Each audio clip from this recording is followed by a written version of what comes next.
Okay, looks like everything's connected. Hey everybody, welcome to another episode of BacklogBusters where we're going through the Analogue 3D, and what I'm trying to do is capture 4K footage 60 frames per second, which I realized a lot of my old recordings I had the wrong setting on, so they're at 30, so I may have to re-record things. But we're trying to capture 4K 60 footage of gameplay off this Analogue 3D, and that is hopefully going to go into a edited video that's going to show all the frame time graphs and everything to show some comparison side by side, so it's a little more scientific in there. I'm no digital foundry, but I just think it's interesting, and I've captured a lot of footage at 30 that I'm going to recapture at 60, and I just want to do the comparison because I think it'll be fun to compare some of this stuff. But yeah, for those of you who don't know, because I did receive some feedback that I didn't explain this well in past videos, what I'm showing is the Analogue 3D by Analogue, the company, and the best way I've described it to people is kind of like if they released an N64 Pro at the time of when the N64 was out. It has the ability to overclock your games and run them close to the maybe 30 they were aiming for in the day, or 60, or just more consistent, less stutters, less chugging on some of these games. If you look at the footage, it will not look like crisp polygons because it's not changing the actual like render resolution of these games. It's just making the image of the N64 cleaner. This is all using FPGA technology, which is where they're actually trying to simulate or emulate the actual chips inside the console and not do it per software like software emulation on your computer would traditionally do. So that's the little tiny spiel here. One game I realized I don't think I had ever really shown the side-by-side on is Mario 64. So I want to pull that up, and then if anybody has any suggestions or anything, please throw them in the chat. I do have a list of games that people had suggested that I'll try to get to, and then if anybody has anything new or that I'm not showing, please let me know, and hopefully I've got a copy here that I can load up. So yeah, that's the big spiel, and let's get started with Mario 64. So let me go ahead and start recording here, and what we've got is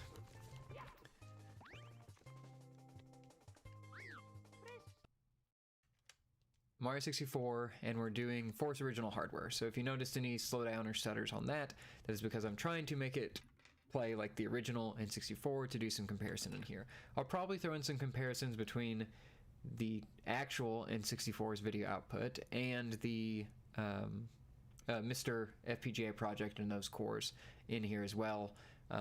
So I don't know that I'll show any of that on the live stream, but this has been helpful to get suggestions for games I didn't know either had high-res modes or had bad performance back in the day. So again, if anybody has any suggestions, throw them out. Otherwise, I will just keep showing these games as I record the footage for them. The stream you'll see is at 1080p 60. That's what I'm aiming to output here. I mean, unless my computer has some slowdown. And the reason I'm doing that is just because this computer is not quite new enough to be able to stream in 4K 60 and record at that, so hopefully that's not a deal breaker for anybody, but that's just the setup I've got going on here. So we're forcing original hardware. This is all the settings you can get in here, and I guess I'll show, because someone did ask in the chat about the new firmware. So this came out, I believe, last Friday. I don't remember the date. That was like maybe end of November, I think, when that dropped, and it's 1.1.9, so it is loaded with that. I'm using the plain N64 controller right now, but I do have the 8-bit DOE one as well. I've got a couple of these, and I have pretty much every single day since this came out been waiting for a firmware update to drop, because I don't think it feels quite like the N64 control stick, and it makes it hard for especially first-person games to feel good to me personally. I'm sure you could get used to it, but they've yet to drop a firmware past, I think, 2.0.3, which enabled support for the Analogue 3D, and they haven't put out any updates to let you change what the, I guess, settings for that control stick would be. They let you calibrate it, which I've done several times, but I have seen no difference after the calibration in how it feels to me. It just feels way more sensitive, that even just a breath on it makes me wildly veer to the side and hit a wall in F-Zero or anything like that. So I'll mainly be using the real controller unless anyone wants me to do like a comparison of what that looks like. So okay, let's look at Mario 64.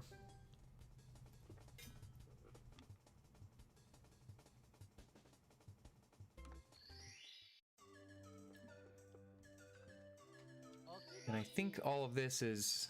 I haven't played through the game on the original cartridge. I played through on the version that came to Switch. So I don't really know where these save files are at.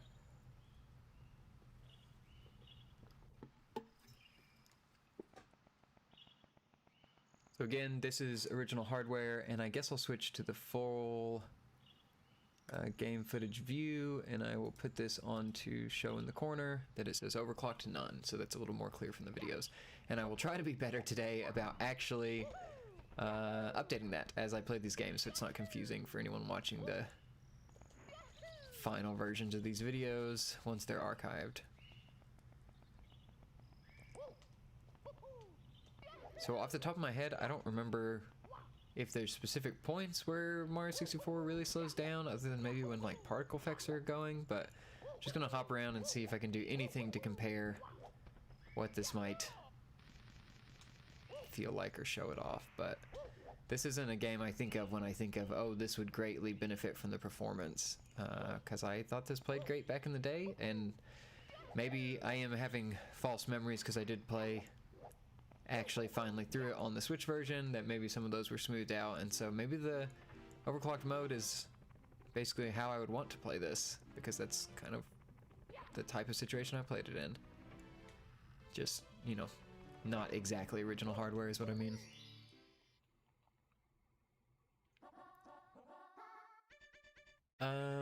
Oh, I'm so bad at aiming at this little thing, but we'll try it anyways and see if we can get anything to slow down or look weird.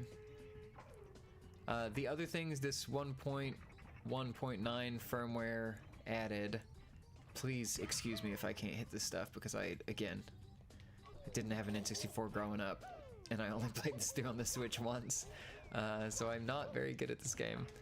But one of the other things that 1.1.9 did add was more settings in the menu here.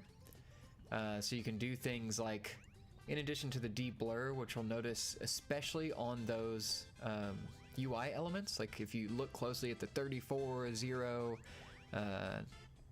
Kamek down there. Wait, that's not Kamek, that's, I'm blanking on the name. You'll see turning the de-blur on sharpens all those elements up. It definitely sharpens some of the game as well, makes it a little less soft, but in general I think that is a great addition. The other thing you can turn on and off is the 32-bit color, which it's kind of hard to see, but like if you look right under where it says auto and look down at the edge, you can see a little extra detail, especially at the edge of these objects, where the 32-bit color just lets more of the texture kind of shine through. In some games that's not the best mode, like Perfect Dark does some weird things with opacity and stuff in there. And then you can also do things like disable texture filtering, which makes it look like a PlayStation 1 or a Saturn game. But I think that this doesn't look good, unless a game was maybe built for the PlayStation 1 and then ported over here, then maybe it would look okay. But as far as I understood it, the N64 has this like trilinear, or sorry, 3-point filtering. So they do things with the textures that are meant to use that filtering. So you'll see like how blocky the scope view is on here, and the second I turn that on, it actually has like a smooth gradient fading out here. Even for the like rock texture on there, it's so blocky, and then once it smooths out, it actually looks like the texture. So I like that type of stuff. It'll depend on the person whether or not they like it. You can also disable anti-aliasing, which this was always here. The texture filtering is kind of the new feature in 1.1.9. This is another thing. The N64 did have anti-aliasing, so it feels wrong to turn that off for me personally, but it'll depend on the person. So you can see on the edge of that platform especially, that gets really sharp. Turning all this off really makes it look like a PlayStation 1 game, but I think it's for the worse in a lot of ways, because people would be building for the PlayStation 1 when they're building for the PlayStation 1, and when they're building on the N64, they're building towards these features that were forced on. So I feel weird disabling those, but they are options, and it is cool to at least see what that would be like. And see, this is what I was worried about. I'm so bad at hitting this stuff that it's not going to be a great example of it, but example of how this game plays. And we've fallen off a ledge too. So again, I'm not noticing anything that's like super slowed down on here. This would probably be more apparent on the like frame time graphs of a fully edited video at the end, but let's just hop around for a second more and then we can see what overclocked looks like. And again, if anybody has suggestions, please throw them out if there's anything you want to see, or else I'll just keep running through this list here. And oh, I finally did it. Okay, my embarrassment can subside for a little bit. Wait, no, I need to get the little block. My thought was maybe, oh wait, I don't have the, wait, here they are. Okay, there we go. I was wondering if the flying would show major slowdown because you're maybe seeing more of the world. We'll see if that's the case. And then we can try this with overclocked and see if this is any different.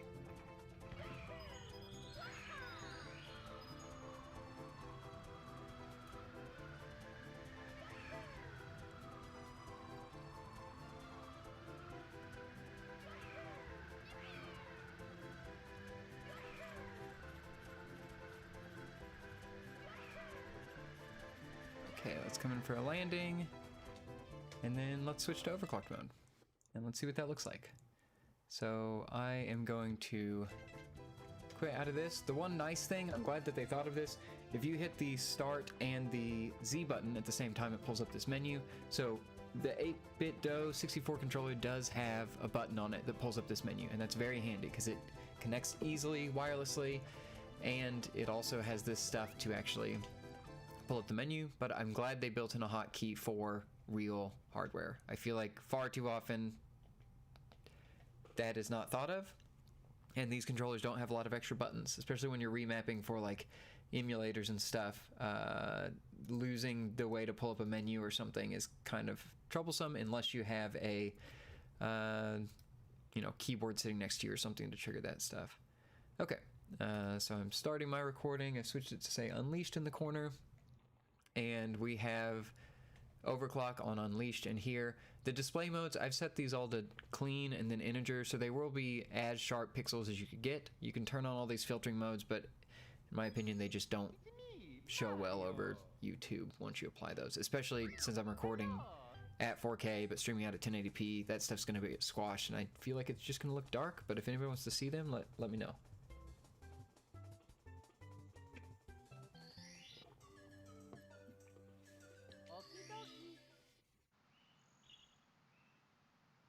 Okay.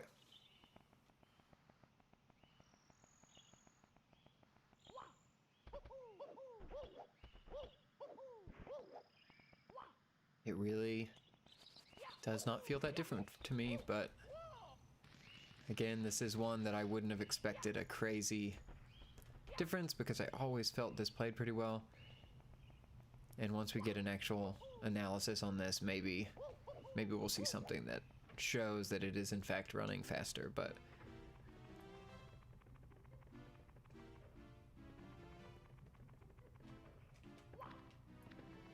it feels pretty close.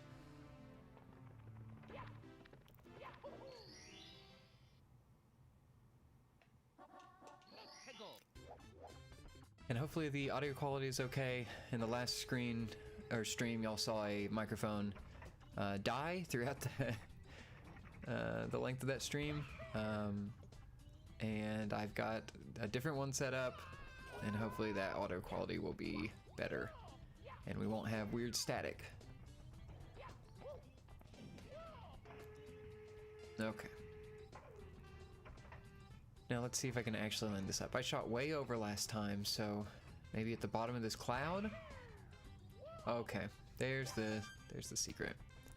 Okay, and let's get the wings. Let's shoot here and let's see what this looks like.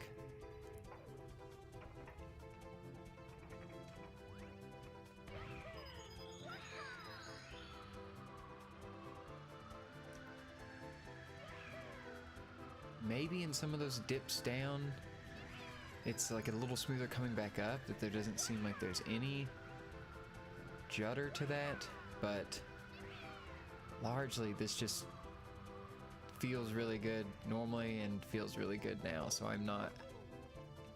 This doesn't seem like one that really benefits from the overclock. I would be interested in how much this changes like speedrunner tricks and everything.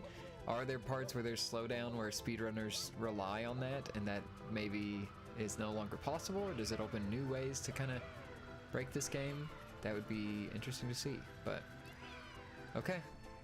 There is overclocked mode on this. I don't feel like this has a drastic difference, that it probably it's not as interesting to look at, so we'll just kind of switch over to something else. And let me pull that list up while I fly around aimlessly and run out of my wings.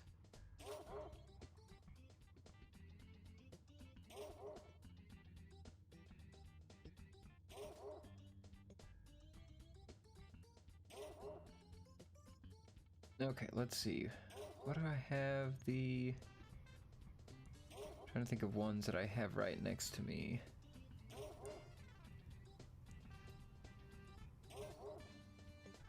Okay, Pokemon Stadium was one that had been asked for, and I guess I did have that in the beginning, so let's try Stadium 2 to just look at that. And I'll switch this off.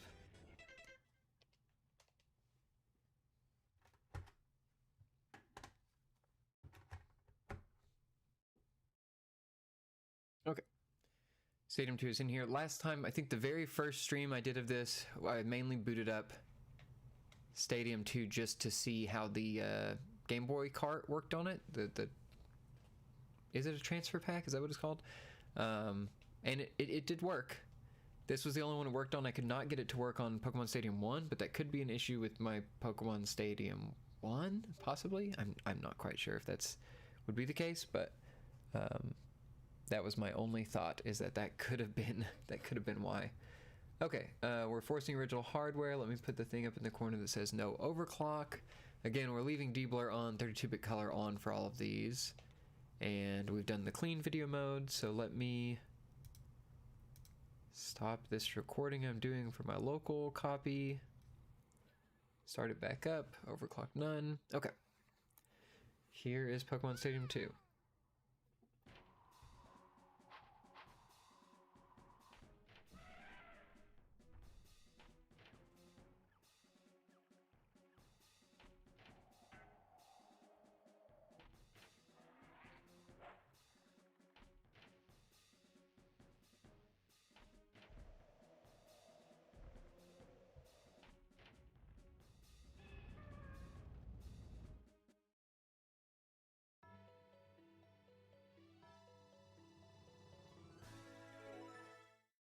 This one looks like it may be outputting it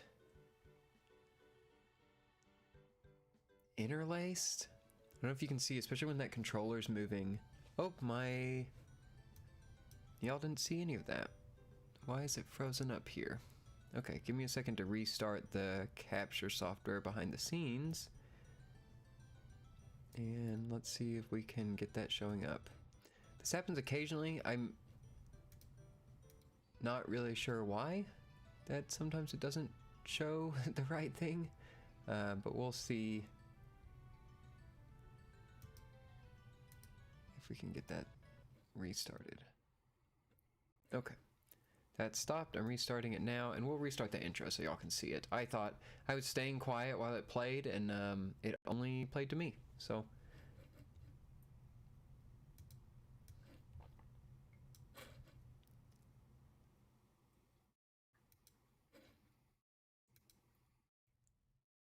okay, y'all are seeing the live feed again. We're on overclocked none. Let me start the recording and then start it back up over here. And the thing I'd look out for is, like, you can see almost like a banding. There's no CRT mode on here, but you'll see those kind of lines running through this, especially when they're in motion. And that seems to be the Pokemon Stadium 2 outputs in a interlace mode, and the one thing that the Analogue 3D really doesn't do well right now is interlaced. It doesn't really handle it well. It doesn't give you options on how to handle it well, so that's one downfall of this so far, and I'm hoping they will have updates to address that in the future. There had been comments apparently of that Analogue was interested in trying to bypass the interlace completely to put out like 480p, which these games wouldn't have been capable of at the time, I don't believe, because they would have been trying to output an interlace. So that would be really cool to see. We'll see if that ever happens. It's nothing they've said super like directly to anyone. It's just something they said to like reviewers, it seemed like. Okay, let's go here because I think there are like little mini games, and we can try that at least and then see what we want to do there. So normal stadium, academy, free battle, mini game, and then we'll do just a normal Pokemon battle to compare that. And again, I think I've got it up in the corner. Yeah, no overclock on this right now.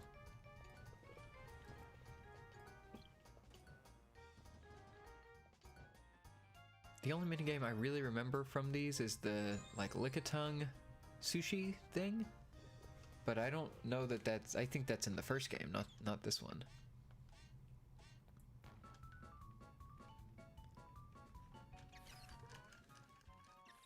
Am I just, okay, this seems like just a spin the stick mode. Oh, I'm not even playing this. How did I okay, play a mini game. No, not ready. Okay, one player ready. Okay, that explains why they were doing it without me doing anything. Okay. Gutsy callback, topsy turvy. Eager Eevee. I mean, I always liked. What's this? Don Fan. Okay, angle dirt start game. 9 laps. Oh, this is just a race. Okay.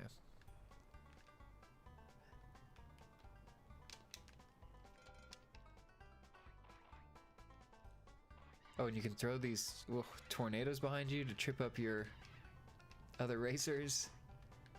This one's extremely simple. This does not seem as good as Lick-a-Tongue Battle.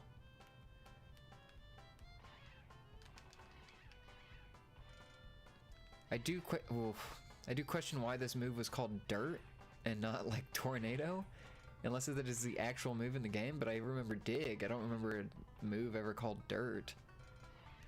Oh my gosh, okay. Yeah, we're not winning this one. And you know what? This doesn't especially seem like a game that would be having problems with slowdown at all. This seems pretty simple. Oh, come on. Cool. We'll quit that because we lost so horribly. Oh, and there's just a quiz mode? That's actually kind of fun. Okay, let's just do a player battle lane.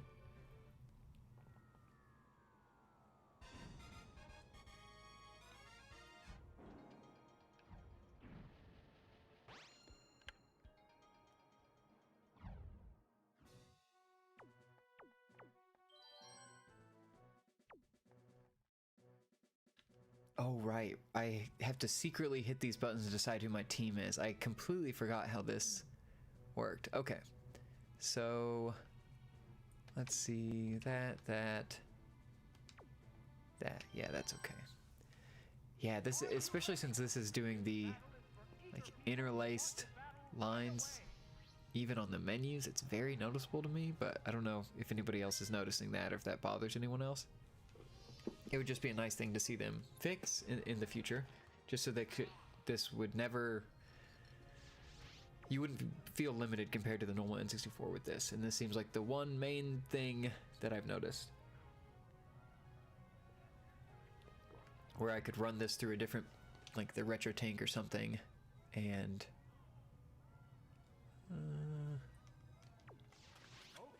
get the interlaced out of here. But it's not really something that can happen currently, so hopefully that will be fixed in the future. I'm also, like, other than the particle effects, I really don't know what would make this game slow down, so this may not be the most interesting, but Ryo Hazuki, hey, how are you doing? It's good to see you again. And I forget, did your Analogue 3D arrive? Were you someone waiting on it?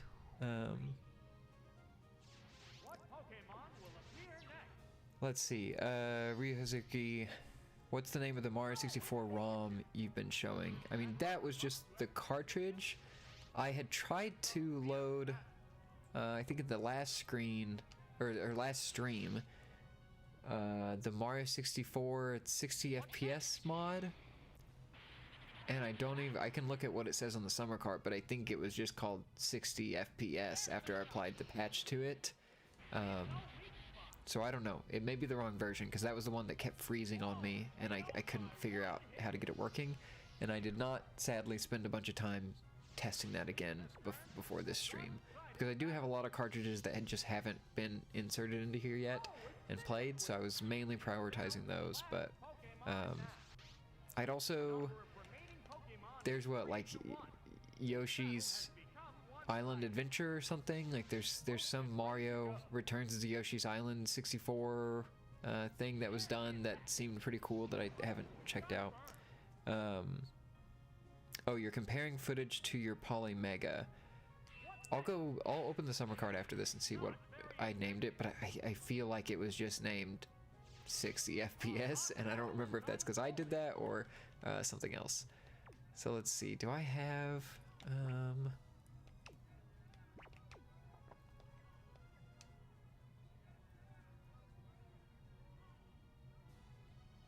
I don't think I have a great counter through this Pokemon, but we can switch over. I don't think, like, it looks like there's maybe a little slowdown there during those big effects, or like the Pokeball opening, but that may just be for effect too. It's a little hard to tell. It's definitely not affecting the gameplay in any way because it's just turn-based in this mode, but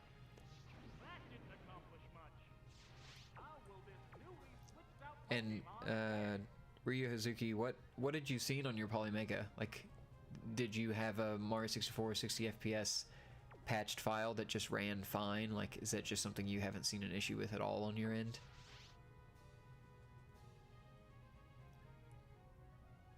What would do? That didn't do much. Hold on, magnitude. Drill the weakness. Nice. I'm glad Cyndaquil walked fully over to its original position and then fainted.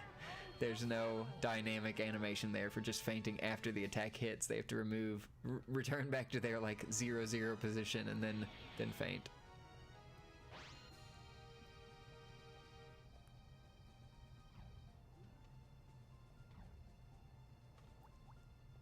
Okay.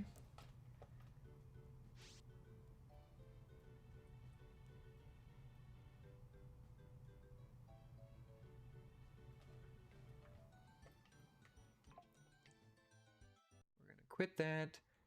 We'll switch over to the overclocked. We'll go in here and we'll force this to unleashed. And is everything still? I'm going to see if this breaks everything. Hopefully it doesn't. Starting the recording back over. It seems like y'all are still able to see that stream. It shows unleashed in the corner. Okay, here's unleashed mode.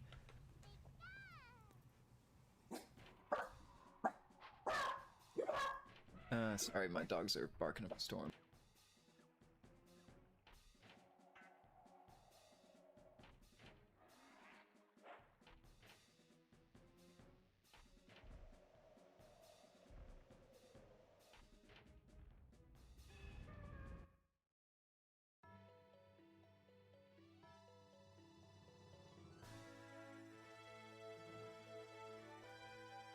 Okay. There's the start of that. Let's go try that one minigame again and do a little bit of a battle just to compare this. It's weird that this uses the D-pad a lot. I don't remember a lot of games using the D-pad or like not letting you switch between it for simple like menu navigation. Okay, and we'll go back to the Dom Fan minigame, which was not super fun, but it was the one I picked for comparison. Let's see. Ryu Hazuki said, yeah, he's comparing footage to Polymega. It's funny because the quality of the video both consoles handle is so similar. They don't try to make it look like emulators, just original N64 look. Polymega does 1080p at 60 FPS though, no 4K upscaling. Interlaced, looks fantastic. Oh, the Polymega has different interlacing modes to handle that out of the box. I'm assuming that's what you mean. That is very nice. Again, that's the one thing that like this could fully replace seemingly, other than if there's any bugs or something that crops up or any issues. It seemingly could replace my actual N64 plus RetroTink 4K for this console. That if I want to capture N64, I just grab this off the shelf and I just start playing it. I don't have to hook up any cables. I don't have to like switch to any profiles. Not that that's that difficult, but for N64 and the Analogue 3D, it seems like it would be one less step, and I'd just be able to do this without any extra setup, and that seems really nice. But yeah, they really need to handle the interlace option, and it's just so strange to me that they didn't have that at launch. But also, as we've talked about in several of these streams, they're not super communicative, so it seems kind of par for the course, but it's very, very noticeable and odd that they didn't address that.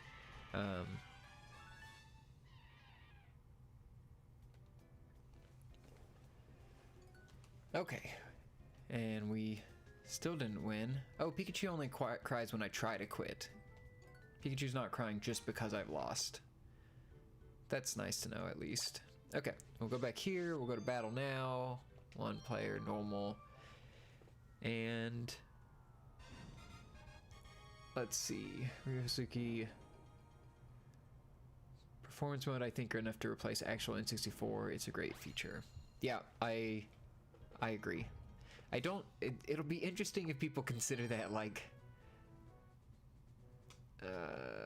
maybe have an issue with it or something like that. I mean, my goal always was like I'd like to play these games at as close to on real hardware as possible because I wanted to get the actual feel for them. I've kind of shied away from just like loading up a PS2 emulator and cranking it up to 4K and doing stuff like that just because it doesn't feel like the original intention, and I feel like some of the visual effects sometimes mess up on some of those emulators, so I would worry that something I complain about over like this looked weird or I had this performance issue here would be something that immediately is like, yeah, that didn't happen on real hardware, that was only on your emulator. So I've always kind of shied away from them, but this one is just the fact that it is so close to the 64 but has a little extra boost. It's like seems perfect for at least my use case of wanting to play through this stuff like it was originally kind of designed for, but just like a little boost seems perfect. So I've been very happy with it so far. Let's see. Sosa Fire, hey, how are you doing? What's going on with you today?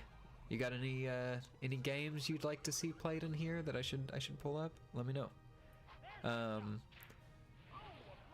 Let's see. Ryo Hazuki.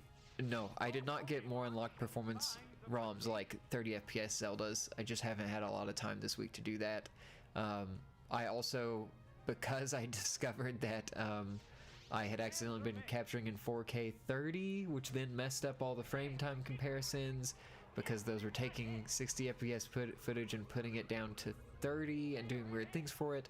I panicked on that and just decided I'd mainly be playing the actual cartridges today because it is essentially like I've lost a lot of the footage, which is unfortunate.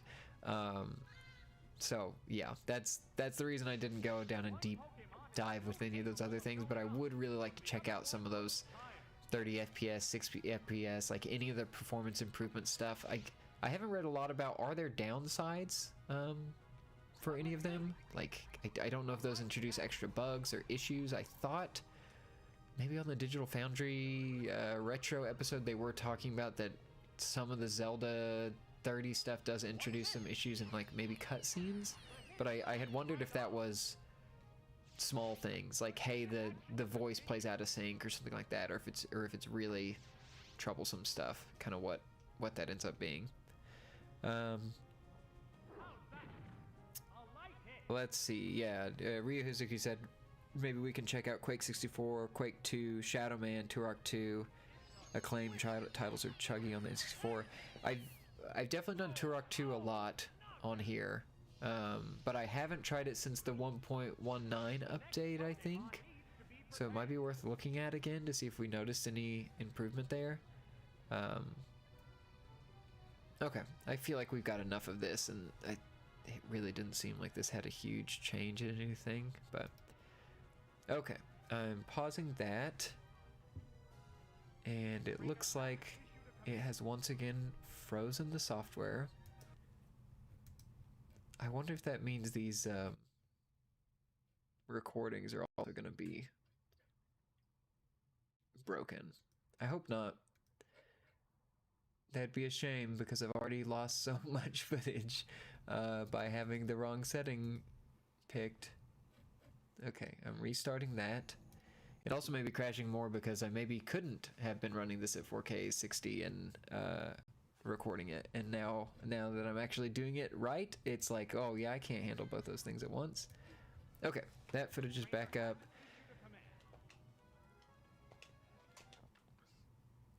Let's see, Sosa Fire, 1080 Snowboarding, GoldenEye, Wave Race, GT64, Turok 2, Duke Nukem, It's Possible. Duke Nukem, It's Possible, and Unleashed, BacklogBusters. I guess I don't understand the very end of your question there. I mean, I can boot up most of those. I did show 1080p snowboarding and GoldenEye in the last live stream I did, so that might be better footage of that because I did compare those side by side. But I haven't looked at Wave Race yet. I haven't looked at GT64. Again, I don't think I've looked at Turok 2 since the update. And Duke Nukem, I'm not sure that I have, but I can try that as well. And yeah, Ryu Hazuki, the Shadowman high res mode is on my list here of something to do. And Turok, yeah, we've done some of that testing on high res. I think the high res mode, the issue with that one is just the fact that it's all interlaced, so there's a lot of movement on screen and it looks a little rough the last time I looked at it. But let's see.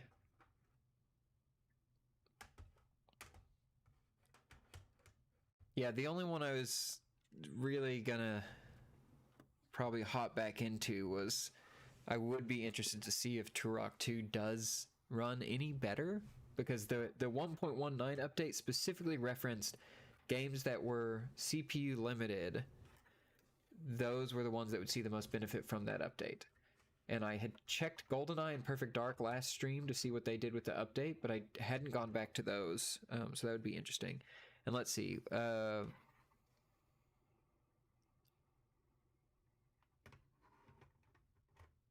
Wave Race was one suggested, so let's try that because I've never booted it up and it didn't read the first time. It read the second time. Okay. Okay, we're forcing original hardware, clean integer. I don't think I'd booted this up, but those settings were configured, so that's kind of surprising to me. Okay, and we are marking this as no overclocking. Oh, interesting. Ryu Hazuka says that Wave Race might be limited to 20 FPS, that it might be capped at that. We'll boot it up just to see if there's any difference in this.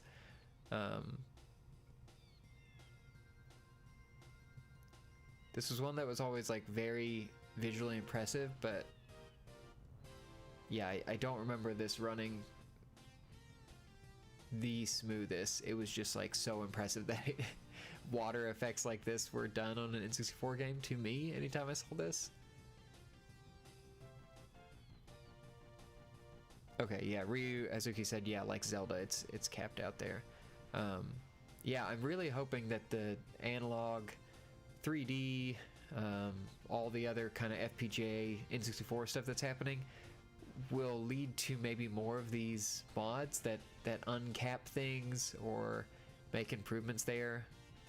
It's a little conflicting because it is like, oh, we're gonna ask the community to go do a ton of work to get these things set up for like a couple FPGA consoles and stuff like that, I don't know how I feel about that. Of like, well, it's not plug and play at that point, is it? It's, you know, you have to go set up special stuff in there.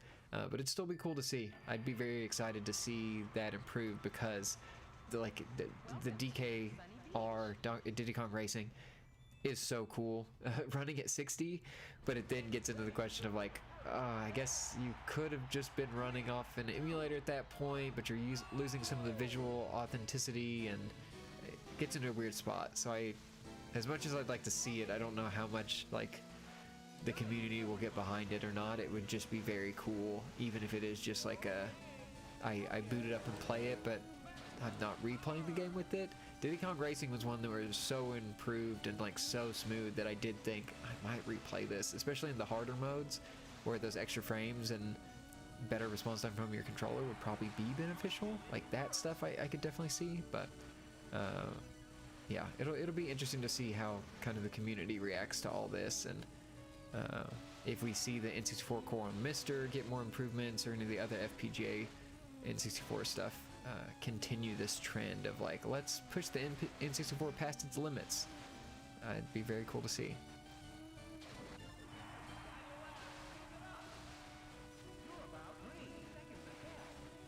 I do want, like, how much of a per game basis, like Maria Hazuki says in here, unlock frame rate to 30 on this would be a game changer. Like, I wonder if there's a way to force that. I still feel like it would have to be per game, right? I don't, especially since you specifically called out Zelda and this are locked to 20. Like that sounds like it is something in the game that is set up to do that. So I'm not sure how possible it would be to like patch those. I mean, that's something that the N64 Turbo Core did to fix some of those games that had issues, was that it would basically run a patch on there. Okay, let's quit this and go to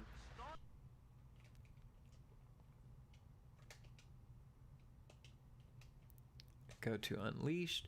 And you know what? I'm just going to keep this recording through the two modes because I'm too scared about it freezing up in between. So let's hope that works. So Unleashed, Wave Race 64. I mean, yeah, it sounds like we're going to be locked to 20 like Zelda, but we'll just see. Does it feel any smoother or faster? Like I'm not one who can judge a sub 20 frames per second frame rate there. I don't know what that would have been. That'll be something for the teardrop to actually like chug through and look at, but we'll see if it feels any smoother.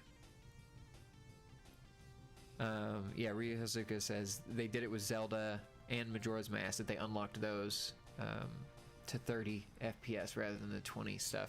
Yeah, but isn't it still a per patch thing? Like, as far as I could tell, and I am new to patching N64 games, but it seemed like you have to have the original ROM, have that ripped to your computer, and then go in and apply the patch to that ROM. And there was even, I think with the Diddy Kong Racing, you had to apply the patch to a specific revision, which luckily is the one I have, but that made it even more kind of troublesome there. So yeah, I didn't mean to do a warm-up. Let me go back out, just the normal race like I did last time. That just makes me wonder, like, how much work is that? Because if it's having to be done per game, is it a thing where all the games did that limit in the same spot, and you could apply it to multiple at once? The fact that you're having to individually patch N64 ROMs right now makes me a little worried that it is like, okay, I'm gonna have to spend some time looking into Majora's and seeing how to remove that cap, and then I'll have to go spend time on Ocarina and then on Wave Race. Like, I have no idea the difficulty of doing that, and how universally that stuff could be applied, or if it is like, yeah, you'd have to comb through every game in the library and specifically release patches that then someone has to go manually patch on their end. And it would be cool if that was auto done, but yeah, I know that Mister was doing patches just to make games run. I don't know that it was doing like individual patches for like performance improvements to it, or just like, hey, these had breaking changes. I don't know if you know specifics there, but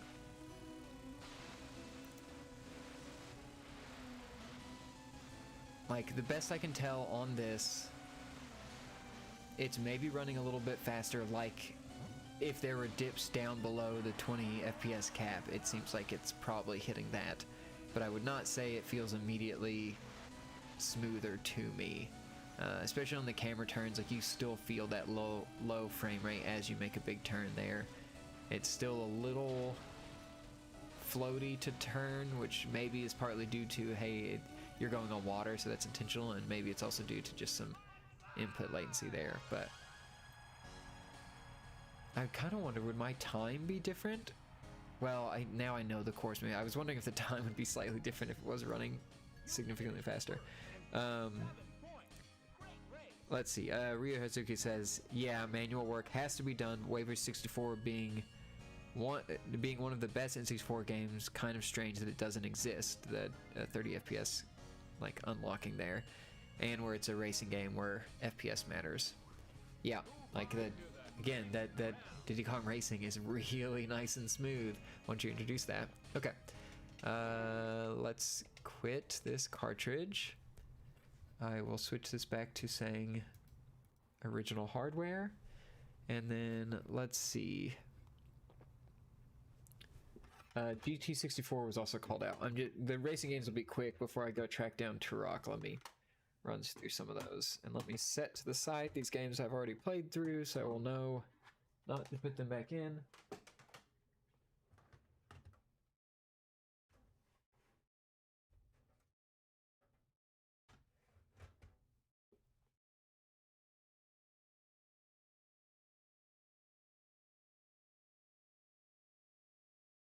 Oh yeah, GT64. Okay. I think I have that one on Summer Cart. I did see a video. I can put the link in the description, but someone was showing that there are some utilities that people have built so that when you have these unknown cartridges, which are most of the time when a cartridge can't be read, it has to be pulled out and reinserted, but for the Summer Cart, it shows up as an unknown cartridge. And I had seen, again, I'll put the channel in the description just to include that, because I'd watched their video and it was a pretty good guide to setting that up to where you can replace the cover art for this. What I would still be interested in is, can we then replace the unknown cartridge with something else to where it shows the real name of like Summer Cart in there? That'd be very cool to see, but I'm not sure how much of the like database is editable. It seems like it would be possible, because from what was shown,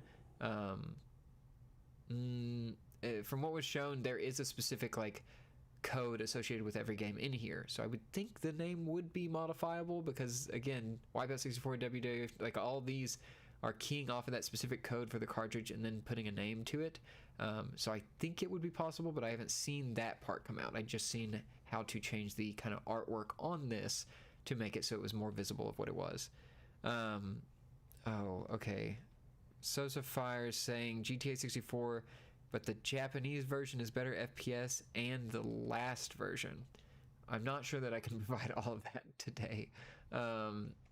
Let's see, but I think that was one that had been suggested, maybe GT64 Championship. It's USA, so I guess it's not going to get all the stuff, but we'll try this and see if this has a benefit at all.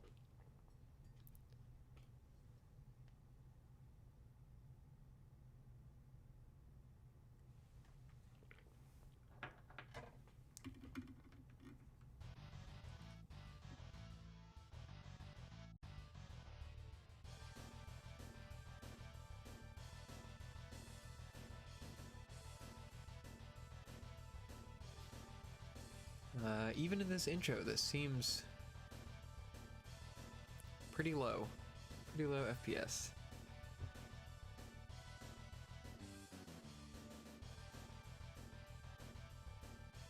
And yeah, I have the overclock none in the corner.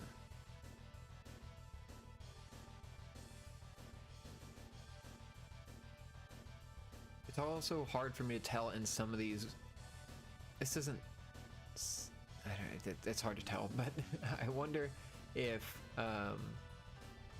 some of these use some type of pre-rendered video to display out at the start versus the actual gameplay. So sometimes I wonder how good those intros are to play side by side. Stuff like Wave Race that was showing seemingly the real stuff, but Let's see. Ryo Hazuki says, I think this game benefits nicely in Overclocked. And Sosa Fire says, City Tour Grand Prix in Japanese. Yeah, I definitely didn't have that because I did not know there was a difference in name there.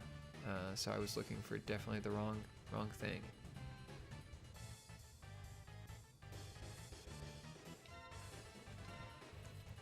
Okay. Sure. Okay, go through here.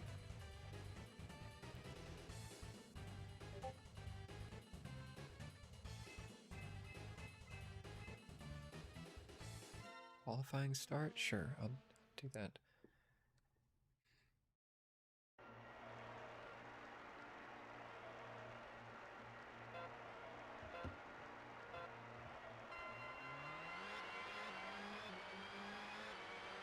Just trying to get a few wiggles here to see how this plays. The, oh, does this have a...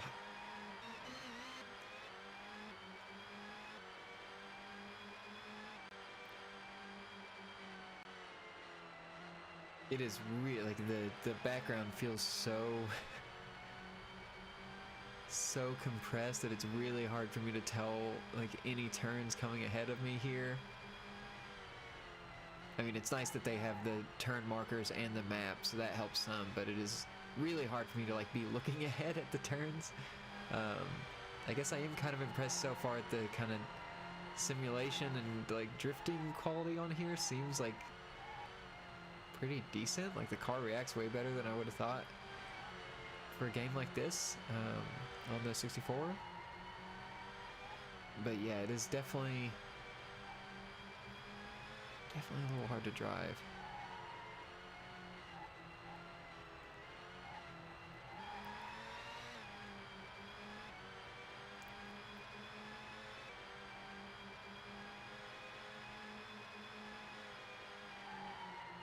Oh, there are moments where you can see the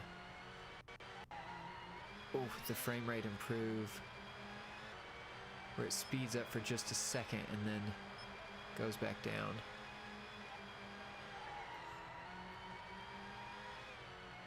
It does make me wonder if there's... I couldn't...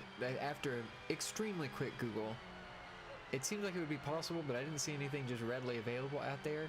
I'd love to get a splitter for the N64 controller that lets me plug it into both the real N64 and the Mr. to snack adapter I have, or N64 to snack to Mr. adapter I have, and just like, could I hook up one controller and control this game on 3 different consoles and then do a side-by-side? That would be very cool for, like, in my mind. Probably also hard to capture. You need 3 capture cards all running at the same time to switch between, but I still think that would be a really cool idea to just see how does it play on the 3 different ones and, like, vary your eyesight versus, like, oh, now I'm looking over at the Polymega, or now I'm looking at the Mister, now I'm looking at the Analog 3D or real hardware, and then see how it feels just, like, live. But again, I didn't see anything out there that seemed like it was a splitter, but I mean, would you just need 4 split wires running into this and wire them up? I don't know how difficult that would be. Okay.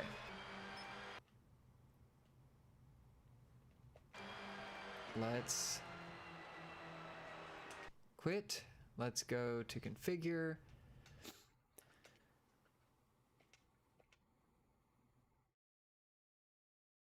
And we're in Unleashed. So let's switch this back to, say, Unleashed in the corner, and then play cartridge. Okay, let's see. While I'm loading this, I'll read and catch up on some of this chat. Okay, let's see.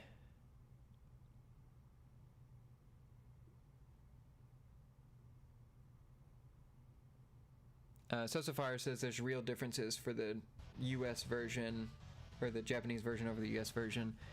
Ryo Hazuki says, I think streaming Analog 3D in 4K is an overkill. 60 FPS is important when you're streaming, but 1080p would be fine. Yeah, I mean, I'm not streaming the Right now I am streaming at 1080p. I'm trying to capture the 4K just so I could have as clean an image as possible for the comparison on the videos, especially, just so you could see like all the details. I have never put out a 4K video. This intro seems way smoother, by the way. Like really okay, that turn was pretty chuggy, but on some of these straightaways that looks way better.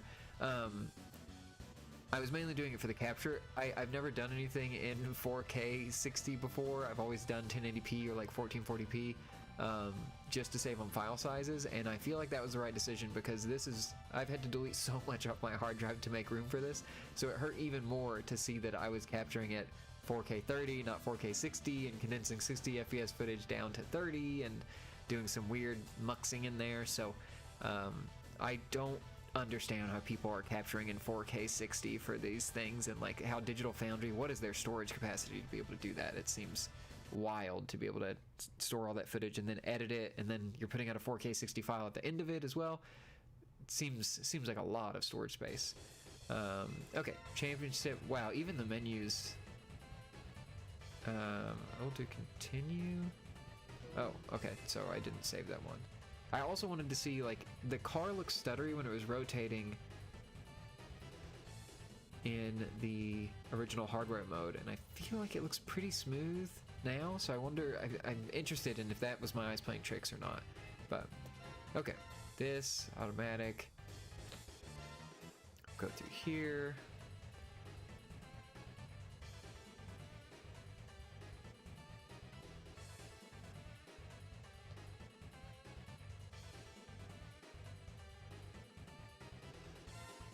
Oh no, not car setup. I wanted qualifying start. Okay.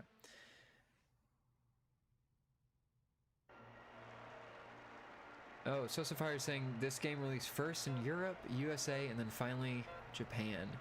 That is like the opposite release order that I would have imagined. Yeah, this feels a lot smoother. Whoa. And a little bit faster. I feel like I'm getting up to speed so much fast. Like that was a lot harder for me to brake on than the previous.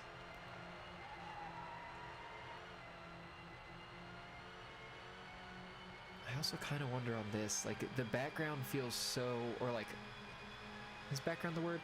What I'm looking ahead at to try to get an idea of what turn is coming up feels so compressed. Like it's like 4 pixels I'm looking at as they slowly expand in more detail. That I am interested, like what do those other modes do on here? D-blur seems like that needs to be on for this, but I wonder if any of the texture filtering stuff or anti-aliasing would make it look clearer to turn that stuff off or on. And we can do that after like a lap and see what that works like. But yeah, this feels so much more consistent. It does not feel like I'm at like a lock 60. It still feels like there's some slowdown or lock 30, whatever it would be. It feels like there's some inconsistency still, but this feels so much more like I don't know, like a racing game that is running at the speed you would want it to run at to play it well. I'm also, let's see, it was Ryu Hazuki said that they were trying to compete with Gran Turismo, and that would make sense. I'm mainly an arcade racer. I don't do well on a lot of the simulation stuff, but that's what I was more meaning at the start, is the fact that you put on the brakes and your car like slides pretty badly and there's some like burnout and you're losing traction. Like those things make it feel a little more sim-y to me. Granted, that is probably just a oversimplification because I don't understand the differences, but I am impressed with that because I feel like a lot of what I've played on the 64 has just been kart racers, where yeah, you'll be slower when you go off-road in Mario Kart, but you're not gonna get as much tire spin out or something that feels like it's a little more accurate to how a car is acting. Even the sparks that go up here too is kind of cool to see, but yeah, this does feel way better. It just feels like it's still something there's some ghosts in the machine still that are slowing this down. And now I guess if I do a next stream, I'm not sure if people will still want like videos of all these things, and maybe I just need to put out the edited one, want live streams. But I can definitely load up the Japanese one next time and see how improved that looks. I'm interested if that has better bass performance. Does it go above and beyond what you would have expected past that? I'm not sure. Let's see, and I wanted to see texture filtering off. That feels harder for me to see. And then no anti-aliasing also feels harder for me to see. Oh, and I had 32-bit color off. But let's see, what does this look like at this PlayStation 1 game? I still have the feeling that I have like 4 pixels of height that tells me what's coming up. And yeah, it just looks so chunky. I'm finding it hard to ever turn that filtering off or anti-aliasing off, because I feel like those make an improvement, but maybe for certain games the visual clarity would be like better than not having it.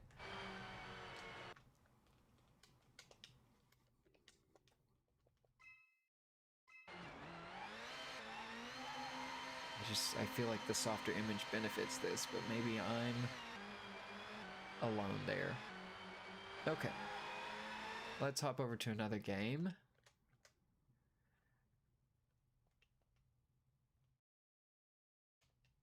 Quick cartridge, yeah, back here. And then turn the Overclocked Unleashed off. Let's go back to one that says non-overclocked. Let's see. Catching up with some of the chat. Sosa Fire says the game is not racing game. I don't understand you, Sosa, on what that, like, do you mean it's like it's a simulation game, not a racing game? I'm not sure. Let's see. Sosa Fire also mentions World Driver Championship, Beetle Adventure as well. I have tried Beetle Adventure in a previous stream, but maybe towards the end, if I have time, I'll throw that one in. World Driver Championship, I can see if that's in here. Okay, this is all fine. And let me try to cap this recording and go on. Okay, World Driver Championship. There we go. Can I start this recording and not have the footage break? Seems to be. Okay, so this is normal World Driver. Okay, so this is also one thing. I've been getting these, let me go back to just my default view. I've been getting these things, wait, if you will zoom on this and not my cam, these Forever Pack 64s for the real controller. I have, and I also bought extra ones because I realized if I'm not using the 8-bit Do controller because I don't like the feel of the control stick, I have to buy more memory cards. And what's strange to me is that no one has made a, like the 8-bit mods has their little memory cards. So here's my new control pack being inserted, and we'll see if we can get it to read. Controller pack menu. Press A to delete, start to exit. Okay, maybe that saved, maybe it didn't. We've at least got a new controller pack in. I'm surprised no one has made a memory card solution for this. That you put a SD card in and it just manages everything. Some of that can be avoided because we now have the, well, this game isn't starting. Because if you're using the 8-bit Do controller, you can go in and you can have it save all that to the SD card. And the 8-bit Do controller, when you're using it wirelessly, World Driver Championship, it will create those and put that on the Analogue 3D's like SD card and everything. So that's nice. The only problem is if I use any other controller, I can't have it saved to that. And I wish I could force it to use the virtual memory card, even if a real controller is plugged in. Maybe that's just a limitation. We also can't test it very well because no other Bluetooth controllers work for this, which is very sad. And because of that, I can get the, let me go back to full screen for y'all on this. Because of that, I can get the, and I did get the blue retro adapter for this that lets me use other Bluetooth controllers like the N64 controller from Nintendo, their NSO one, with this. And that does work, but then I have to then interact with that little controller pack or controller adapter, Bluetooth adapter, to get memory card saves or transfer pack saves off of it. So it's a weird situation that you're like, if you're using anything but the 8BitDo controller, it gets you in a weird area where you're like juggling where saves are and having to transfer them. And I just wish there was a cleaner solution. I wish I could tell the Analogue 3D, ignore whatever's in my controller, no matter what I have plugged in.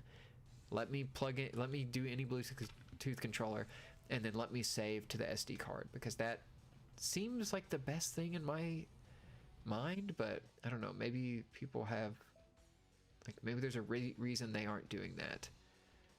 Oh, this does have a like wide high-res letterbox. We can try that. I bet that gets things to slow down.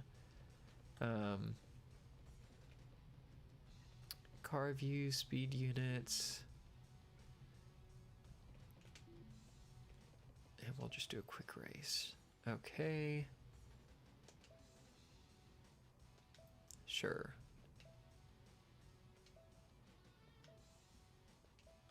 Oh, I'm just, okay. Arcade race. I was just getting trapped in that thing. Let's do Hawaii. It seems like it'd be a little open.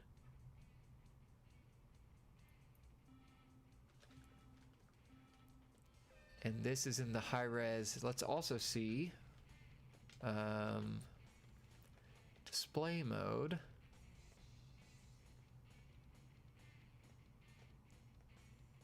Original. Oh, I was doing stretch in those other games. No, that was with the summer. Yeah, I was doing stretch, so that probably messed up some of that stuff. But let's do cinema zoom, and let's see what this looks like. It definitely feels pretty pretty slow.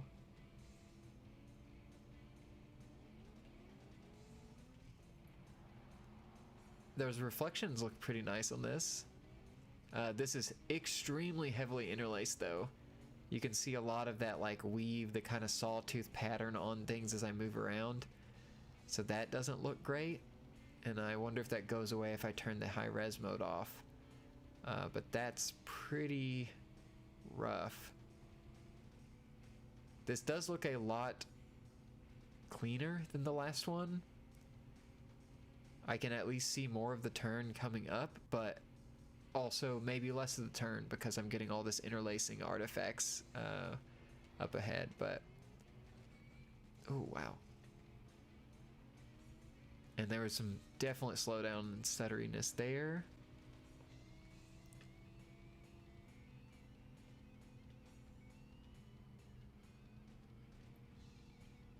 But this one also is like very visually impressive. I'm surprised I haven't really heard of this one. I also the other day when I was in Game Exchange, I did see, I think, like a Formula 1 championship game. There were a couple of those in there. I don't know if those are any good, or if y'all have any other like racing game recommendations that I should check out, because like I said, I've mostly played like Mario Kart, Diddy Kong Racing, that type of stuff on here. I was not super aware that these existed, that there was like more. Like, when I think of like the PlayStation 1 and 2, I think of a lot of racing games of this variety, of like semi-realistic variety, and I really was not keyed into a lot of this on the 64, so this is really cool to see. Again, this just has the bad weaving in here that I would like to see fixed. Please Analogue. And I did check right before this stream. I checked for updates to the Analogue 3D and updates to the controller. Neither one of those was available, so I'm hoping. I guess we are going into like heavy holiday season for a lot of the world, so I'm sure that will be a problem. And here's the, oh good, we can switch to normal mid-game. That's actually really nice. Okay. And let's just go to original and let's see. Oh wow, that's so much better without the like weave. Even though the high-res mode does look really good, that weave messes up so much of the visual image, and this looks really crisp.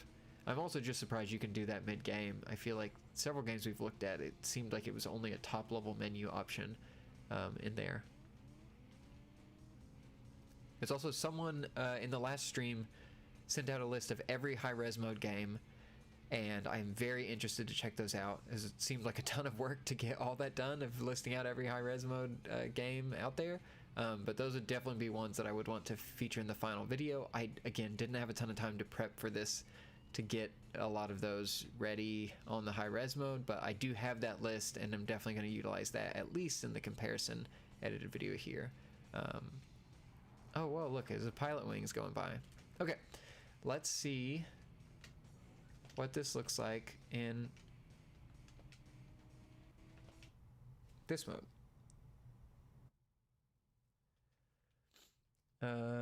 Okay, we'll stay in integer original fit. We'll go unleashed. We will go back in here, and I will switch this to say unleashed in the corner.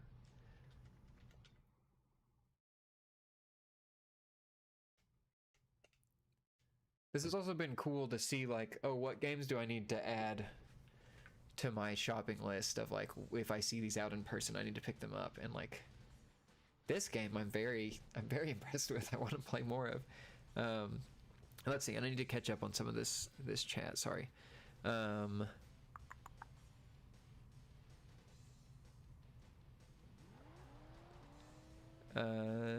Let's see. Oh yeah, Rita Hazuki said, I thought you were trying to stream in 4K and last time stream was dying. No, my very first like unboxing stream, I was trying to do 4K, or no, I was trying to do 1080p on that one, and it was just, this seems way faster, by the way. This car is like flying along here. But yeah, the very first stream was an issue with, I was only on Wi-Fi and forgot to plug in Ethernet, and I was on my laptop, so that seemed to just, everything in that stream was dropping frames. And then I thought I had maybe 2 streams that were like okay in between that, and those are all ones where I've just said, hey, we're doing 1080p, but I'll capture 4K in the background. And then the last stream was when my mic exploded live on camera, so that was not fun. But hopefully this will be a problem-free stream, I say with my fingers crossed. Okay, let's turn the high-res mode on for the beginning, because that's how we started the last one, just so I can do a nicer comparison on this. Also, great UI, very helpful on here. The fact that it just shows, hey, this is what it will be, and you'll get this extra space in these versus these areas, especially for like this early early like widescreen 16:9 era. That seems very beneficial to like really demonstrate how that works. I also wonder on some games if it's like, oh, are they actually going to be increasing it to widescreen, or are they just going to stretch the image? Because some games are not great at how they handle that. Okay, high res. Let's go to Hawaii again. That's where we were last time. Oh, the weave is strong here.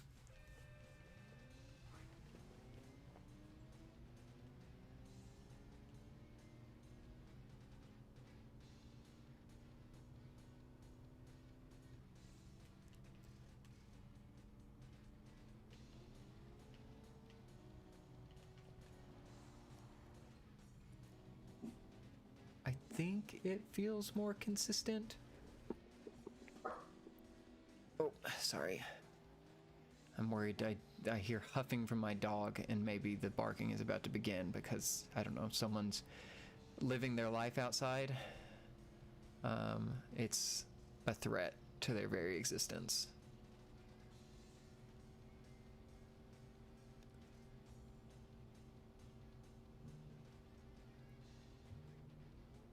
I think this feels smoother.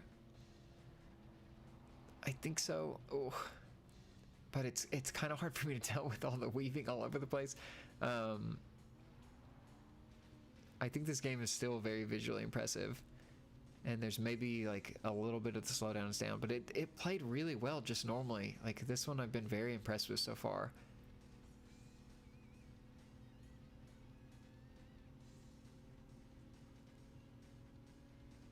And let's see, I feel like somewhere in here, maybe through a tunnel or something, was when I eventually switched this to non-high res mode.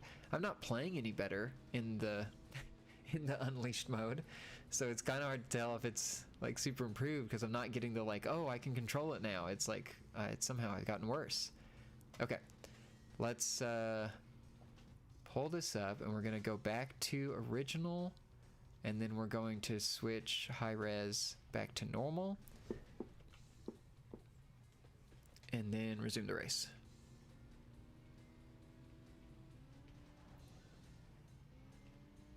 Wow, I'm just a bad driver today. That's what this really is.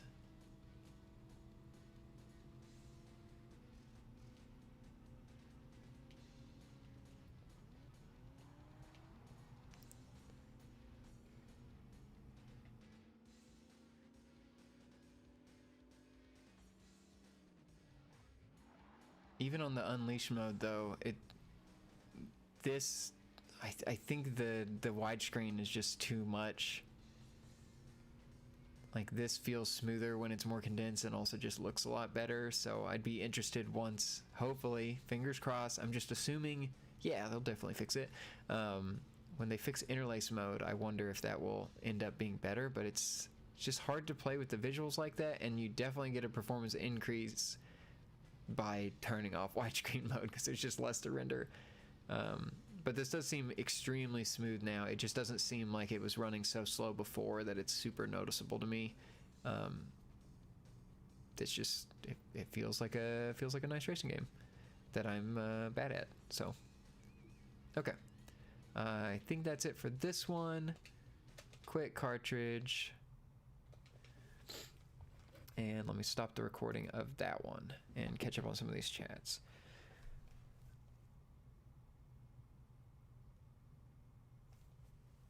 Let's see. Ryu Hazuki said, I thought of another one, Ridge Racer 64. Yeah, that's the one, before I realized we were talking about GT64, Ridge Racer 64 is the one I had picked up on my desk to play, and then said, oh no, I'm thinking of the wrong one. So let's see. Integer. Force original hardware. Yep. Stop my local recording. Switch back to Unleash None. Hit my local recording. Make sure that it has not broken the stream. Okay, we're running through all my checklist. Force original hardware. Here's Ridge Racer. Okay. Oh,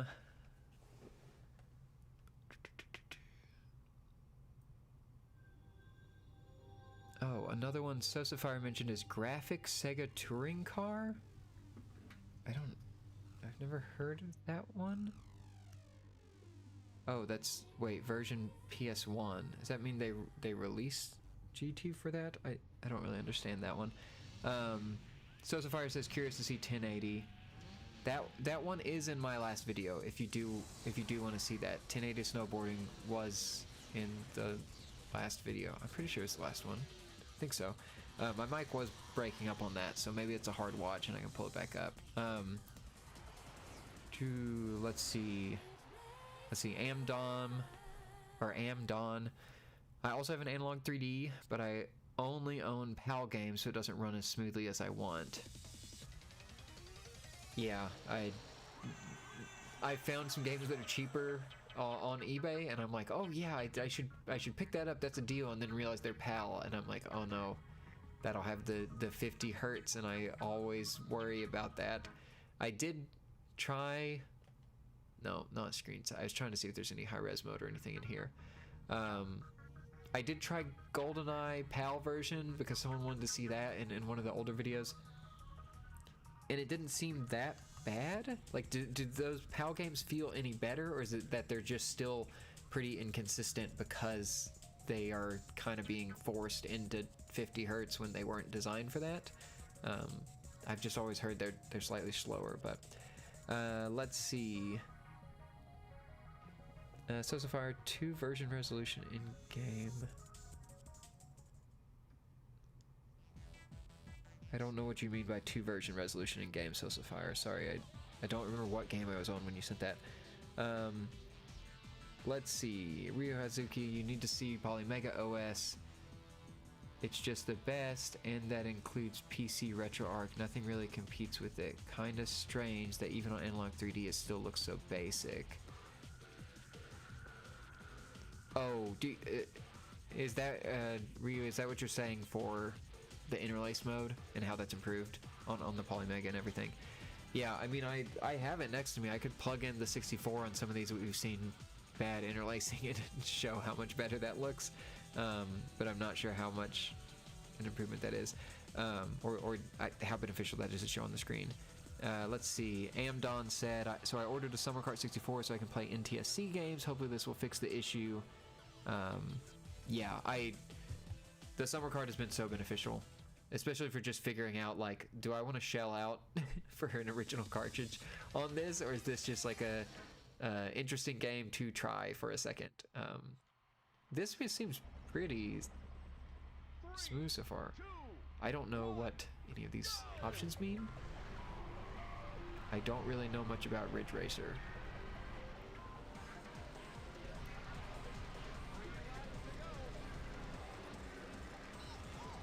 I just have heard that the drifting is wild, and I've played like the intro to these games. I think probably the same course a couple times because I've been picking up some of the Ridge Racer games, but I've not played much of them.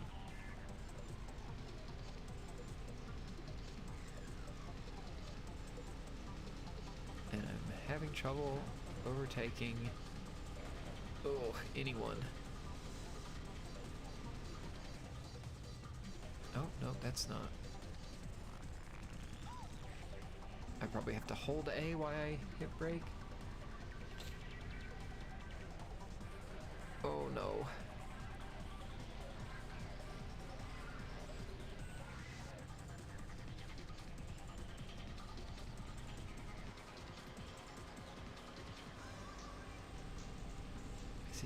Is B the drift? Oh god.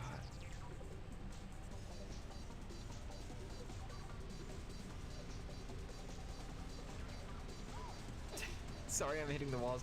I'm trying to feel if there's like, is there a specific button to drift? Do I just tap the B and then gas it to do?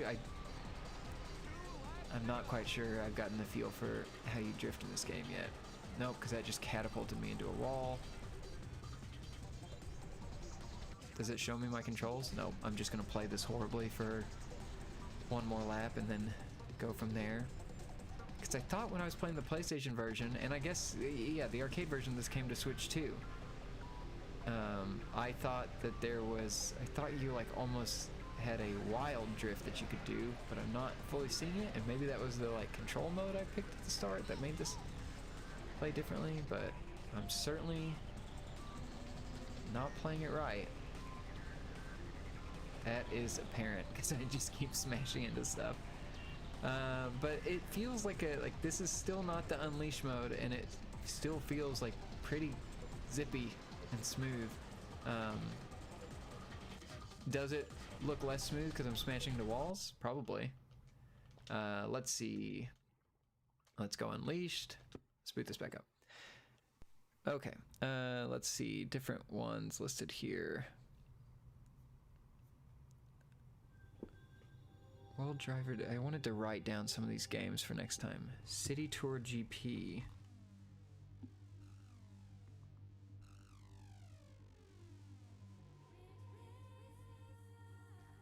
Okay, and the other ones that were mentioned were, I don't know if I have Duke Nukem.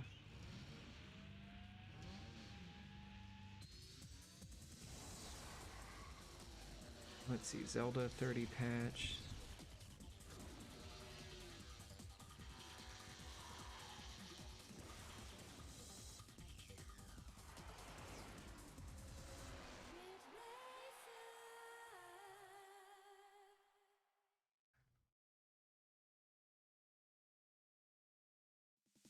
Oh, FIFA 98. And ISS 64. I don't think I have any of those ready. The San Francisco series, F1 Pole, F1 World. That may be what I've seen in stores. Is F1 World? has a red cover and a F1 car on it. Mace, the Dark Age, Killer Instinct Gold, Mace.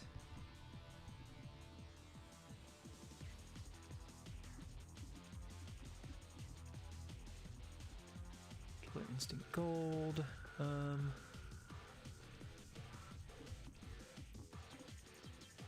So I did play San Francisco Rush. I think I played Rush 1 and Rush 2 in the last video, if you're interested in checking that out. 1080. Sega Touring Cars. Oh, it was a Saturn game.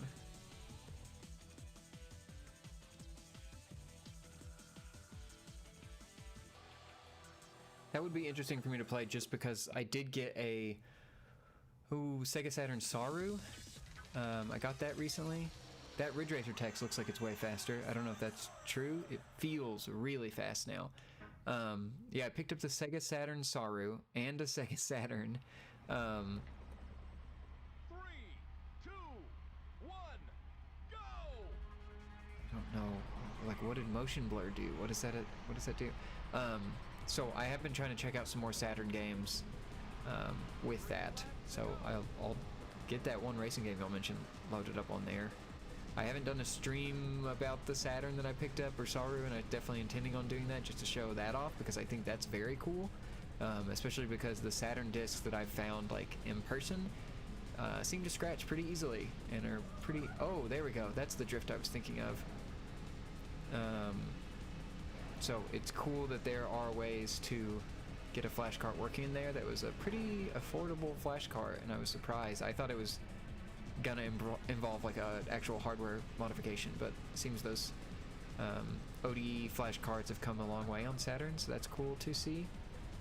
This feels fast, and it reminds me more of what I played when I was playing this on like the Switch 2 and PS1 and PS2 and stuff, and checking these games out as I've been picking them up. It feels really quick. Not that I noticed a lot of slowdown previously, but it just feels really fast now. And hey, the drift is working, which may have been due to a setting I picked, not anything else. Whoa, that was sickening. 2 laps to go. I'm also impressed with the like headlight trail that's left when these cars turn. I haven't seen a lot. Ooh, wow, a lot like that on the 64. That feels like a blurry Need for Speed PS2 type of effect that mainly lives in my head from like Need for Speed Underground type of effect, with kind of the late night blurring on the cars and headlights and everything.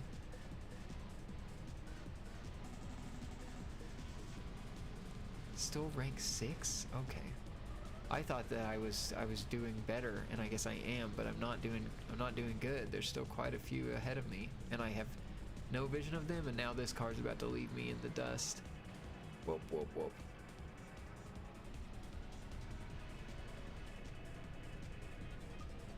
And have I now overthought how to drift, and it's an issue, and I forgot to change this to say overclocked. Sorry. It doesn't say it up in the corner.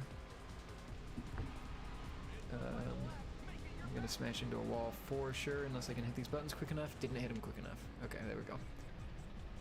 Yep, so it seems like Ridge Racer plays even better with Unleashed, but it still played pretty well before. I mean, other than that very first racing game, the GT64, most of these have seemed like a small improvement and not like a crazy one. But I guess we'll wait for the frames to tell us when I send them through Teardrop to see if I'm way off with my guesstimate. I'm doing this off of feel guesses at these things, and there we go. We lost the one rank we had. Got to try to get back up to 6 before the end of this, and then I'll have to look. Unless y'all had other racing games in the chat, I could try some different genres here on my list.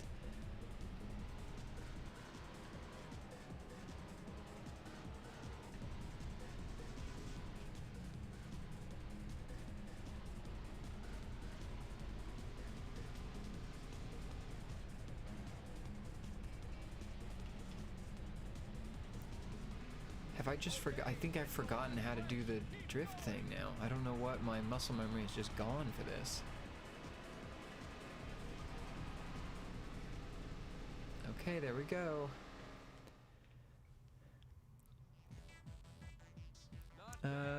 Let's see. Amdon said the best way to play games are with the OG controllers. It's a thing I constantly worry about. When I picked up that Saturn, I got the original Saturn controller, and then I got the Saturn 3D controller because I was like, I feel like playing Nights into Dreams. I need the original controller to make sure this plays right. So I agree. I would love some replacements that feel as close as possible, which is what I was hoping the 8-bit 64 controller would be, and it is still a little off. Feels really nice in the hand, still not quite right, so I'm hoping we get improvements there. Let's see. San Francisco Series, F1 Pole, F1 World, I wrote all those down. FIFA, ISS 64, I don't think I have a lot of those ready, but let's see. Cherry Grove, lots of people on the subreddit complaining on saves being deleted when using Enhanced Plus or Unleashed, but it seems to be hit or miss. I don't think I've run into that issue, Cherry Grove. I had also seen some of those, and I was trying to understand if some of those games had batteries in them or something like that that would be causing an issue. Because I'm just thinking back of like putting some of my games into the analog pocket for the first time and thinking they had saves and then not showing the saves, and then it ended up, oh, their battery backup was dead. So I'm not sure, could there be any of that in the 64 cartridges, that like these games had lost their saves?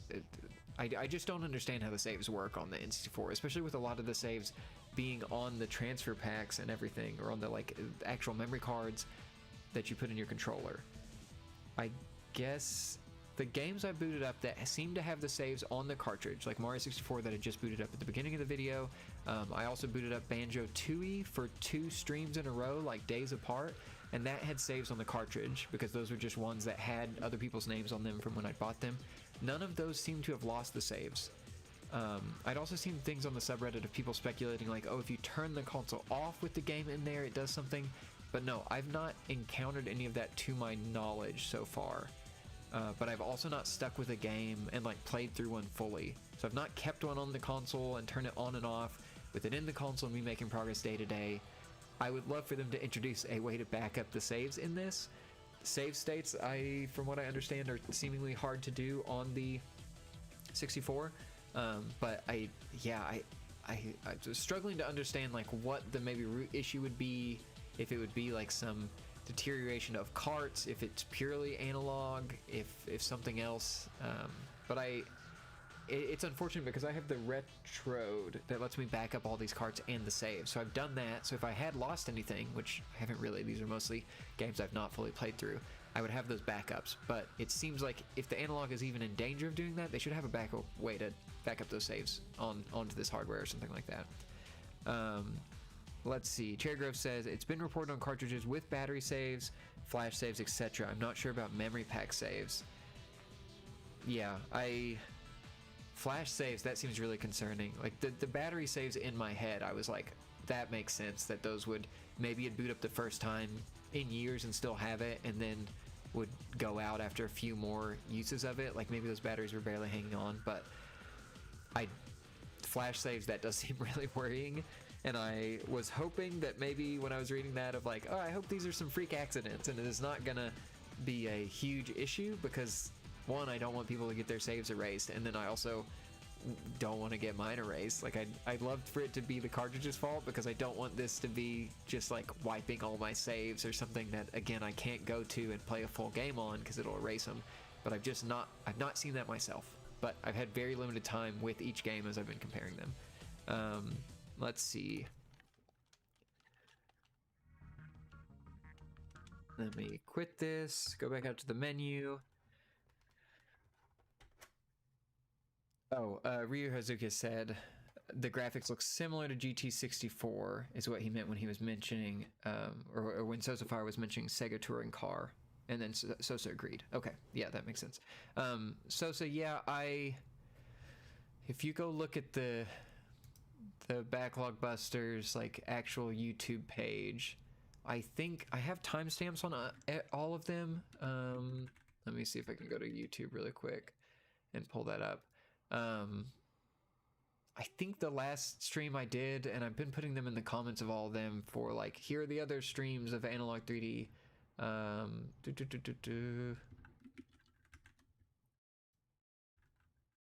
textural brushes. Go look at this so I can tell you for sure. A healthy range of line work brushes for the detail stuff, boils and all.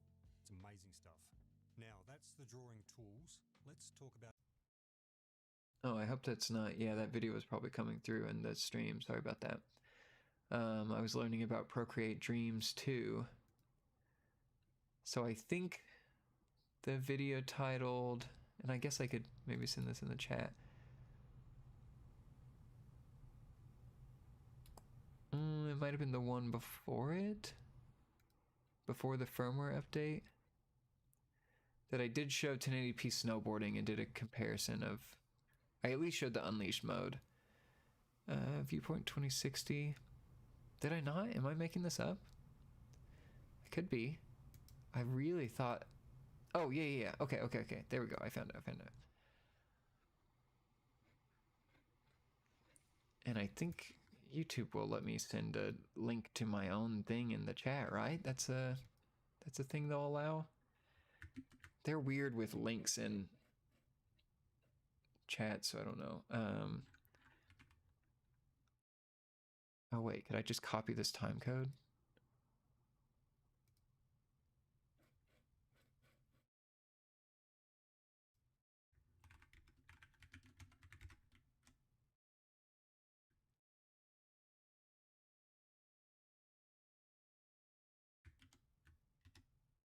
I think that link will work. So yeah, so that should be the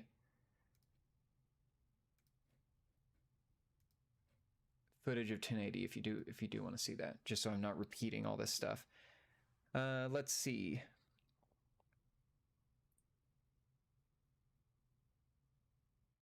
Oh, okay. Ryu Hazuka said, no, I mean on the OS on the Polymega is unmatched to anything on the market. So that includes your menus, the way games are organized, displayed, etc. Analog 3D OS is very basic looking. I guess I'll have to go look at some footage of it. I do like how simple Analog OS is, and I liked how simple it was on the Pocket as well. But that would also change my mind a lot if the Analog 3D gets updated so that you can just load your games on it or back them up to it in some way, because I do feel like this sorting will get annoying of me having to scroll through everything. Like right now I insert a cartridge and it scrolls to it, and that's really nice. But if they change it or jailbreak it in somewhere that you can... Oh, I dropped my whole controller there. If they jailbreak it some way so that you can load everything on it, I feel like it's going to feel super limited at that point. Like, it seems to get the job done, and I like how easy it is to just get into the thing. I'm not bogged down by some menus, but I'll have to look at Polymega, because maybe you don't feel bogged down in that. Maybe it's just really nice in there. But yeah, I haven't really checked out in the Polymega stuff. I feel like when I'd initially seen videos of it releasing, it was like, oh, there's been a bunch of pre-order delays, which same thing with Analog, and then there were some maybe performance issues initially out of the box, which seems to be same thing with Analog in some cases. So I'd never really looked too deeply at those, but I'm glad you have a good experience with it. I'll have to look more into them.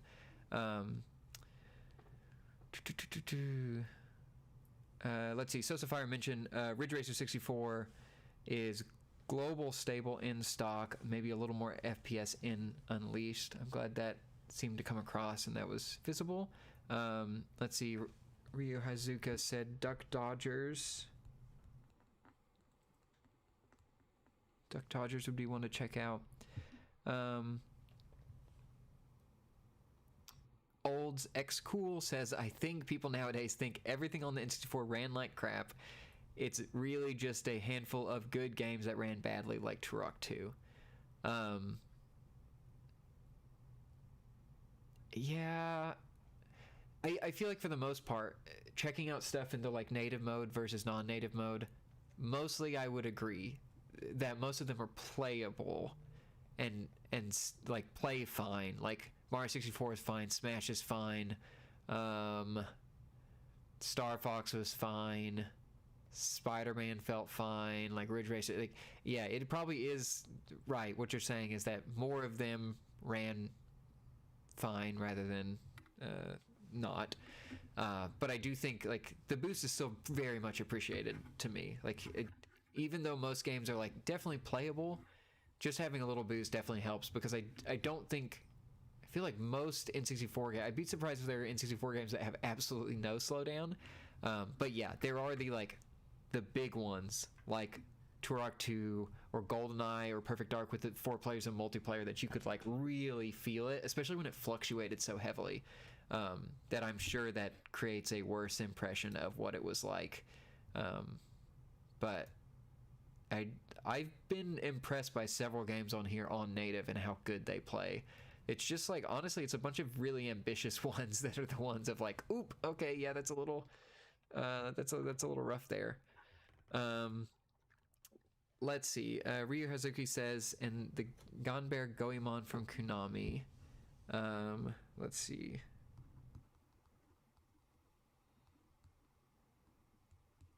Goemon.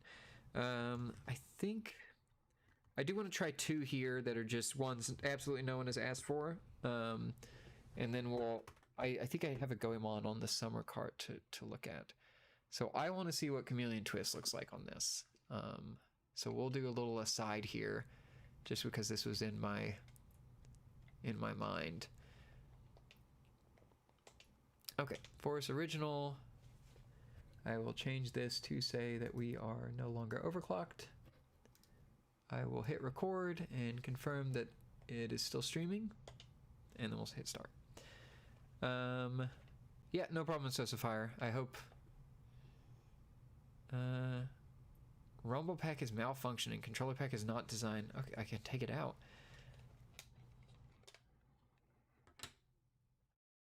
Can I unplug my controller, or do I have to restart this game? Nope, let's restart the game. That's weird. It would have an issue with even that memory card being in. I've never seen that warning before.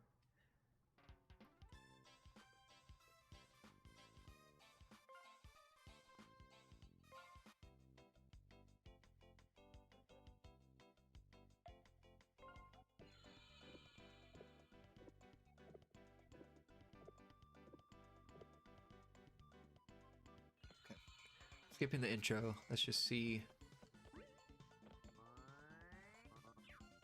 Such an inventive game. I haven't played much of it, but I love the idea of this, and it seems like what I would have expected from the first Yoshi game almost, and what we've yet to see. We've never seen Yoshi really get to use their full tongue like that, you know?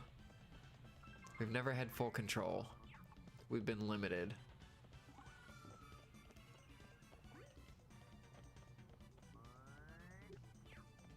Oh wait, do I... Oh yeah, just hold. Okay. You know, nothing real major so far.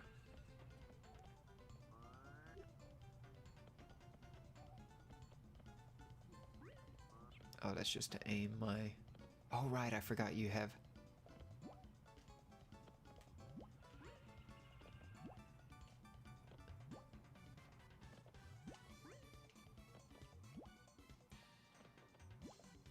How do you do this? I thought there was a way to like launch yourself.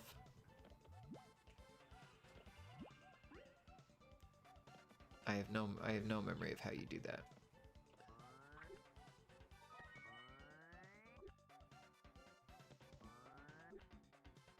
This also kind of feels like a game that would be on like the DS and you would control this tongue by way of the stylus or something. It's very unique, except for the sequel, which also does similar things. But I'd never heard of these games as a kid. I think one of my friends had recommended, the Chameleon Twist games. And I had picked them up, and then it was yet another game for the backlog. The ever-growing backlog is worse now that I get suggestions.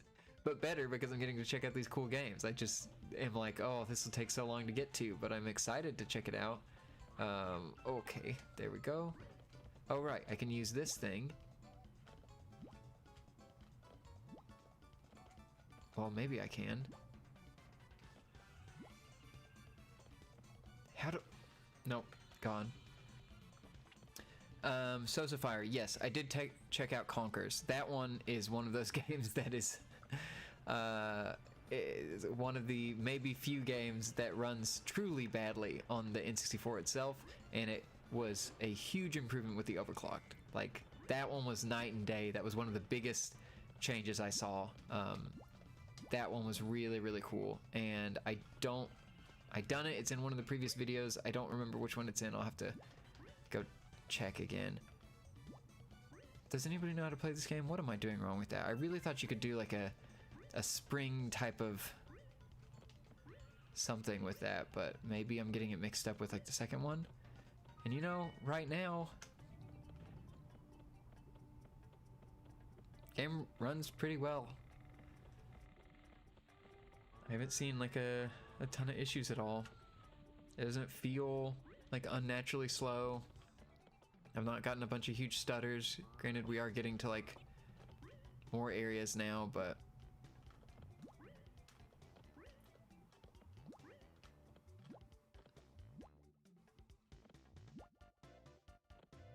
I have no idea how this tongue works. Okay, let's quit and go look at this in Unleash mode, which I'm getting a sneaking suspicion will not have much of an effect, but prove me wrong.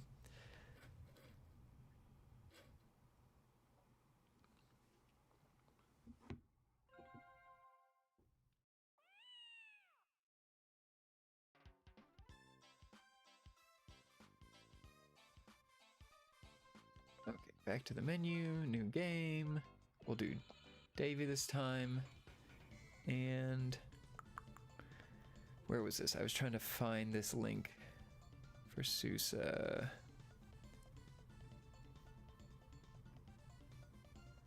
I think it might have been that same video that 1080 was in, because I remember it being a really long stint where that game played through.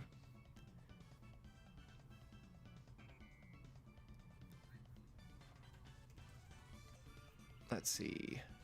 Conquers Bad Fur Day. Yes. And then I will paste that in here. Okay, yes. Fire says he'll go see later. But it is that same video. The one I sent you that has 1080 footage in it. Conquer is also in there, like towards the very end. And I don't know if I'm pushing the limits of what the timestamps allow the text to be, because those are some long pieces of text where I have the timestamp and then saying whether it's native or overclocked, and then saying the name of the game, which is sometimes really long, like Conker's Bad Fur Day.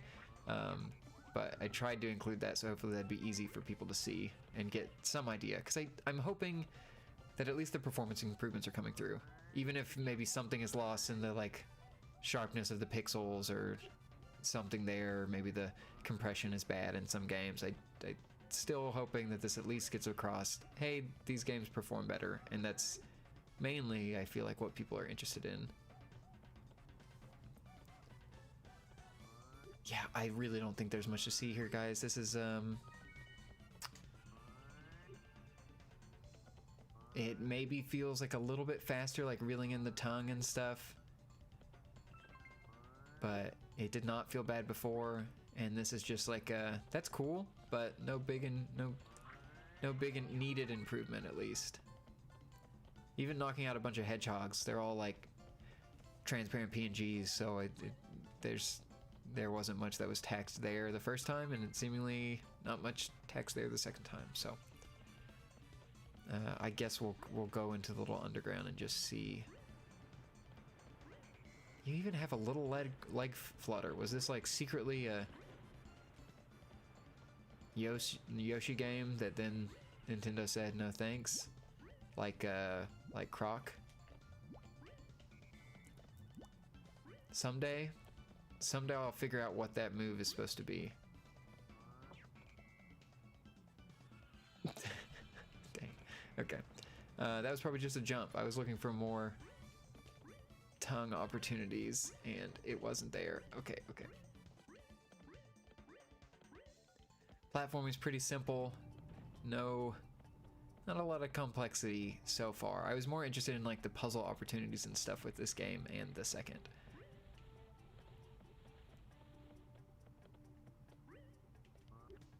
Oh, and you can do it mid-air. Okay, that's pretty cool. Oh, this does show... Okay. If I can remember what button to hit for this. And if I can line this up correctly. There's...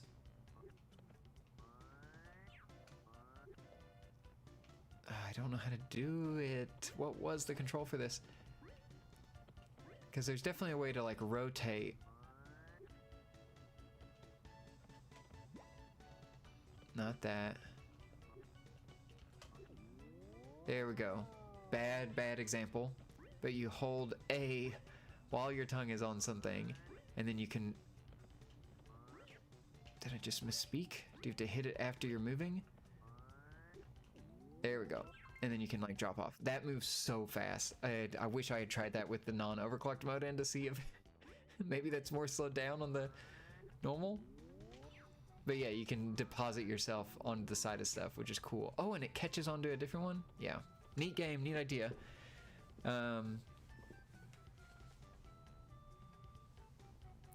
So Sapphire, it reminds me of a high-resolution floor, like in Pikmin. First of the name, but the game is not really interesting, I guess. I think it's interesting. It looks interesting. Like, the idea is interesting. I haven't been taxed with something that's like, that's truly revolutionary, but I like the idea of it is very cool to me. And you know what? In the 64 PS1 era, what could we ask for but just cool, weird ideas? And probably that continued to the PS2 era as well. There's a bunch of different games on there for sure. Wow, these spiders are troublesome. I also like that you have the rapid fire. You're not like loading up eggs like Yoshi where you only are firing out one at a time. Oh, you walk slower when you have those? Okay, that's interesting.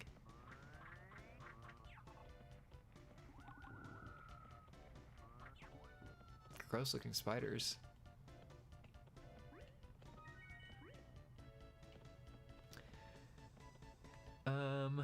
Let's see. Old X Cool. Oh, I just thought of a game that runs really crappy when you mention puzzles. Blues Brothers 2000. I tried it when I got my summer car. It's surprisingly an addictive puzzle platformer? Okay.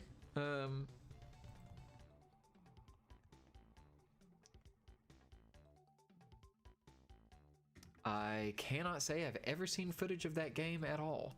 That does remind me of one puzzle game that people had asked for last time that I forgot to get to. Let's see. Here is Chameleon Twist 2. Let's just do a comparison of these two, and then let's see. Configure Force Original Hardware, display mode, integer. Okay, let's stop this recording, switch it back to Overclocked Num, which I forgot to switch it off the next time. Oh boy, I'm getting bad at doing that. I need just a big flashing button that says, did you remember to turn that off? And most of the times it seems like my answer is no, I completely forgot. And I'm making it difficult for anyone viewing the stream afterwards or without the context of the game I just closed or the setting I just affected. Let's see, 4K Capture Studio just froze up again, so let me end this. Elgato did introduce a new capture thing that might be better, but it does not have a feature of that you can be recording through it and then pass along the footage to OBS afterwards. And I bet there is some way that I'm just not super versed in OBS for where I can capture the full screen footage raw and then also stream out something different where I'm affecting overlays and changing overlays, but I'm not sure how to do that off the top of my head. So this is the way I've been handling it, and it is not without its problems. Okay, I'm gonna start this one up. I need to run to the restroom for 1 second, and I will be right back. Enjoy the intro.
Oh, did it just sit at this screen the entire time?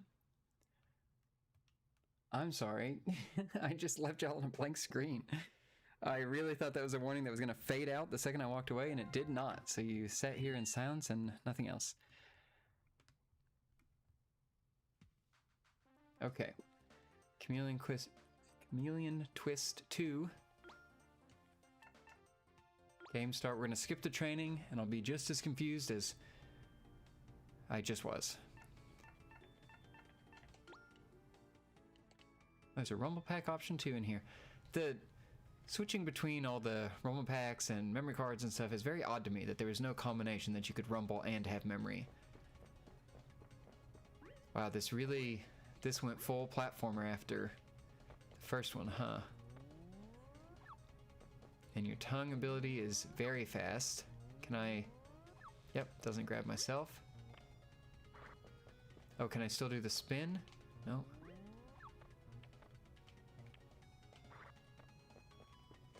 But I don't automatically move towards an object. Oh, wait, no I do. I was just... Interesting. The parachute is not something I expected.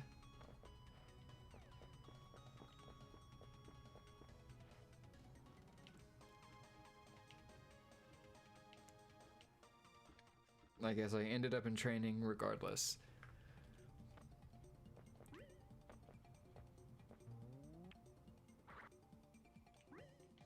Okay, you can jump off this stuff. That's helpful.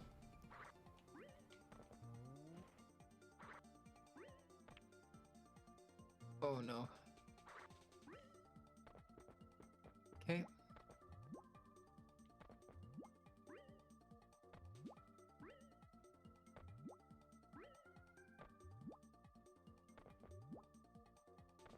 Still don't, I guess I should make it through the training, shouldn't I? That would explain what this does. Z, then A. Z, then...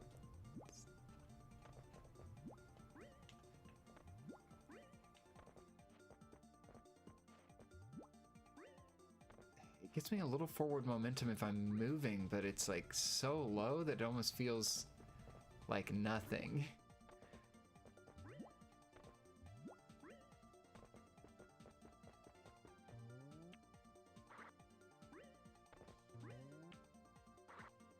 Have I messed this up again? No, okay.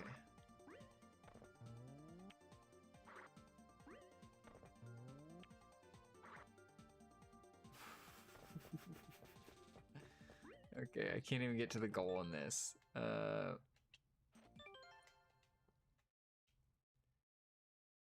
Well, let's just quit the training of this. Okay. Let's just walk through some of this and see if it's improved. Okay, definitely some slowdown in portions of this already.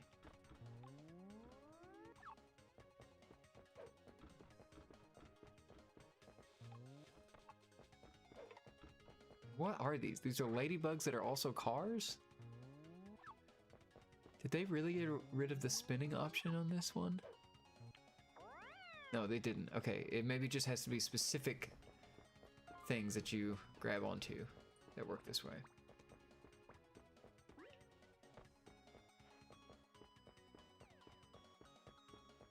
Okay, whoa, what's way down here?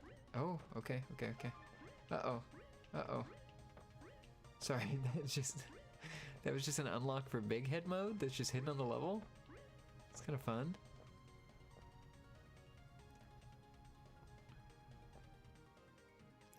That sits real low on my shoulders too.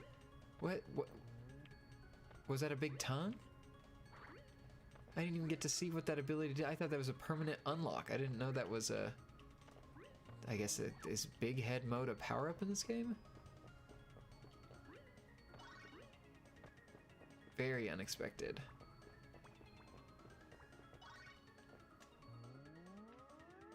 Whoa, did you see the slowdown on that? That was unbelievable.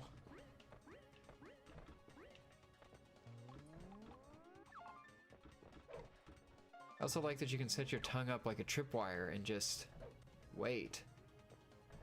Oh, that's Probably. Oh, I was in like a little secret area. Okay, let's try to get to... And I guess I'm invisible right now. Or not invisible. Invincible right now.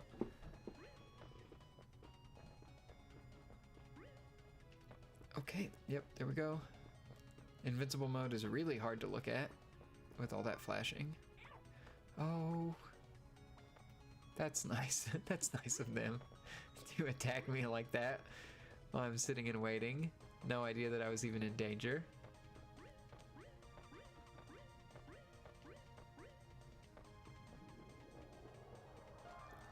Okay, these are some types of power-up things.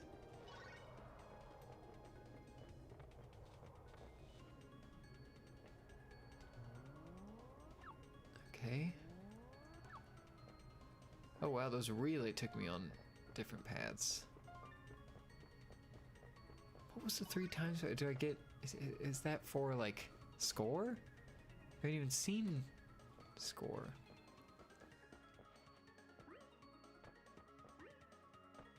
Okay.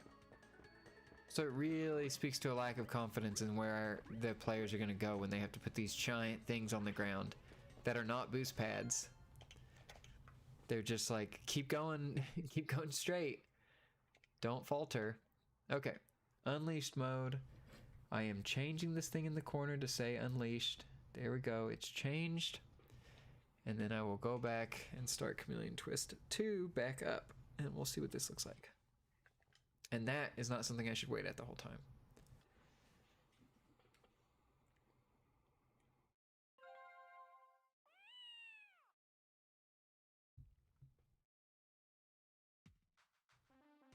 Okay. Sorry, Chameleon Twist, high voltage screaming action? Is that the subtitle in the first one? No, it's not. That really does not seem to be what I've experienced so far. And as someone reminded me, I should always be checking the options first to see if there's a high res mode. There was none.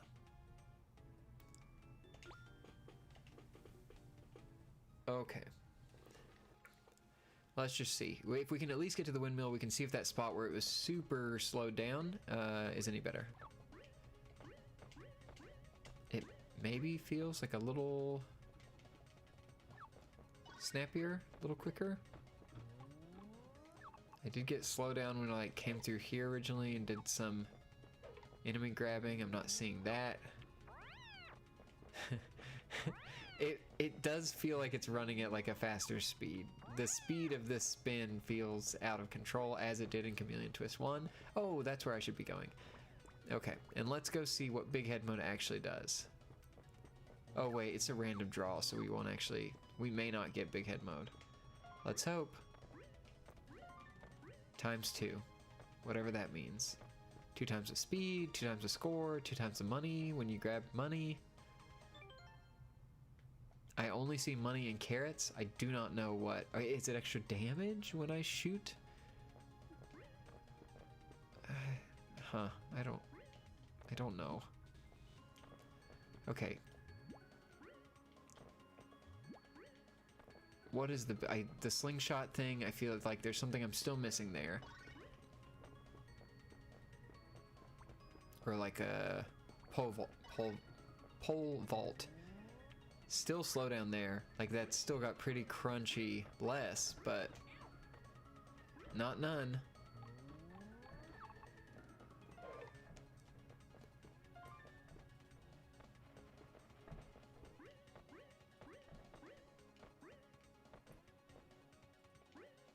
It's also odd to me how he flips out his legs so aggressively when flipping. It's an interesting way to flip. Okay, I did land lower, so I'm not going to get attacked by raindrops this time, seemingly, if I can help it. Oh, that's a... Oof, okay. Odd platform placement. Yeah, I would mark this in the improved, but not a drastic change. Maybe slightly too fast and gives you trouble playing it.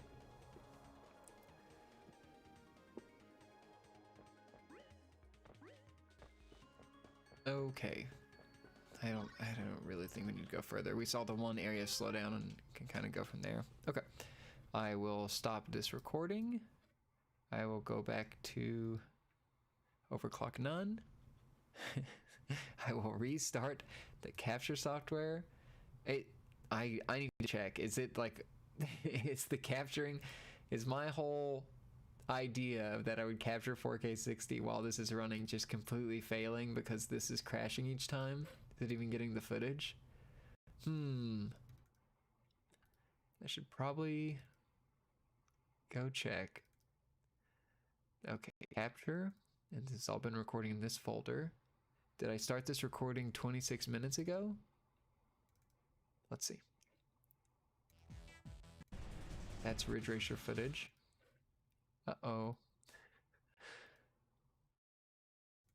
Cool. Okay, so anytime... oh no. Anytime that crashes, it does in fact not finish the recording. So...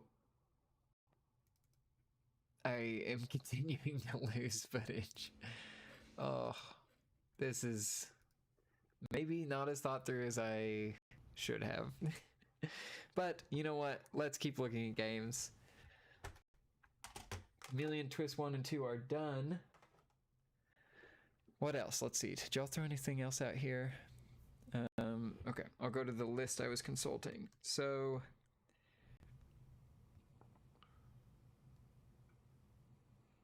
we've done GT Racing, we've done 64. I did Pokemon Stadium 2, but not 1, so I guess I should check out 1 later.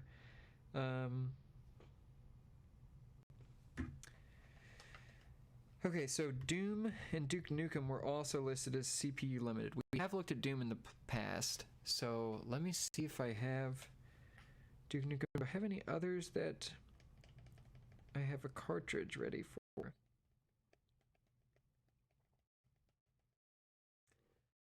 I guess that's... I have a cartridge ready for Pokemon Stadium 1, and someone had asked for that, so...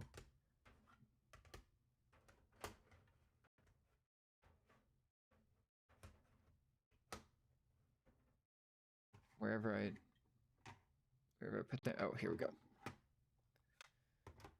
Here's Pokemon Stadium 1. And hopefully this 4K capture thing will work again. You know what? This is all because I said, what if we had an issue-free stream today? That's definitely on me. I should have just kept my mouth shut and not mentioned anything. Okay. Let's configure this. Original hardware, display mode, clean, integer, original. Let me hit record. And change, yeah, Overclock None is on. And you know what? I wonder, does this one have the bad weaving? The interlace stuff at this point? It's a little hard to tell. These Pokemon are moving really fast. I don't think it does.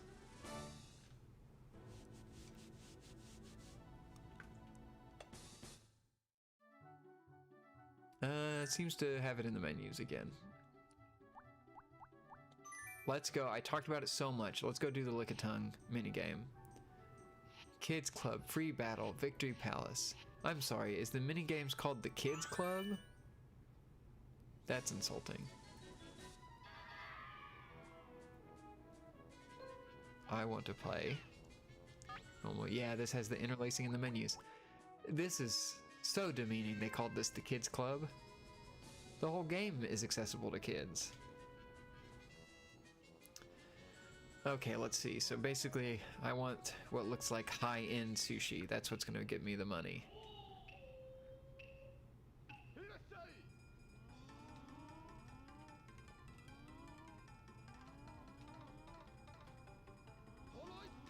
Okay, there we go.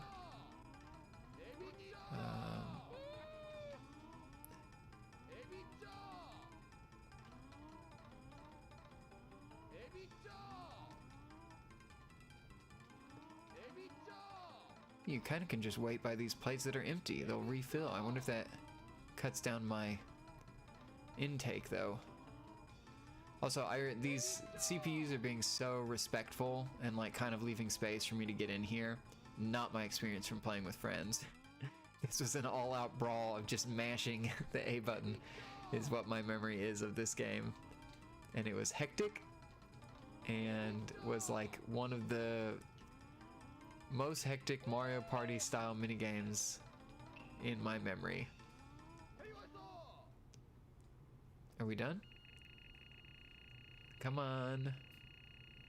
Oh my gosh, 7,000? Okay. Yeah, I'm no good at this. Okay, let's quit out. Let's go do the, again, I'm not sure that anything in Pokemon Stadium is gonna have a slowdown or some improvements. Wasn't there just a quick battle in the main menu? Battle now. One player battle. We're in Star Wars.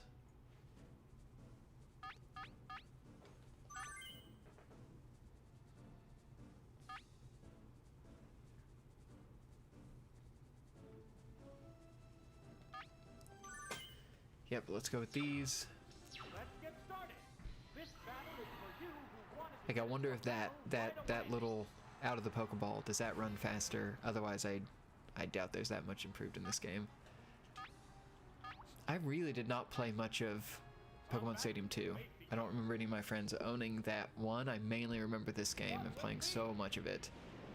And I really don't remember anyone ever hooking their Game Boy up to it. I don't remember any friends that had that transfer pack to hook up their original games.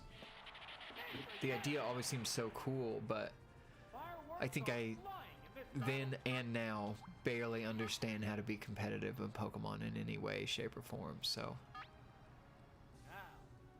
As evidenced by this match. What now?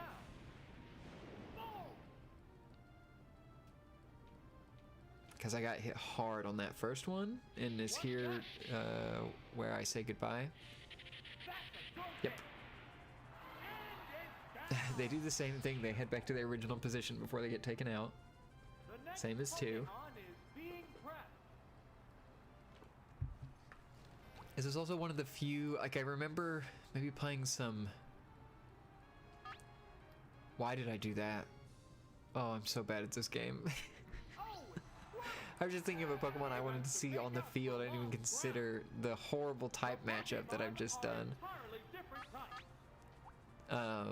What I was gonna say is that I feel like other than like a 2-player like Madden or something like a sports game, I've never seen it where you're like hiding what button you're hitting. Like, it makes sense for this because you don't want them to know the exact attack you're gonna do. But there's not many games where I've seen 2 players and they're like, okay, secretly hit one of these buttons on your controller. We've kind of mixed them up so they don't know what you're gonna pick. And I just remember holding these controllers like with a hand covering it and being like, don't look at what I'm picking on here. There's only one Pokemon against 3. The battle has become one-sided.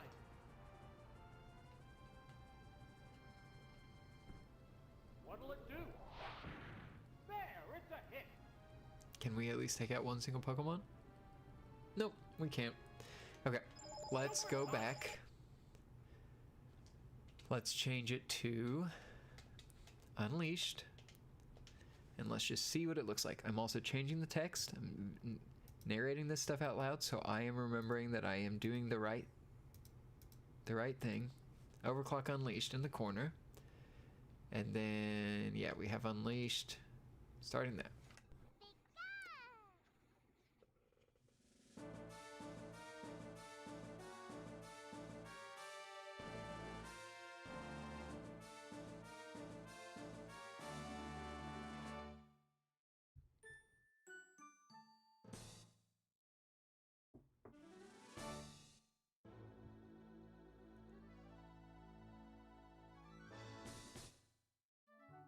I also just remember this game having such a hold on our like imaginations of, wow, this is what the Pokemon games are going to look like someday. Once it gets off the Game Boy, once we've got these new portable consoles, they're all going to be in this level of 3D. And the amount of time it took for this level of 3D was surprising. Okay.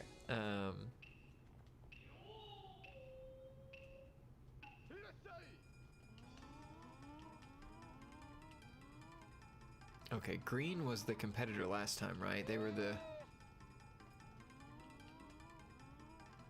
eating up every single piece of food that was worth any money.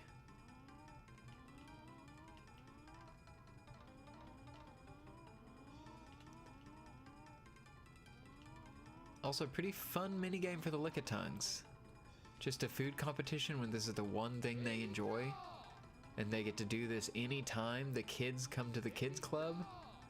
Sounds great. I don't know who's in charge of making all this sushi. That seems like a burden.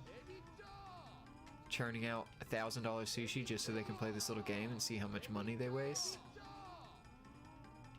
Oh my gosh. Getting all the high priced stuff is getting snatched up. They're pretty accurate. Most of them are running up and getting it in 1 to 2 licks. The competition is fierce.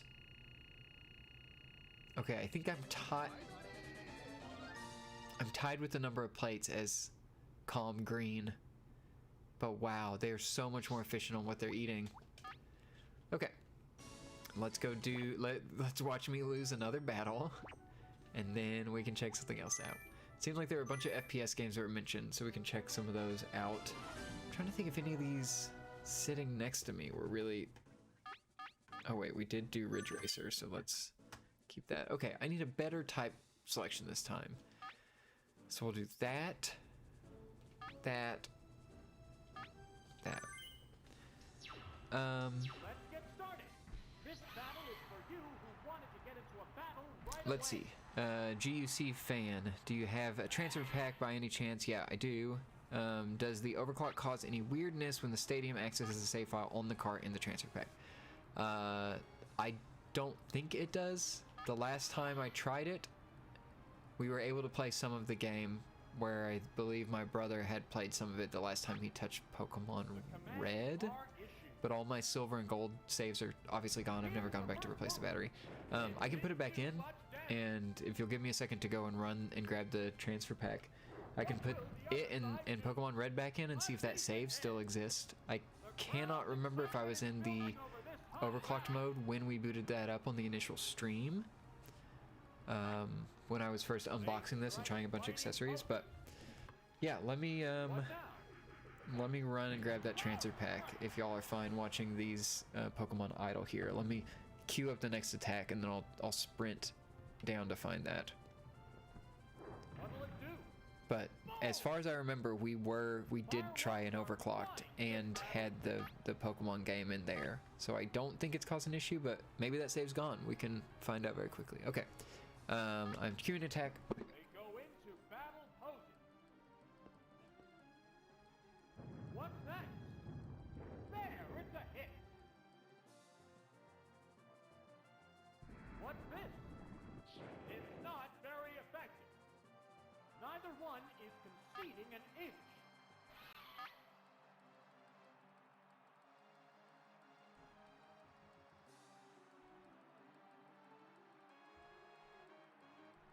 Okay. Transfer pack acquired. Each other down. And let's watch one of my Pokemon die to see if that animation looks any better. Let's see, Blunted NYC. Yes, you can play the Game Boy games. I tested that on my first unboxing stream of this just to see what compatibility there was. So that definitely works, that you can play the Game Boy games. But like GUC fans said, there have been some reports of weird loss of save files in certain scenarios. So I don't know if there's some issue with playing them, and we can try that in just a second. So I will have to restart this game, I believe. And I think it was red version that worked. What I couldn't get working last time I tried it was Stadium 1 with the transfer pack. Stadium 2 worked fine, but we'll try it on both of them and see what happens here.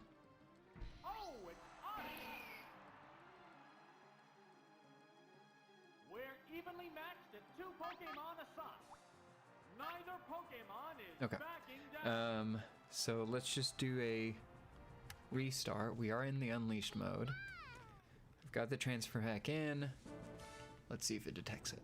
Again, Stadium 1 had the issue for me initially. Oh, there we go. Okay. That is connected. And then I go in here. That could have been on me. Maybe I had gold and silver in or something, or yellow and it wasn't working. Oh yeah, this still has all the interlacing. There you go. It does seem like it might possibly be one of the worst ways you could play the Game Boy games. Like that scaling is really off. Those are not crisp pixels on here. But it's still an option, and we'll try it in Pokemon Stadium 2 here in a second to see if that does anything with the saves. Okay, so Pokemon Red, I am kind of interested. If I pull this up, can I change? Okay, that does nothing. That does nothing. Okay, so pretty much none of these like texture filtering, anti-aliasings do anything on this mode. But okay, so previously my brother had a save on here. Let's see if we can continue. And it seems like that save is still here.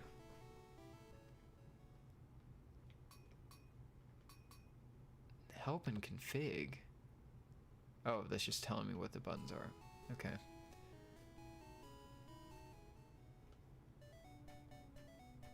Again, this seems like a less than ideal way to play these games, but seems to still be functioning. I guess what we can also do to test it is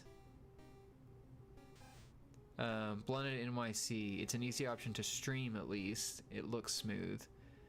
Yeah, I guess that's true. If you have one of these, you don't have to get an additional thing to stream Game Boy games. Oh, what a horrible... Does he have other Pokemon in here? Yeah, okay. There we go.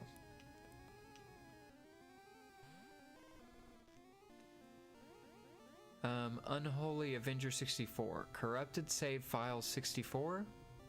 I don't know. What are you saying? Are you saying that you're having corrupted save files, or something else? Or you think this would be corrupted? I don't understand. Sorry.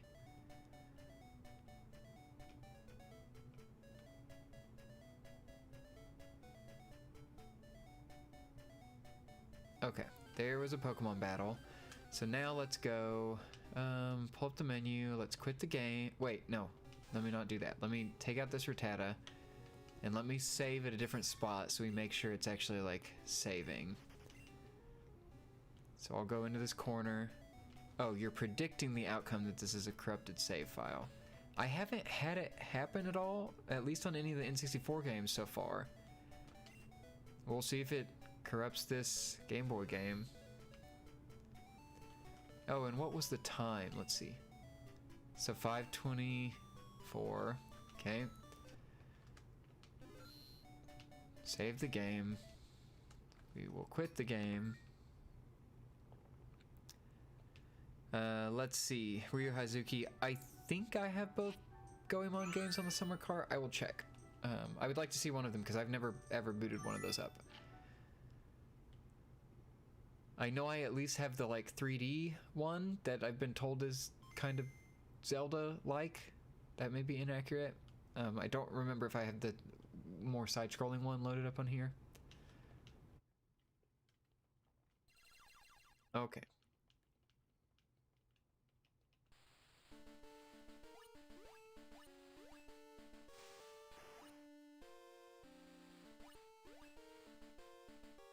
The first one is the 3D one, second one is 2D. Okay, thank you.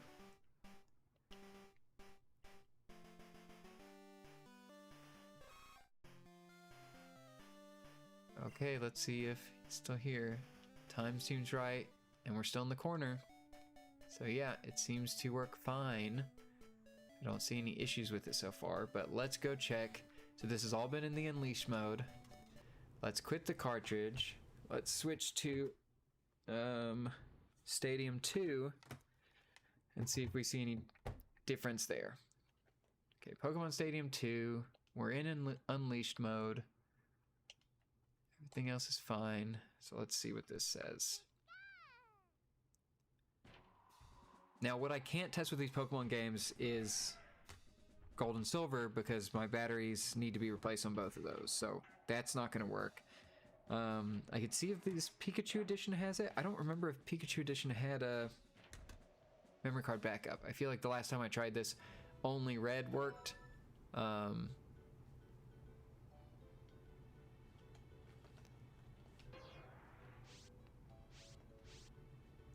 And then I go here to the big Game Boy Island.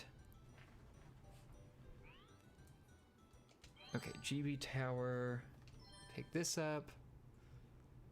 Why would you have... Oh, it'd be to transfer your Pokemon out. I was like, why would you need 4 controllers with all the transfer pack plugged in here? But I forgot you can transfer your Pokemon in and out and like battle with the ones off your Game Boy. So that does make sense.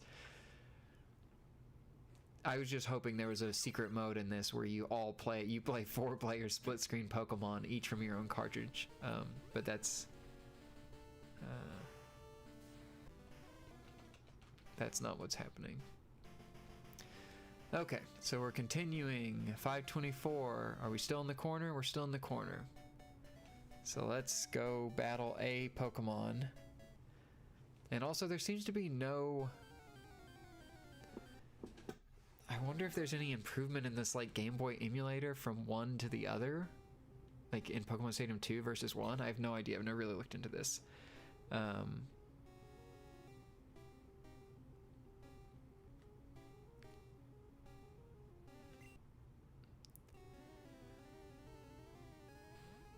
Let's see. Goemon game. Okay. Let's see. Blended NYC. Oh, I forgot. This is the wrong Pokemon. Let's just switch that out. Blended NYC. Awesome. Have you seen any improvements to Pokemon Snap's frame rate? I haven't tried that one yet on here. We could definitely see. That was one I will know a teeny bit better because I did play through Pokemon Snap at the beginning of last year for a video. And so I do have some experience with it. So yeah, maybe it's smoother to aim in that one. That was also one I played through on real hardware too, so hopefully I remember some muscle memory of what that was like. Okay, and we're gonna go into this far corner, and we're gonna save this game. And we are at 526, so let's quit the game. Go back to GB Tower. Let's see, GUC fan. Why is it loading so often? I have no idea. I really... Pokemon Stadium 1 and 2 are one of the many N64 games that I picked up to play, and it is set on a shelf for a long time, so I don't actually know if this is just a limitation of the transfer pack. Because, like, I can't hit start at this beginning until that seems to go away, and then, it seems like the loading kind of hangs what I can interact with. I don't know if that's how it works on the original game. I don't remember. Okay, that said 526. We're in the corner. So it seems to not corrupt your saves on here, at least in the very, very limited testing. But yeah, I wonder if that's just a limitation of the like emulator here, that it's doing all this loading at all the time because it's trying to run it through the N64 controller's adapter. But that kind of just seems like a limitation of this stuff. Interesting. Oh, Blended NYC says Stadium 1 runs it faster / better for the Game Boy emulator. That's really interesting. Yeah, I've not really ever looked into this. And then, yeah, Blended NYC says maybe Stadium 2 works better with Gen 2 games. We can try. Here, let me, what happens if I pull this game out? Oh, it knows. And let's see if I put silver in and restart. And this will have no save file on it, but oh, we'll at least be able to see what this does. This will be interesting. Yeah, save file not found, but we knew that.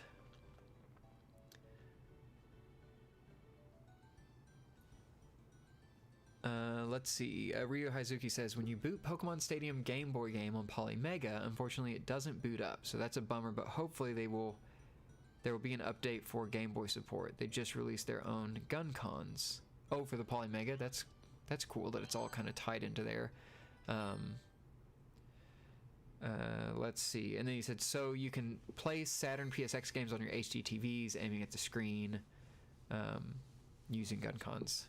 That's cool. Yeah, I've not looked that much into Polymega. The one thing that did make me interested in it is the fact that it does back your games up to the console when you put them in there. Isn't that correct? I thought that was the case when I'd seen some reviews and stuff of it. So, like, that type of thing. Oh, a save error. Leaving your N64 turned on. Detach the Game Boy game pack, then reattach it.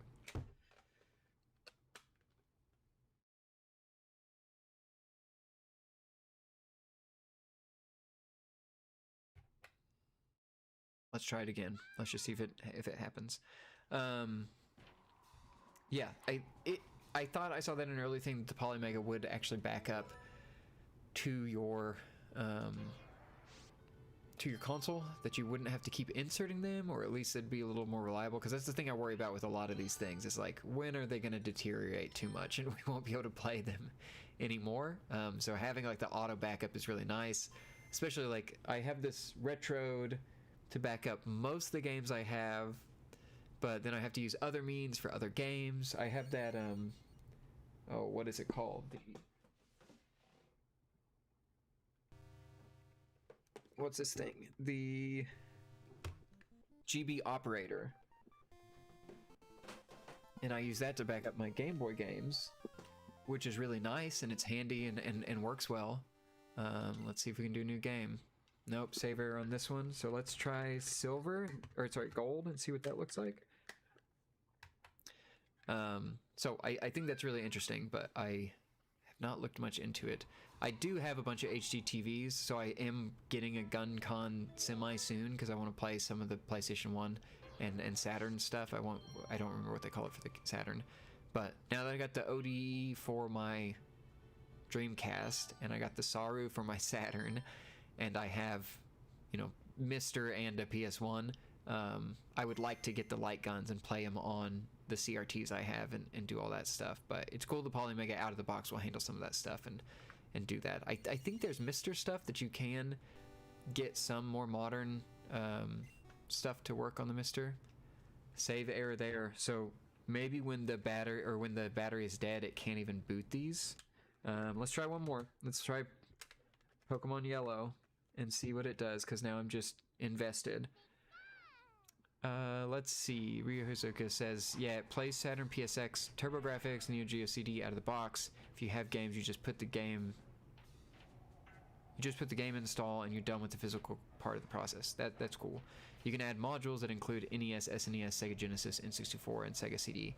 Yeah, that was some of the stuff. The module stuff was where I was wondering how much like the all-in cost for that is. Probably cheaper than like if you were to buy, if Analogue ends up making a PlayStation and a Saturn, buying the module is cheaper.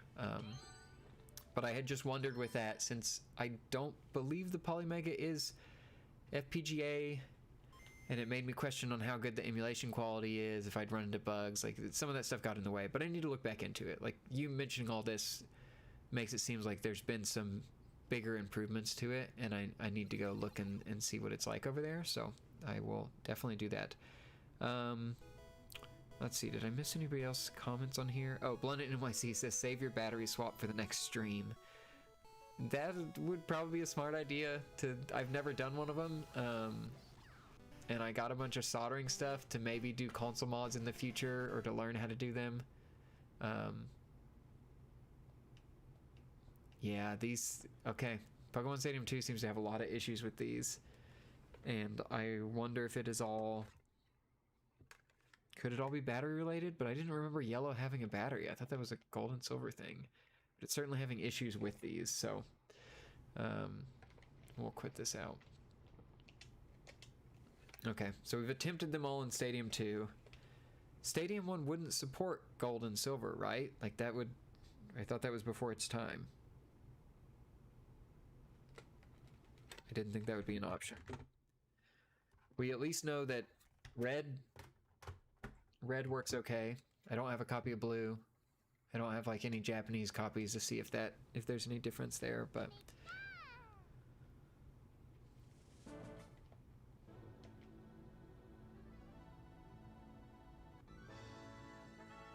wait, red, blue, and yellow have batteries for the saves?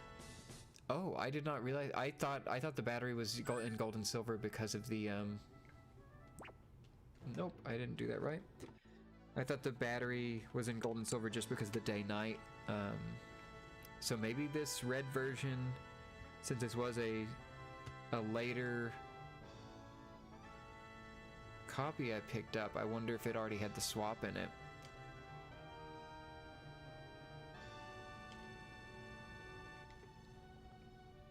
Okay. Plug this in, I'm resetting. I'm going to see if yellow does anything different on Pokemon Stadium 1. Okay, it says no save file found. I also have no idea if like are there issues if you have no save file in here? Like it boots the game. It's just weird. It wouldn't be creating a new save file when you hit new game. It should only do it when it's saving. So I don't understand what the issue would be. It seems like it would just handle, like whenever I play these on the Analog Pocket, I just use the save states to make progress in that. And I've never had any issue with like, you can try to save, it just won't stick around, and the Analog Pocket doesn't care. Okay, so yellow works on Pokemon Stadium 1. It doesn't work on Stadium 2 for some reason, and says it's an issue with the save file.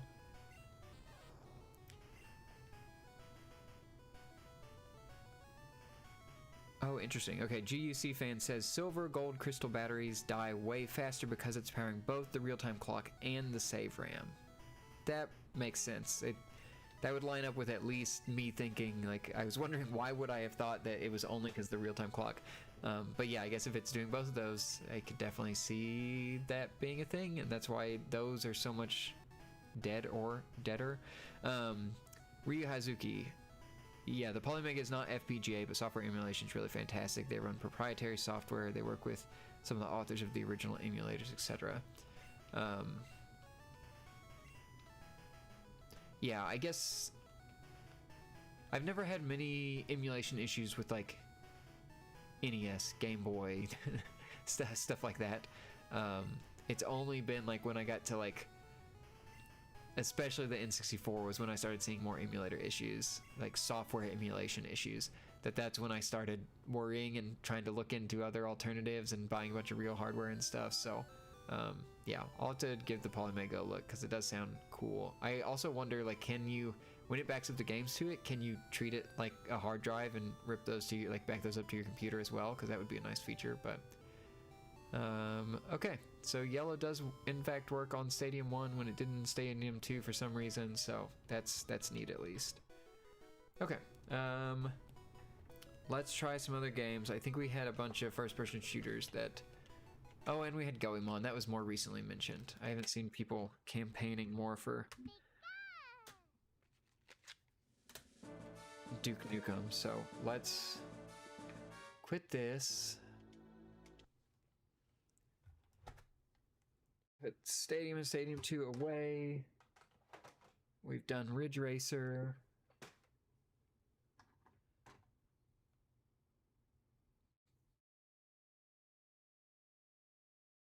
Rio says N64 and Polymega was kind of rough in the beginning, but now they've been releasing updates and it's pretty great now. Oh, that's good to hear. Good. And Goemon would be on Summer Card. Let me put this memory card back in. And please stop this recording and don't break the stream. That would be really cool of you to do. Okay. It seems I have kept that recording.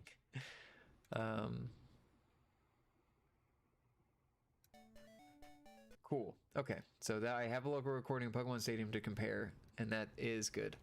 Let's see. And this is the unknown cartridge that is this. Let's do hardware. Let's do Force Original. Let's do no overclock.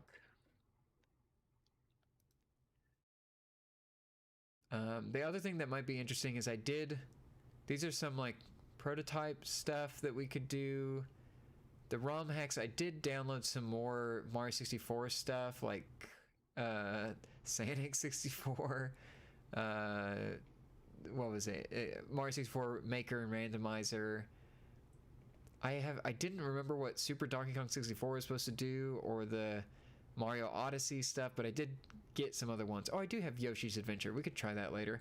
And then I had a bunch of 64DD stuff that I'd booted up, and it does in fact work, so that's cool. But Blended N1C, yes, that should be what you're seeing at this point. I know I'm on a delay from when I saw your message to when you'll see this, but yeah, this is, anytime you see this black and white menu, this is Summer Kart 64, and it's worked. I've had absolutely no issues with it at all. The only thing that I haven't been able to fully get working is what was it? I haven't been able to get working like a lot of the emulators, and I know that the EverDrive out of the box has some emulators built in so that you can just drop ROMs on there and get it to run. I haven't seen that on this end because it was more setup. I got Game Boy to work, but it honestly looked pretty bad and played badly, so I wasn't too interested in testing that stuff more unless people are just super interested in seeing how that works. It just seems like it was more a setup than it was worth, from what I'd seen early on at least. Okay, so yeah, this is all original hardware. Goemon's Great Adventure, I believe is what this one's called. And then what's the other? Mystical Ninja starring Goemon is the other one.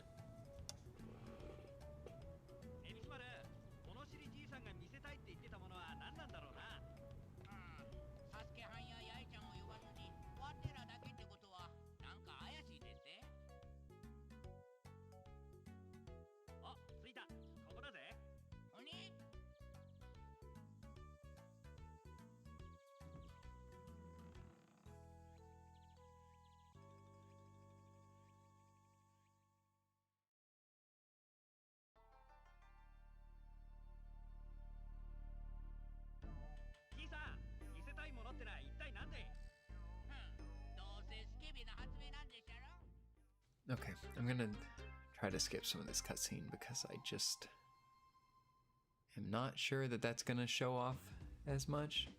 Okay, so this must be the side-scrolling second game, right? Or more side-scrolling one? Who are you? Okay.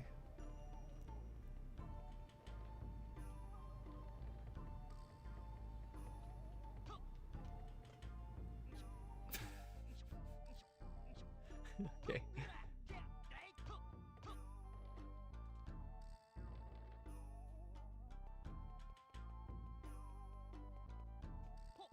Do I need to talk to you? We're counting on you.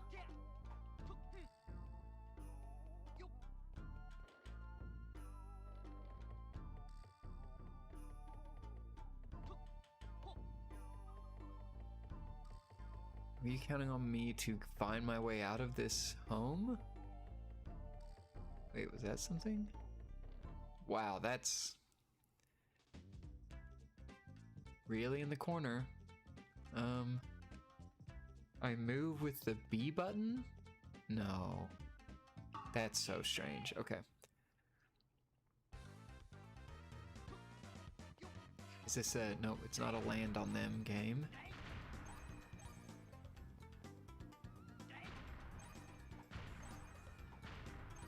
Okay. Oh.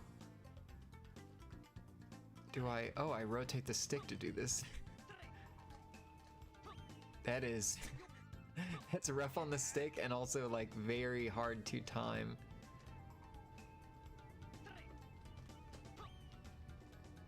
Wow, that seems extremely difficult to pull off.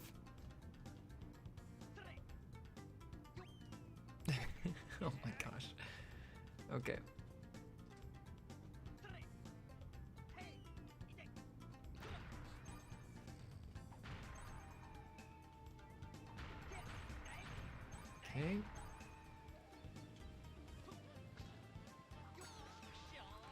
having them jump out the back is kind of cool.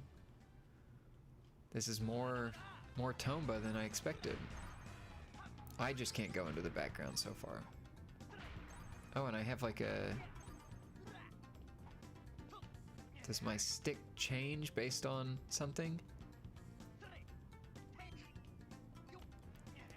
It feels like you actually do a... Yeah, okay, so you don't have to spin the stick. But you do have to rock him back and forth until he gets into a spin.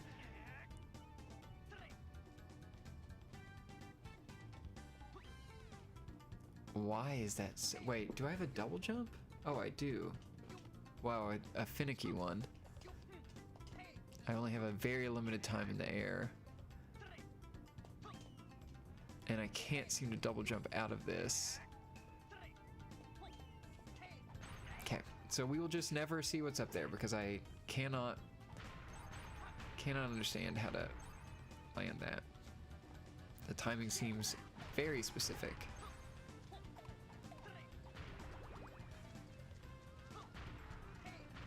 Okay. Oh, oh, oh, oh.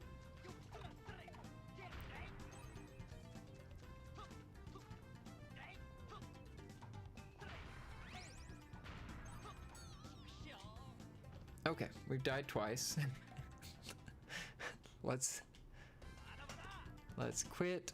Let's say that we are overclocked in the corner.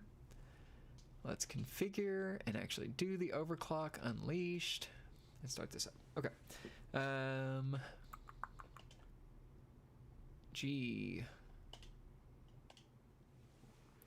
Let's see, Ryu Hazuki. What's really interesting is to see the difference between unpatched framerate games between Polymega and Analogue 3D, especially Diddy Kong Racing, which shows you actual FPS on screen. They're pretty close.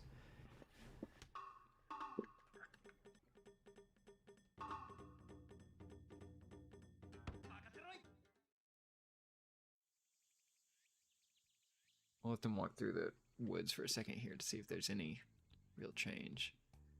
But this cutscene seemed pretty specific.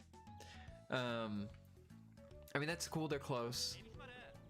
I know software emulation for a while has been able to push N64 games way further, but that's always been my worry, is that it is pushing them way further and introducing a bunch of bugs and issues. And my greatest fear has always been like getting 99% through a game and then some bug with the software emulation shows up. It's probably a I don't know, it may be me overestimating how good like an FPGA is at recreating the stuff identically, but I've just always, like, that's why I also stuck more with like the real hardware, is because I really didn't want to run into any issues that were out of the original kind of scope of the game and stuff like that. But I'm probably putting way too much stress into FPGA, and I'm sure software emulation is very good for certain games. I just always worry when they're like, oh, this game is 100% working on, like, especially tracking like newer emulators and seeing like this game's completely playable to the end. I always wonder, did someone actually play through the entirety of it on this emulator, or are they just saying that it seems mostly playable? Like, that's a concern I've always had. I don't know the process for any of that, or if that's even like founded in anything real. It's just my fear of like, well, who's actually tested this strange game I want to play on PS2 or PS1 or something like that. And so the FPGA was always the thing of like, oh, it seems like I can trust it. But as we've seen with this, there are differences in even what the FPGA does, and going Unleashed could introduce a bunch of errors. So I've always been concerned with it, but I don't know. You talking about the Polymega does have me very interested in that, because it seems cool to have everything in one place. And it's kind of the reason that I was interested in this Superstation 1 from Taki Udon, is that I can put my discs in it and it will back them up and play them and do all that. That I like the combination of it. The FPGA has always given me a little bit of hope of like, it won't break when I get 99% through. It won't have some weird bug. And if anything, I can transfer it to real hardware because it will be saving in the same way the actual console did. And I know there's ways to transfer that out with emulators and stuff, but that's my maybe unfounded worry with a lot of those.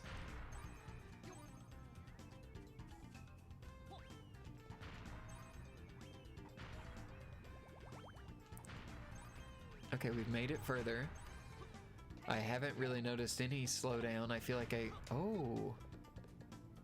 Wow, that's a fun horse.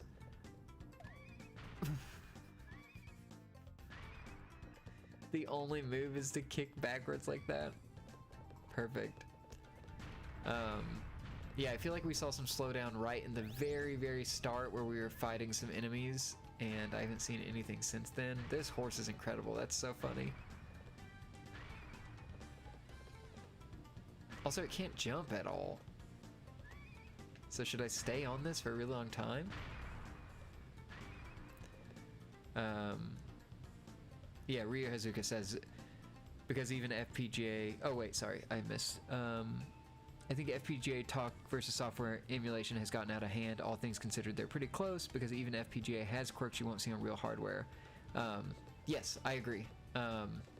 It was just always my hope of, like, I like the idea of them trying to recreate the hardware and things being all compatible at once. And I will say I had really good luck with the, like, Analog Pocket, because that was the first FPGA anything I got of seeing everything just work. Like, I never ran into anything that didn't work, so I was always really impressed with that. But also Game Boy emulation, software emulation has been in a great place for years, so like I don't even know why that was the convincing thing. Oh wow, that's just a thwomp, just normal.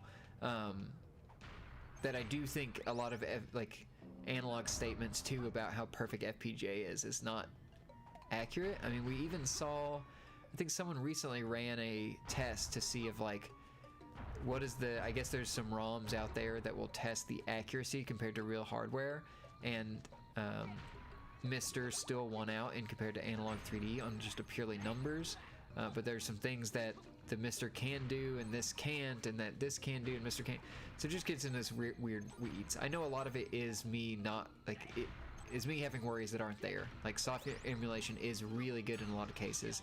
Even going back and playing, like, PSP games, seeing stuff that was at such a low resolution because it was portable, but obviously had a lot of good art that just wasn't fully coming across.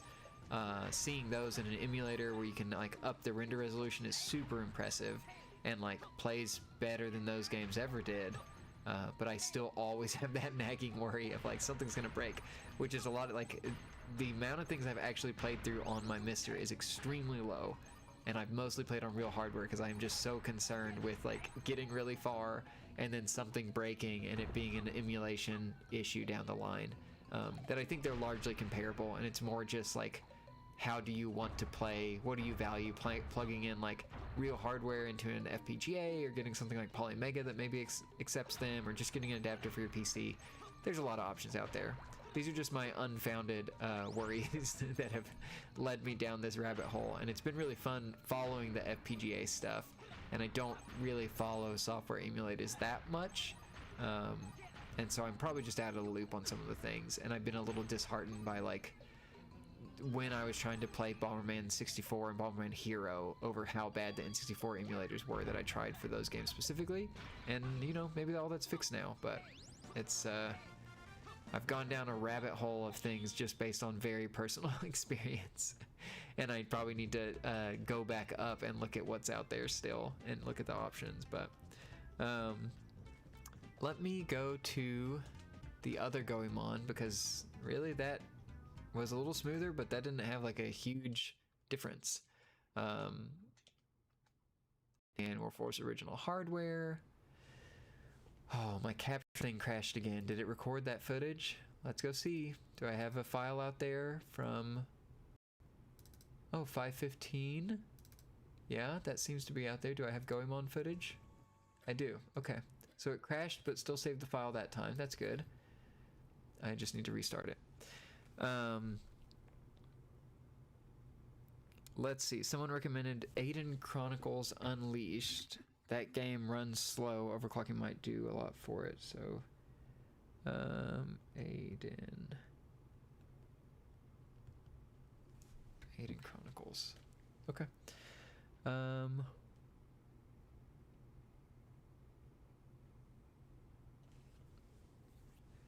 Unholy Avenger 64 says N64 is the only console that requires FPGA because of uniquely low quality graphics that do not look good upscaled in emulation. It definitely is more like there's a lot of things with the N64 that are like special that I don't think look as good crisp, but I also kind of feel that way about the PlayStation 1, and so, like, a lot of those consoles I do think don't look as good. I mean, we've seen like the issues with Silent Hill fog when you up-res it and stuff. Like there are things that are like unique to the hardware of the time, but N64 out of all others is the ones I've had the most issues with in N64. But I feel like it's all it all just comes down to how you want to play this thing.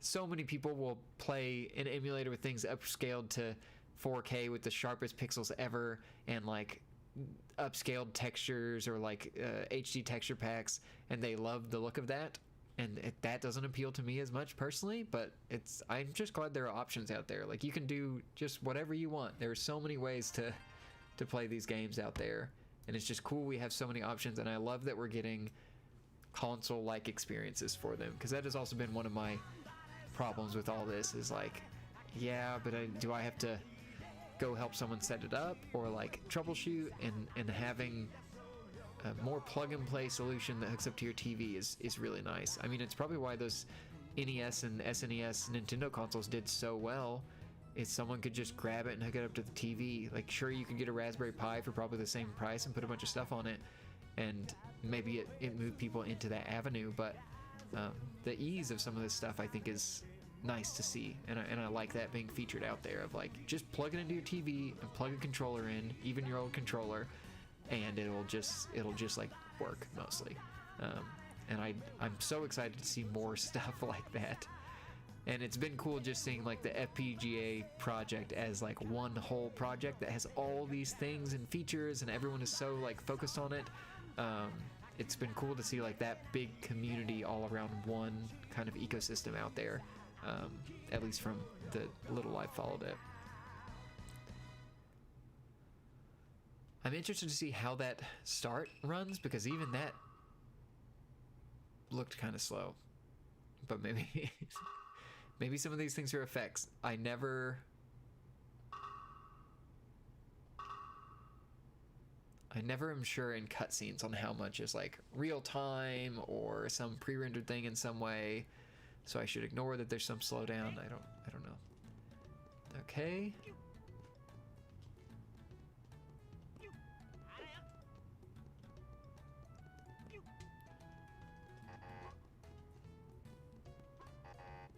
That's my stick. What does the coin do? I just throw my money as a projectile? I cannot tell what a door is in this game. This and the other. Oh, wow, okay. Yep. Let's just get a slow walk and drink in some of this frame rate. Oh.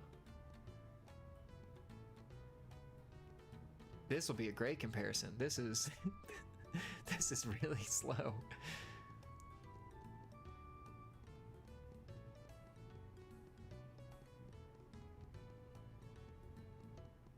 Oh my gosh, this is... I can't wait to see what this looks like in Unleashed. The town looks lively, the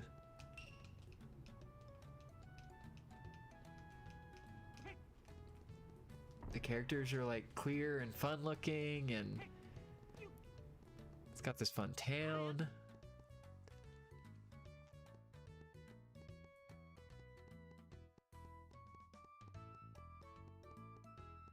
This is one that a friend of a friend was selling a bunch of N64 games. It's where I have like the Castlevania boxed and like a bunch of other games that were harder to find at the time. Is because someone was getting rid of a bunch of stuff and I was able to buy some off of them. And Goemon was one that was like a pretty pricey, that I was like, oh, I don't know if I can do that right now. And then it sold like it so quickly after that, when I was like second guessing, like, well, maybe I could probably justify it, like I don't know when I'll find another copy of it and everything, and then it immediately was gone. You can use the chain pipe. Well, I don't have that. So this one specifically, because I heard it was like almost Zelda-like, and this seems very, very cool. But wow, the performance is rough, but it also looks really impressive. It's like, this looks great. It is just really framey. Okay.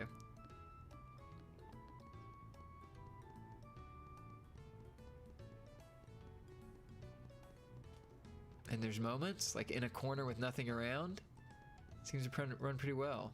Then I turn around to where other objects are displayed. There we go. It has the like rare problem. They're trying to do too much. They're putting too much detail in. Oh wow. Oh my gosh. Okay. I'm not even gonna go into like a level or something here. I don't know how to navigate this world, but let's just go and compare. Okay. Unleash. I forgot to change the text in the corner. I'm getting so bad at this. Okay. Unleashed in the corner, even though it said that the whole time and I was not correctly showing the right thing. So overclock unleashed. We're still in all the stuff there. I'm still recording. Okay.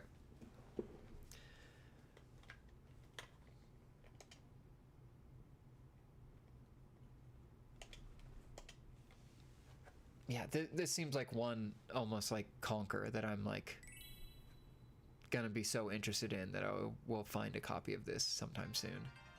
This runs so much faster already. All these all these animations. Ryu Huzaki said, "Told you this one is pretty rough. It's a shame because it's a great game." Very good to hear it's a great game.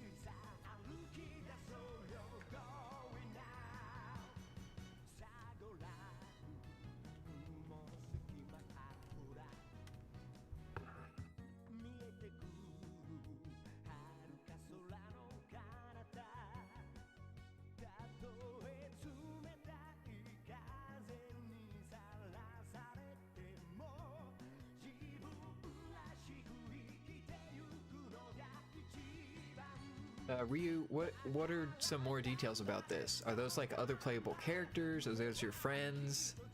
Is the combat all hitting stuff with sticks? Are you getting like different weapons? And it obviously looks like there's some mech battle that happens later in this game that I'm very interested in.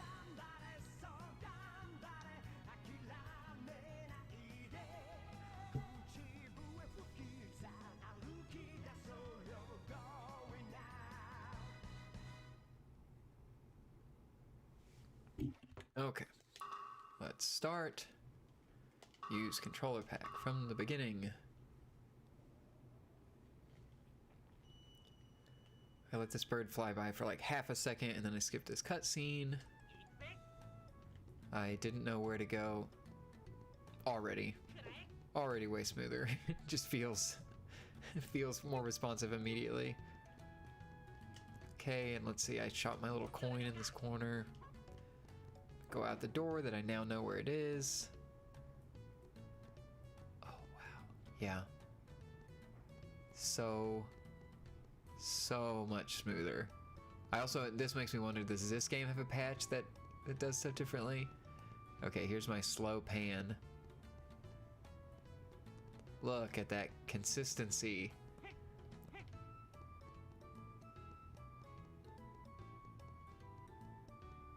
There's maybe still some dips in areas.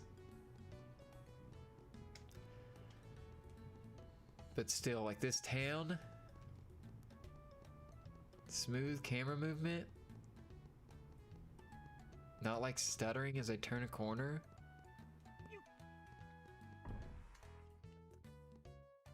That's really impressive. Okay, let's go out here. Let's see, Ryu says, it's very much like an SNES game. Adventure with overworld, lots of things to do, finding secrets, solving puzzles. It's a lighthearted adventure. Yeah, this seems really cool. I understand why I've seen the name of this in the past. And why at the time that I was offered to be able to purchase that game from friend of a friend, I was kicking myself, and now I'm doing that even more. Okay, so like when I walked to this end and people got out of the frame, it ran like way better. And it does a little, like it looked like it still sped up a little bit there just because I've got so much nothing to render at that point. But yeah, this is a huge improvement. I need to put this one on the list of huge improvement to show.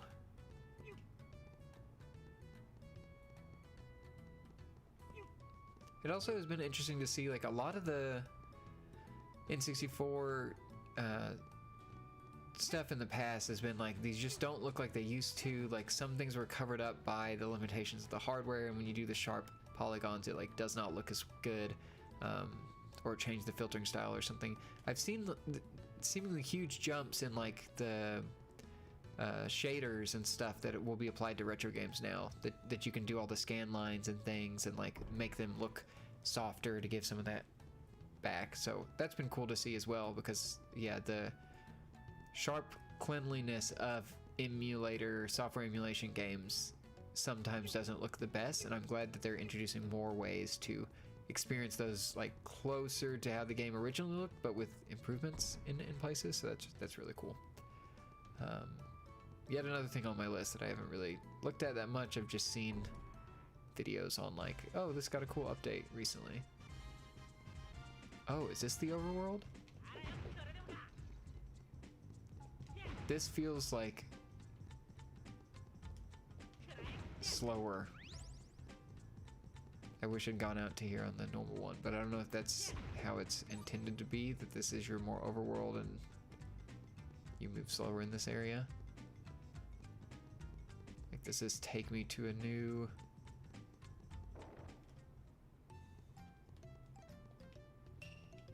Oh, this is a coffee shop. Okay.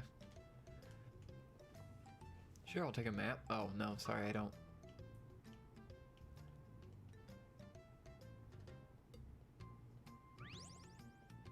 Cool.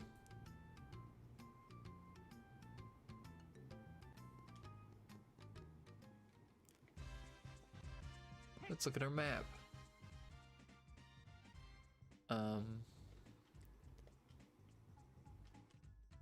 There we go. Whoa, that map movement feels really quick.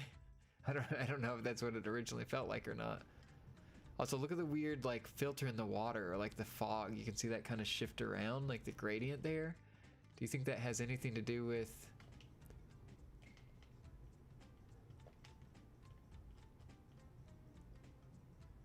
display modes?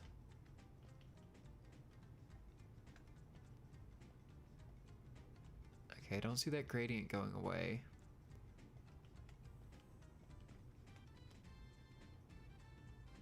Oh, you can see the gradient a little bit down below here, and when I turn the 32-bit color off, it blends a little bit better, but it gets sharper once the extra details added in there. You can kind of see it where the land hits the water down towards the bottom of the screen, especially where the land comes out from the left side of the screen and then goes across. You can see a sharp line, and if I turn it off, it gets a little softer. So that is another 32-bit color thing in there. Let's see, if I plug in this 8-bit controller into a second controller port, or like connect it, can I pull up the menu? No, I cannot. That would make it a little bit easier for me. Okay. Yeah, as Unholy Avenger 64 said, 32-bit color is not ideal for every game, apparently. Yeah, Perfect Dark is the other one that's seen issues with it. It still hasn't bothered me too much. Like, that stuff seems still really small in the grand scheme of things, so I've just mainly kept it on. But I could see it if you got annoyed by it in the game. I'm glad it is still an option and not like forced on by default.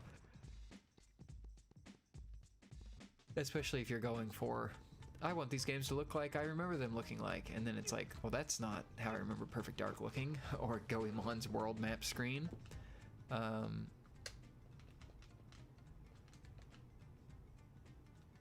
Trying to see if this also, like, you can also see it in the item here. Let's see if I can get a better.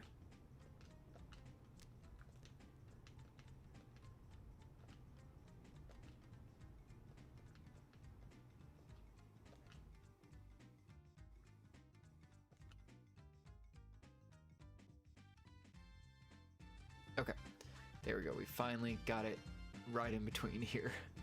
So you can see in the item there, where it has the light shining in, it's supposed to give, like, I guess a little shine to whatever item's in there. The, like, gradient is much sharper with 32-bit color turned on versus when it's turned off and it has a really smooth, like it's blending those colors to where if you give it more colors, it's breaking that up. So like it's stuff like that that I see and I'm like, oh, they intentionally made that happen for some limitation of the hardware. You can also see like there's on the menu at the bottom of the screen, it almost has like a little maybe pseudo transparency or something, and then the second you turn 32-bit on, it's like losing the speckling, the like dithering pattern on there.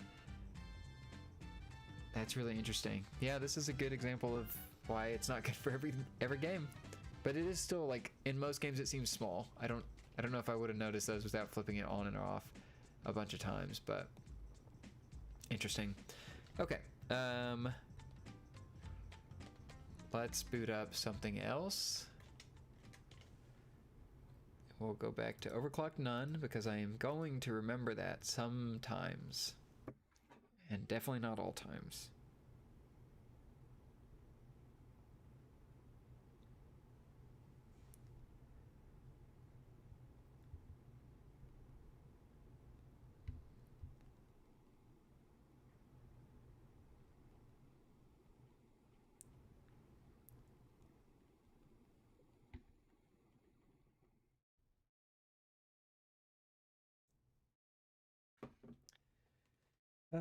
What else did people ask for? Oh, this one's been on the list for a little while. Let me remove Pokemon Stadium 1 because we did show that finally. Oh, I keep wanting to load this Portal 64 thing and I have not found it yet, so it's not on here, but I keep wanting to. This is not a I keep wanting to, let's play it now. It's I keep wanting to, and I have again forgot to load it on here. Okay, one that someone had asked for that I do have a cartridge of was Pokemon Snap. So let's go back to that. Because ideally, I'd like to get through all the cartridges I have because I have not tested all of them. Okay, Pokemon Snap, configure, original hardware, display, clean, integer. And my capture utility has also stopped. I need to find a better way to handle this, because this is disappointing that it is so inconsistent.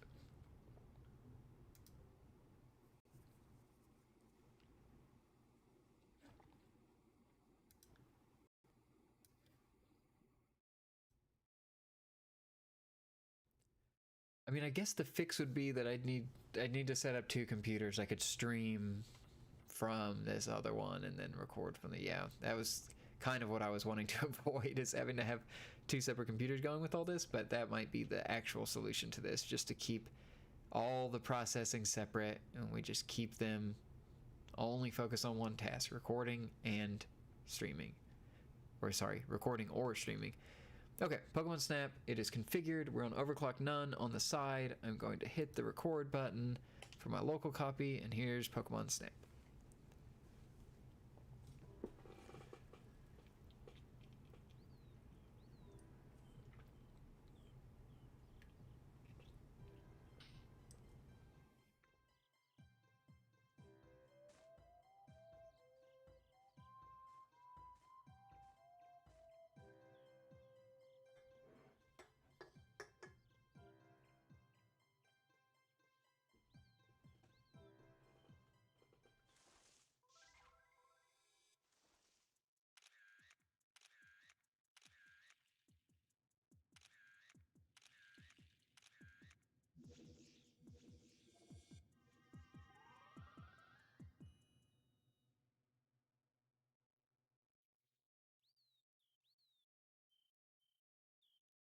Just think, if he had gotten that photo at the very beginning of this game, he wouldn't have had to go to space to get that photo. This whole adventure would have been over before it even started.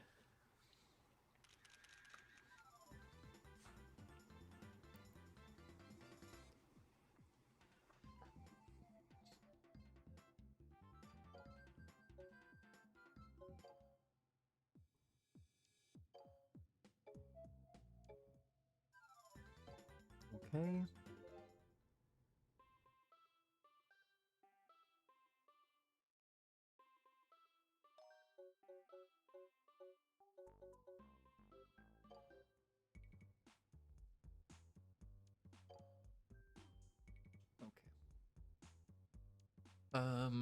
Yeah, I guess playing with all the stuff unlocked should be fine.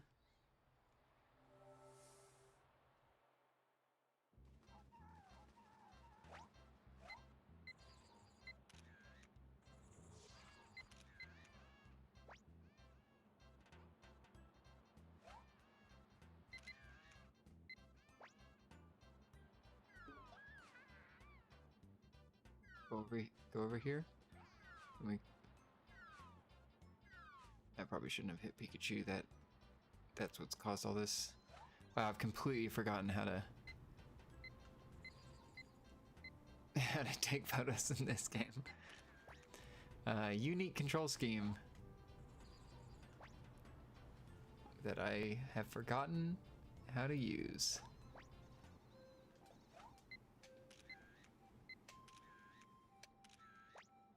Okay.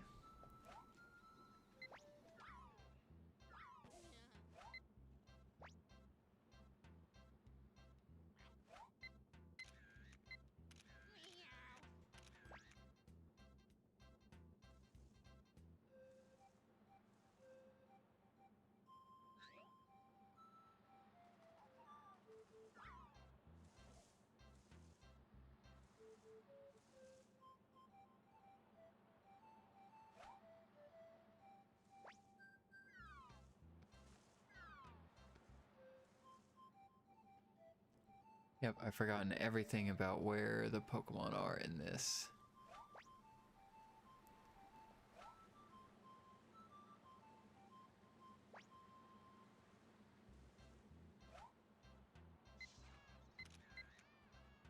Isn't there somebody chasing you? And can I save? Pidgey saved.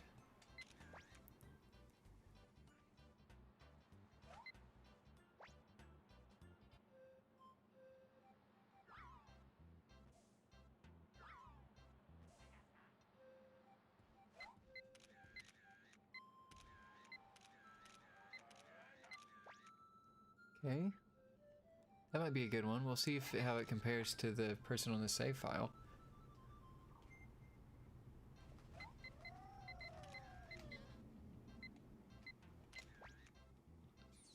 I also can't remember if there's like maybe some of the cave stuff or volcano. Like, what would have a lot of slowdown for this game that would be a good comparison?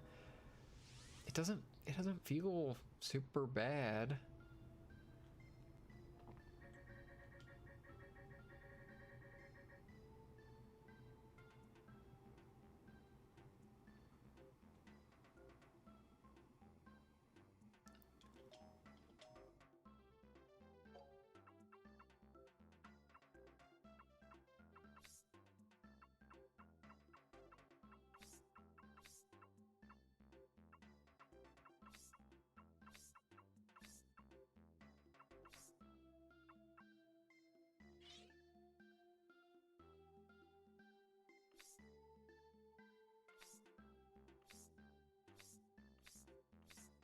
Well, I don't know. Will you let me? I don't remember if it actually compares them or deletes them.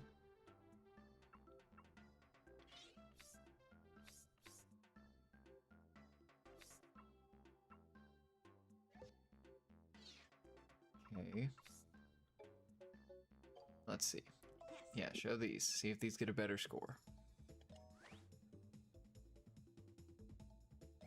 Yep. But is this better? Please tell me. Oh, identical size. Not as good of a the mouth is open on this one. That seems way better. Ugh. Okay, I got doubled. No. I mean, I guess keep the last time one. You're right, you're right.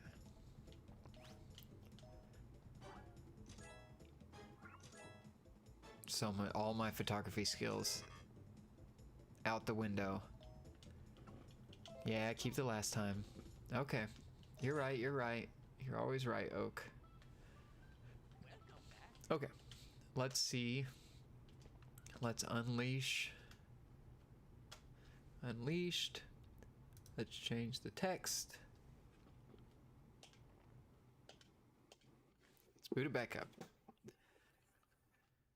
Let's see. Ryu Hazuki. I purchased every analog console. The only one I didn't was Turbo Duo, but I haven't used them much because having that many consoles hooked up is not ideal. I decided to sell the NT and Super NT.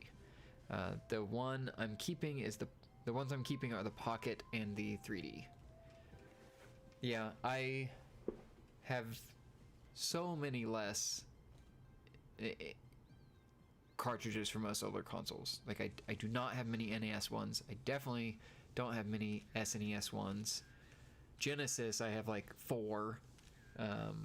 So none of those are super appealed to me because, again, if I want an analog console, it's been ones that I have a lot of cartridges for and like extreme nostalgia for. So yeah, I'm in the, granted I didn't own them all, but the ones that appealed to me and the ones I have are the Analog 3D and the Analog Pocket.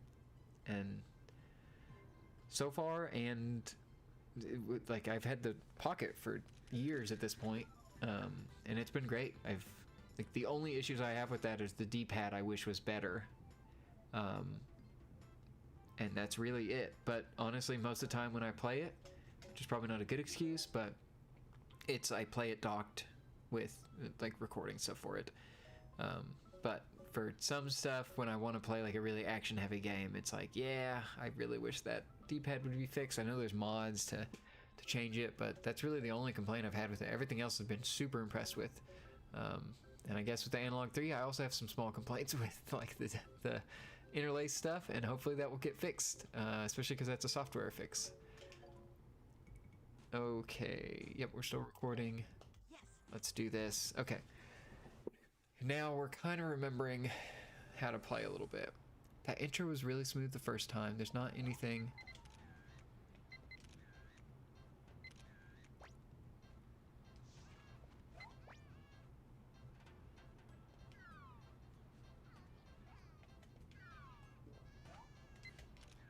Oh, but do you have a picture of a dead Pokemon?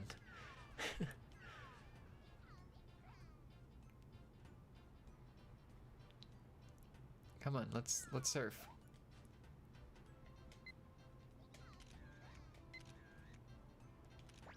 Okay. That will probably be way too far away to be worth anything, but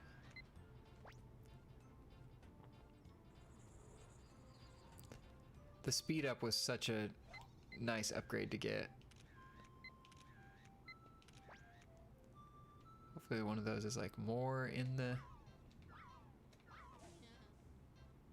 Okay, fall off. Let's play the music.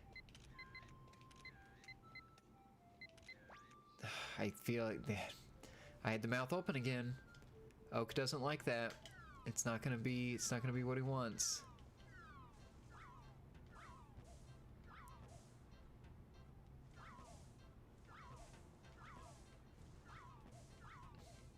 Come out of there. Come on. Nope. Didn't manage to do it. Let's see.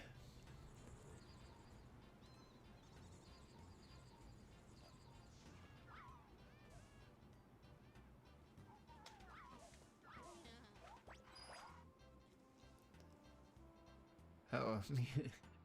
Yeah, this is on the tracks. Okay.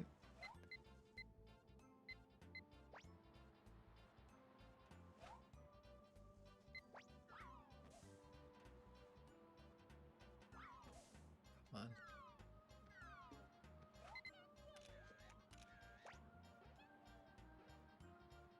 Okay.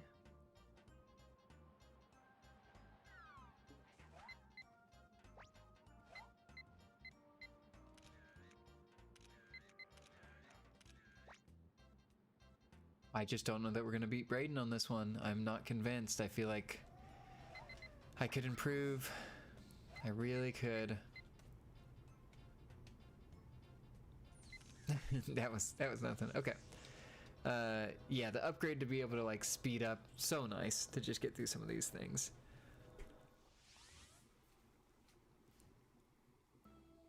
Ryo Hazuki, what would you want to see Analog do anything else? Like, is there another console you'd like to see after the N64 that you do think you'd keep? Do you have like a lot of nostalgia for, or would want to see out there? I was always semi-tempted by the like Analog Pocket extra colorways and everything, but I still think the top one for me would be if they did an Analog Pocket in the GBA form factor. That would really get me. That one would be a big one. But I can't like the PS1 would be really cool to see. I do have a lot of PS1 discs, so I feel like I'd be tempted with that one for sure. But the Game Boy Advance would be a huge one for me if they did that, even if it did nothing different than Analog Pocket. If it just had the integer scale for GBA games as the priority instead of Game Boy Color games, that one would be really, really cool to see. Let's see. Ryu was like, can you do Shadowman next? Yeah, I can do that. And then I think Dreamcast would be nice, Ryu says. Yeah, that'd be really, really impressive. I mean, a lot of my hope for the Dreamcast stuff, like the Mars FPGA that was being kind of talked about but seems fully dead, or I think they finally announced that it was dead. Seems like it's never happening, so it'd be cool to see that. Oh, they have the electric Pikachu. I don't even know if I've ever seen that photo before. I don't remember doing that originally. That's super cool. Okay, yeah, I couldn't replicate that at all.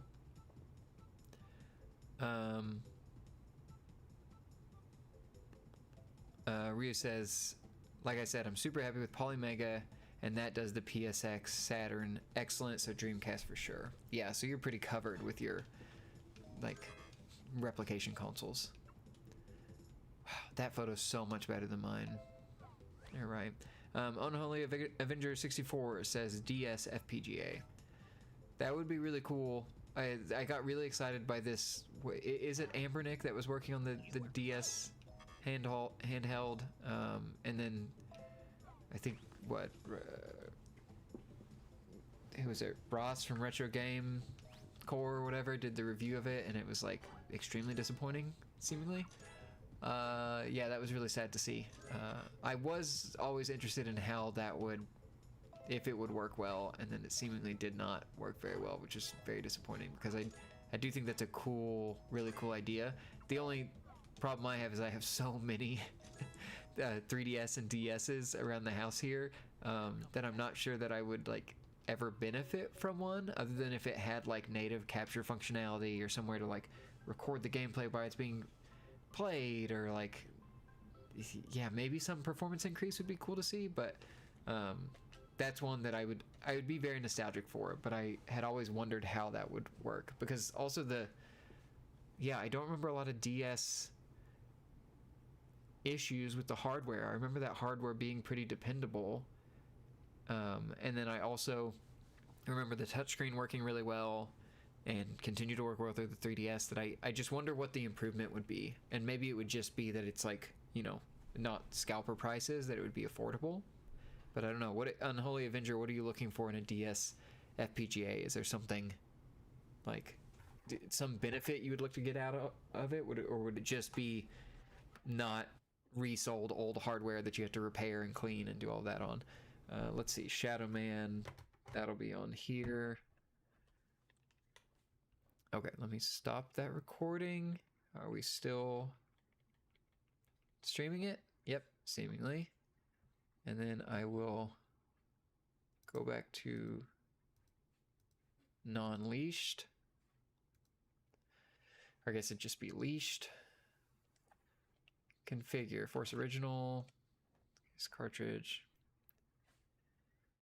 Yeah, Ryo Hazuki, 3DS plays DS, not sure if it's really necessary. Yeah, that was my thing. Like, I have a bunch of DSs, I have 3DSs. There's so many ways for me personally to play it that I had, other than the nostalgia of, man, I loved the DS.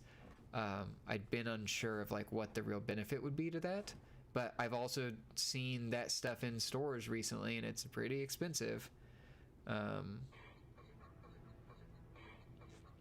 Let's see. Unholy Avenger says DS emulation works great. Maybe FPGA is not necessary. Yeah, I mean, the FPGA always excites me just because it should technically have support for the hardware and things. Like, would there be an FPGA handheld that works with the DS Guitar Hero attachment, or that also plays Game Boy Advance cartridges in the bottom, or works with the Rumble Pack in the bottom? Like, there were all those cool DS accessories that's where I would think an FPGA would be cool. That was the cool part about the Analog Pocket as well, is that all my weird little Game Boy cartridges and accessories and stuff work. I don't need to like configure something to get tilt and tumble working. It just works because that's in the cartridge and things like that. But yeah, the 3DS is really good at playing DS games. So like, I have never seen a super need for it. I also was really interested in how the touchscreen would work, because it'd be capacitive in the new ones. And I feel like the touching with your finger versus a stylus is very different. Did this freeze on me? Nope, it was just like loading a new scene. Okay. Let's see. Ryu says put high res on. So this is low res. That's high res. Low res, high res. The high res is interesting because like the text looks so smushed in high res. Like, it looks like it's got a filter on it when it goes to high res mode, and I wonder if that's part of the like output limitations of the N64. But yeah, we can go high res. Whoa, will this tell me the controls? Strafe, crouch. Okay.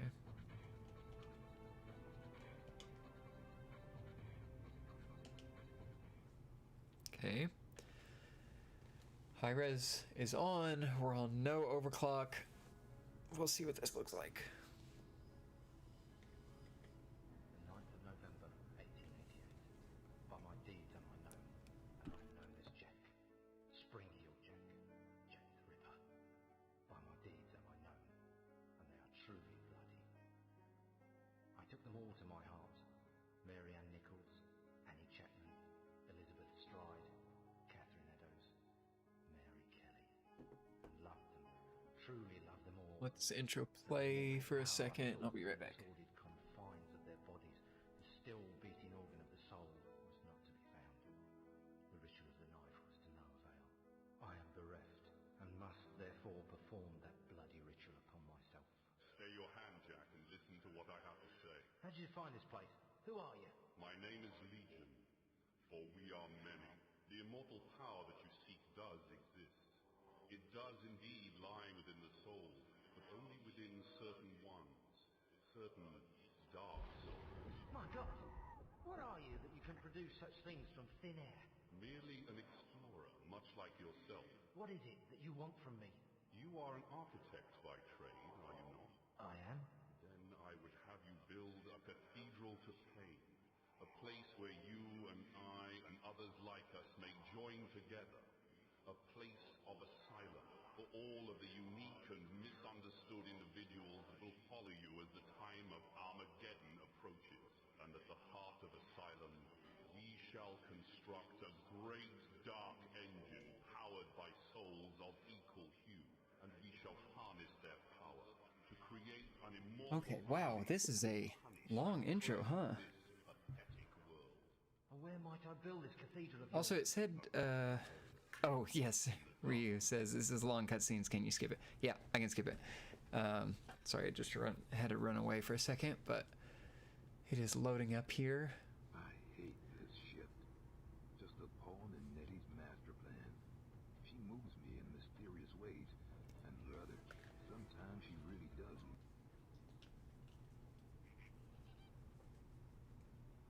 Does this have... Yeah, it looks to have the interlaced issues in it.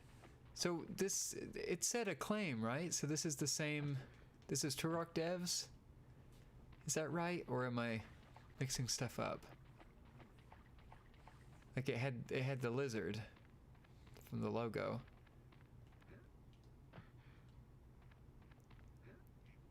Ooh. Yeah, it feels a little sluggish.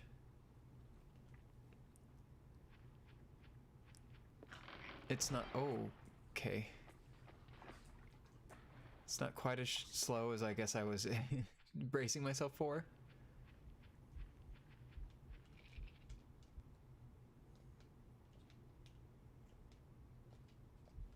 What scary menus?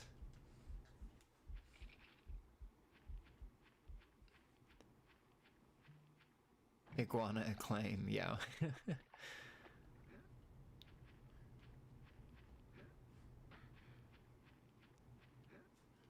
Oh, okay, yeah, I'm feeling like making that jump felt like really, really sketchy. Even those trees are creepy. Oh yeah, and in this big area. Something's wrong with that dog. Oh, interesting. That was I can leap backwards off of that? That's kind of cool. That almost feels like Tomb Raider-esque. Being able to like do things off of ledges like that, like have different movement options when you're on a ledge. Let's see. Ryu says it gets worse in later parts, but you can see it here too. Yeah, I can definitely see it here.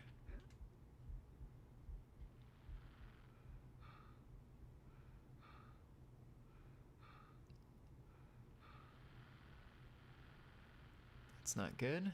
Those birds don't seem okay.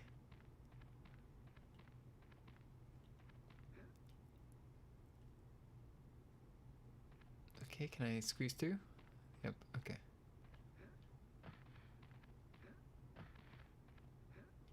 Oh, really sliding there. There we go.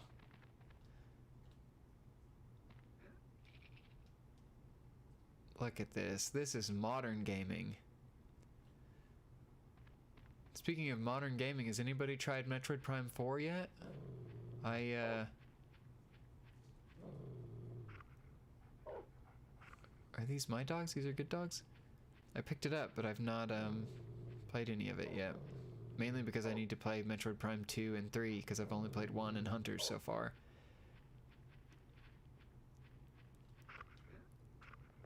Okay, oh, I can stand on that lock. That's cool. Was there a door to this house? I keep thinking these dogs are about to attack me, but I guess they're cool? They're friendly? What a backwards walk.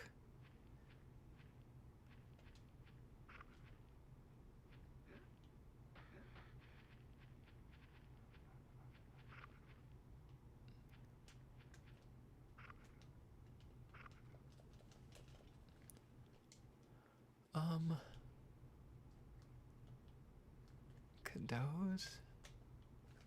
Maddie's file.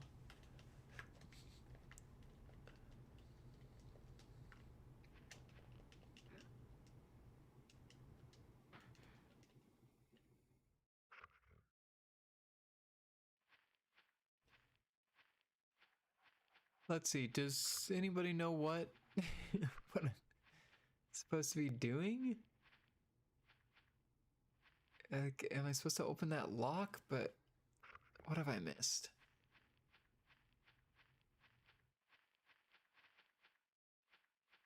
Feels like I need this lock to get through. There's nothing around this corner. These dogs don't have anything for me. I can't get on the roof. Well, it kind of looks like I can get on the roof because I clip into it. Was there a door here that I just missed? Yep. Yep. Okay. Okay. I got it. This is kind of creepy. Nettie? Uh-oh. Glad you could make it. How could I refuse your offer? Okay, this... Was I given a key?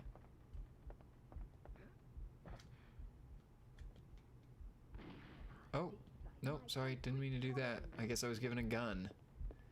Let's go shoot the lock off, I assume.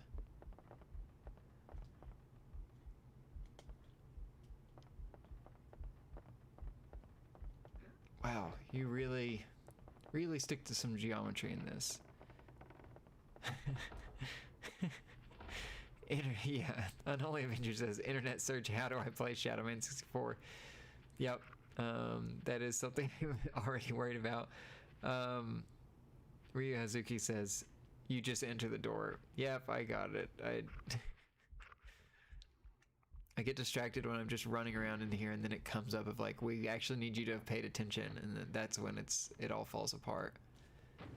Okay, good thing that water was there. Wow, he's got a real dolphin swim too. Gun out and everything, just feet.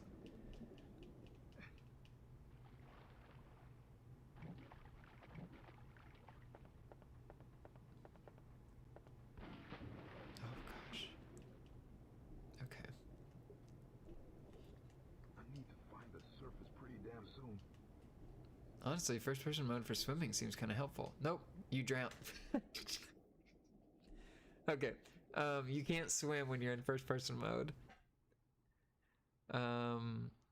Let's see, Ryu Azuki says, this is actually a pretty cool game. It's a Metroidvania with large open spaces. Oh, that's, not what I expected. Wait, I died. Was that intended? And now I have become the Shadow Man now? Okay.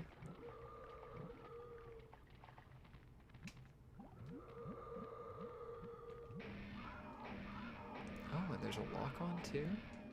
Is that only when I'm... Yeah, that's only when I'm doing this. I'm in strafe mode and I can do that.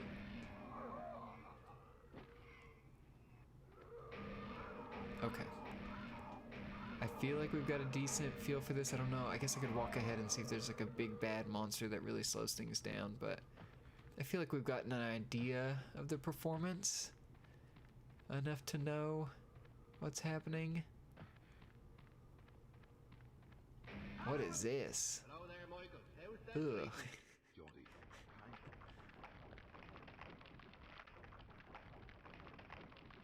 Oh, Ryu does say lots of wandering around. Okay.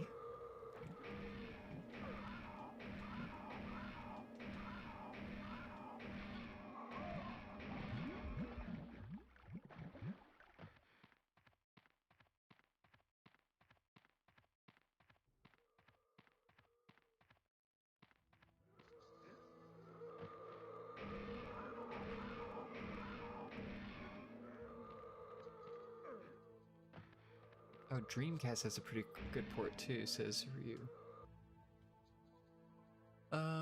Let's see, can I?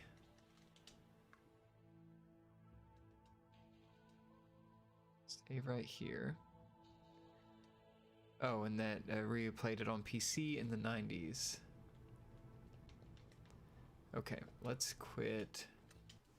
Yeah, I mainly had only heard of this game because Night Dive did that remaster semi-recently. So I might own it on PC with the remaster, because I do feel like most of the time when Night Dive does a remake or remaster, I pick it up because I want them to keep doing good work, and their Turok stuff was really impressive. The Shadow Man. No, those were N's, not H's. And we have switched to overclock mode, so let me change the text. There we go.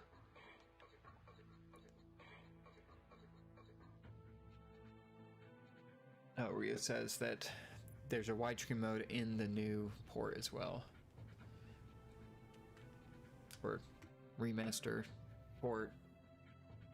I feel like I consider their stuff to be more of a remaster, because they apply a bunch of cool fixes and additions and everything, and it's really impressive. Okay. The camera movements, like nothing in these shots looks very different. It seems about the same performance-wise, but that may just be due to the like specific camera movements. Let's see what it looks like when we...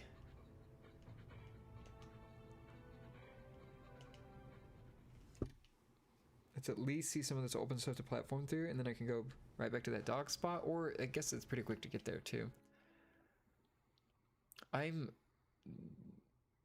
surprised by the length of these cuts. Same for Conquer. Like, I didn't have a lot of experience with N64 games that had like big time cutscenes in there. And we are in...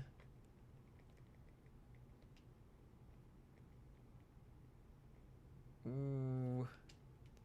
Let's see, Breaker Z. Yeah, we can do StarCraft. I feel like this did not save that I was in high res mode. Let me go back out. Yeah, we can do StarCraft 64. I had someone request that I specifically have like 200 units in that game. I've never played StarCraft, so I don't know how quick it is to get to 200 units. So I may not be able to do that, but I can definitely boot it up. Okay, now we're going to high res mode.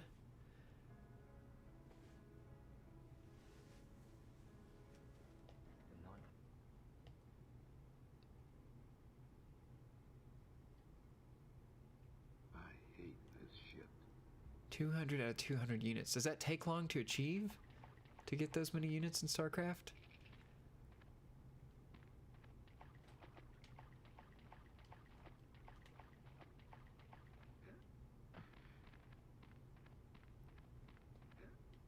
There's definitely still stutter.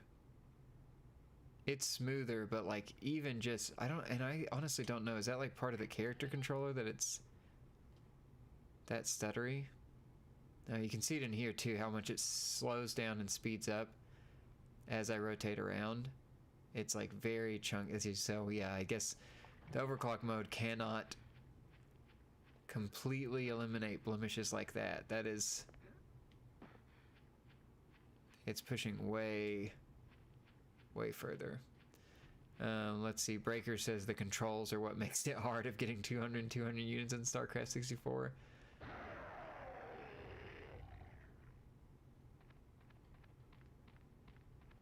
This definitely runs better. That is very apparent. It just does not run like I thought it would be completely smooth, but it is still, the N64 is being pushed to its limits with this game, it seems like. And it is not safe from performance woes.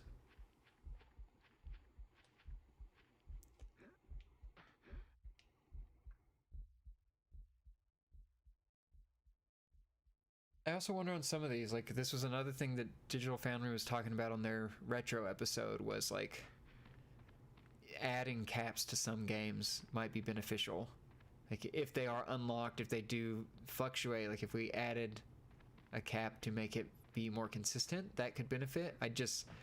Yeah, I'm so interested to see, does N64 like ROM hack development get a big boon from having all these new consoles that are focused on the 64? Is the nostalgia there? Are there good development tools that people like make it easier for them to do these things?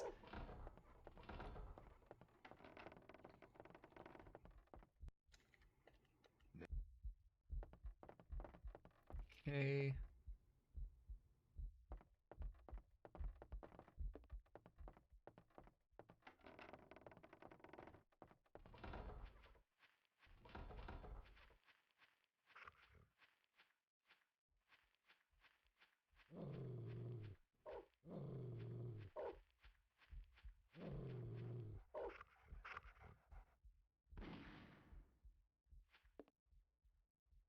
Can I put this away so I can swim better?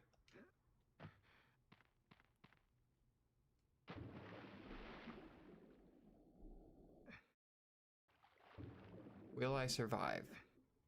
With the unleashed mode, will I be able to get through the water? And I put my gun away, so I should be able to swim better.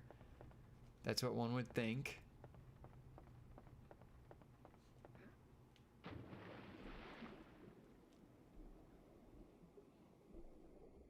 I need to find the surface pretty damn soon. Oh, no, you're just supposed to die there. Okay.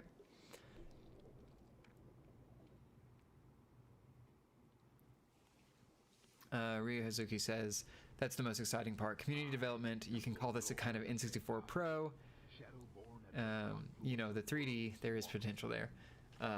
Yes, that is how I described it to someone very recently, was it's like an N64 Pro had come out at the time. It's just like smoothing stuff out. And it's the same, like, I feel like in a lot of ways it is very close to that. Like the description of calling it like a pro console of today's age is very apt, because there's also, when you get, you know, a PS5 Pro or something, it's like a lot of games you go into that you're like, I think it plays a little smoother. Yeah, it seems like, I feel like that's the thing that happens with a lot of those. It's like, yeah, I think it seems like a little smoother, and it's not like the overwhelming improvement in a lot of ways. Same with like the PS4 Pro and Xbox One X and stuff. Like all those half-step consoles, I feel like is the same. Yeah, it gets some improvement, but it's not typically like you're playing a whole new game. It's just, you know, better. Stop with the dilly-dallying, Michael. Get yourself out. Hello there, Michael. Out. But yeah, this is definitely more playable, a little smoother, probably better when things get really busy. But it's not, like, you know, you pick up the Night Dive remaster and run it at 120 frames per second or whatever on your modern PC. It's not the same. But this is a different experience. It's a lot harder for me to hook up an N64 controller to my PC and play this on the N64 with my old saves on my cartridge and things like that. It's just depends on what you're looking for here.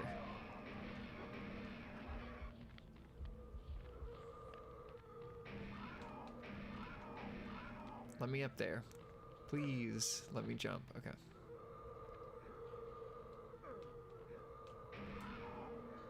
Wow, you can just one hand mantle over these ledges?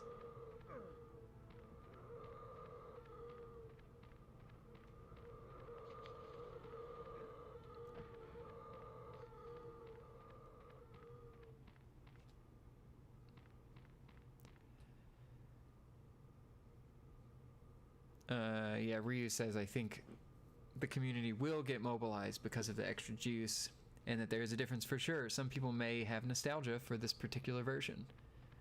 Yep, like I've got nostalgia for the DS version of Mario 64, because it's the first version that I actually had and could play fully through. And so, like, seeing that might be the case for like a, you know, DS Pro. Let me play Mario 64 DS, but with, like, you know, analog controls built in or something. I know there's mounts and patches out for that type of stuff, but okay, that's Shadow Man. Let's go quit this. Let's stop this portion. Let's go back to native. Let's make sure it's still streaming. It is. And then open this hardware. Force Original.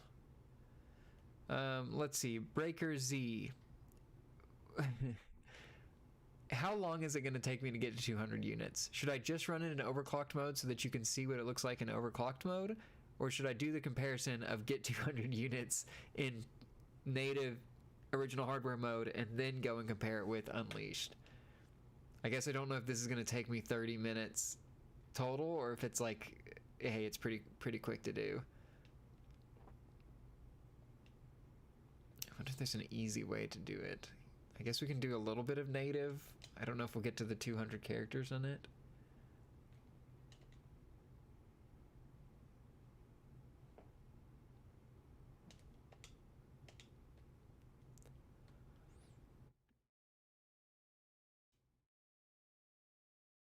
This gets enhanced. Oh, Breakers does say that will take a long time to do it in both. Perhaps later stream. Okay. Well, here, I'm booting it up with no overclock. And let's at least see what it looks like from some early gameplay.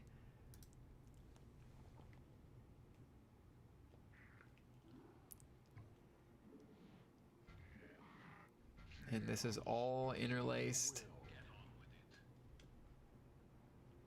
Wait, does this have like all the expansions? Wasn't Brood War an expansion?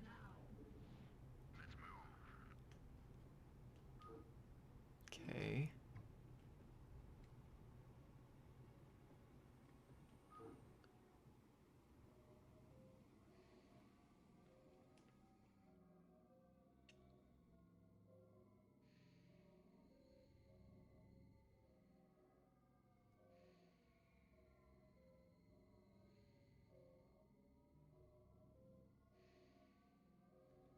Oh, I was just supposed to hit A. Okay, sorry.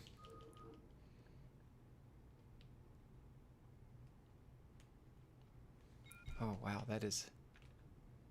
Even with the real N64 controller, that's pretty sensitive. Here's my people. And should I maybe have just done custom game?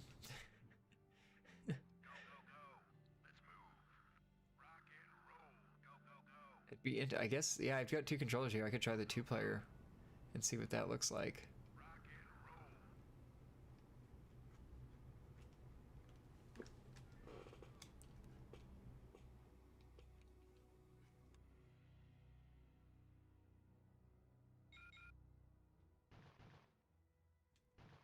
Okay,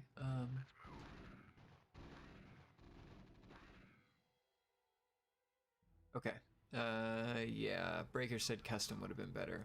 So I'm gonna go out of there. But here's normal mode on this. Okay. Abort mission.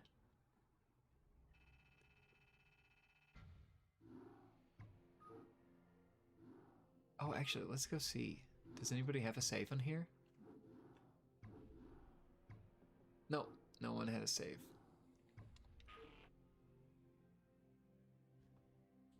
Oh, and the expansion pack was required for 2 players.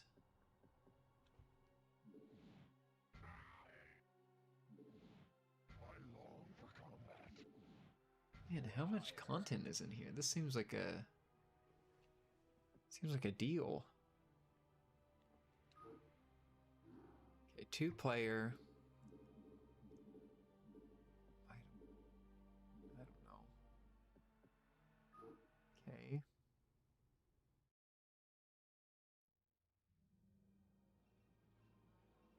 Oh wow, this seems like a pain to play. I have so little screen real estate.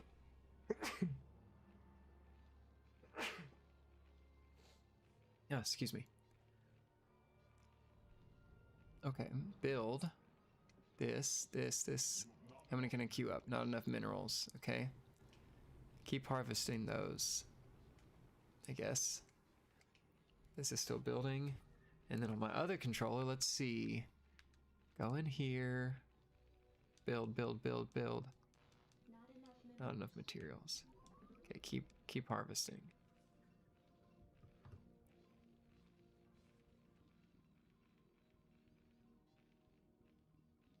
Like the cursor feels so sluggish on this. I don't.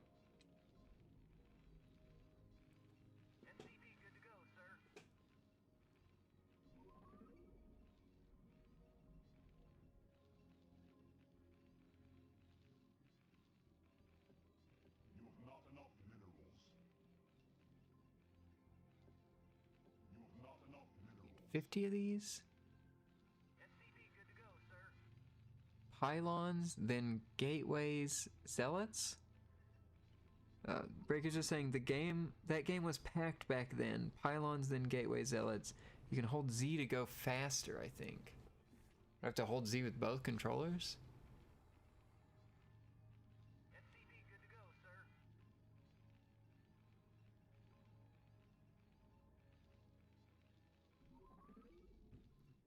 I can't 100% tell that that is a placebo effect or if that's doing something. Okay, with my other controller, I will also go build. Oh, just with one controller you hold Z. Wow, so someone has all the control in this game to... Oh wait, Z also lets me move. Oh, I see. Sorry, I thought you meant moving the gameplay faster. Not that. Yeah, that is pretty nice. So I can quickly like scrub over the map or work in the frame. As small as your view is, and it has like kind of weird this seems to play, this is kind of cool because what other way would you have to play StarCraft 2-player on the same device? Like, I bet this was really cool. it's just small and I can see everything my team does. This is the ultimate screen peeking method here. So yeah, we're not going to get to 200 characters on this because of how slow this is. But let me go and let's go look at Unleashed. So we're on Overclocked 9 right now. We'll do this. We will switch it to where it says that we're overclocked. Configure. Do it Unleashed. Start this back up. In here, star.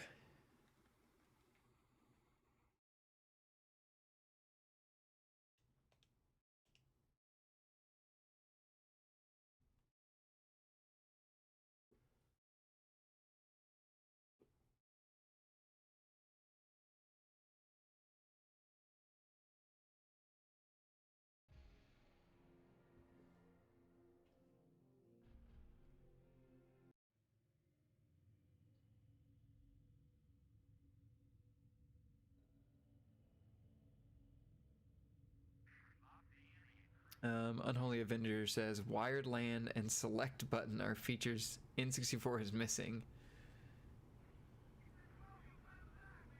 What does the select button do in StarCraft?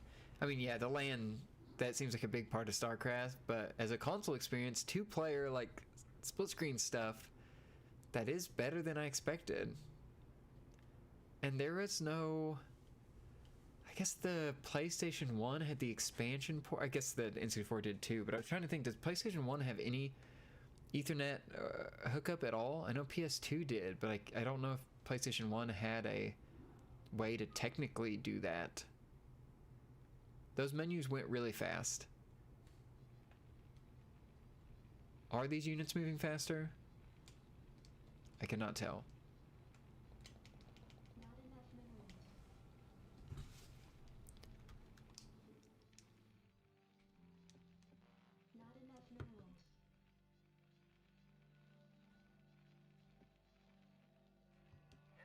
This could just, and honestly, this could just be the entire stream itself.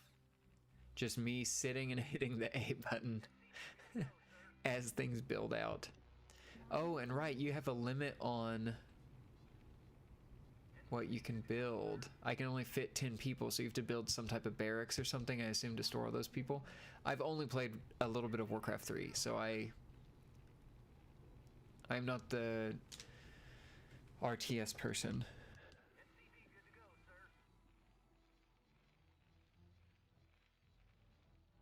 Breaker says it seems more responsive. That's good. I guess, yeah, let me close out of this. This feels less sluggish moving around, I think. That feels quite a bit faster.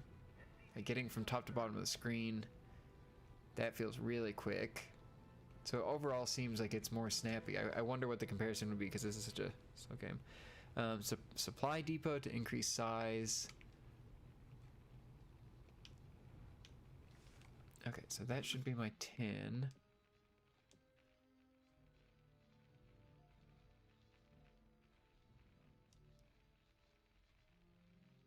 Cancel that.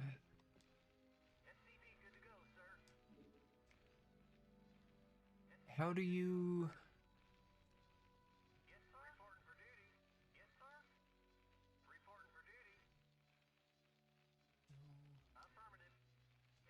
Oh, sorry, that just pulls everyone towards no. Focus on this. Additional supply depots required. Right away, sir. Affirmative.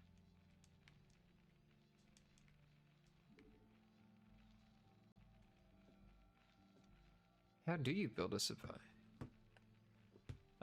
Let's see. Ryo Hazuki, I did show Castlevania Legacy of Darkness in, I think, the very, very first stream.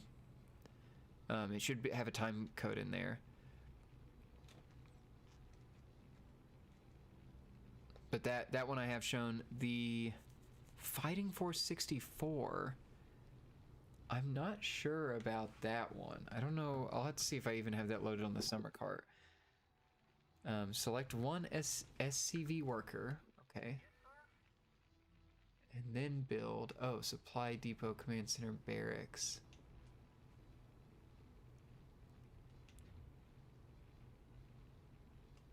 And then I also need one to build a supply depot.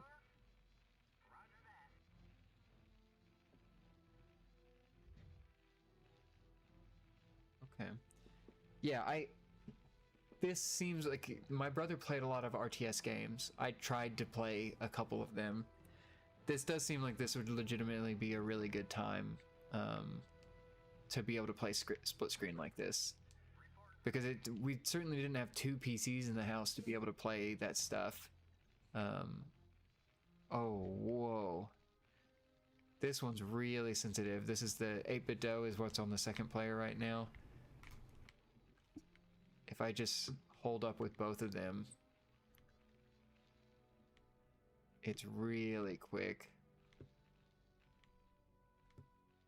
Like the 8-bit dough controller makes it to the bottom of the screen space in like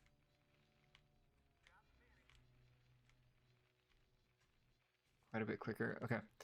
And then let's see, I want to build a barracks as well. And then here I would build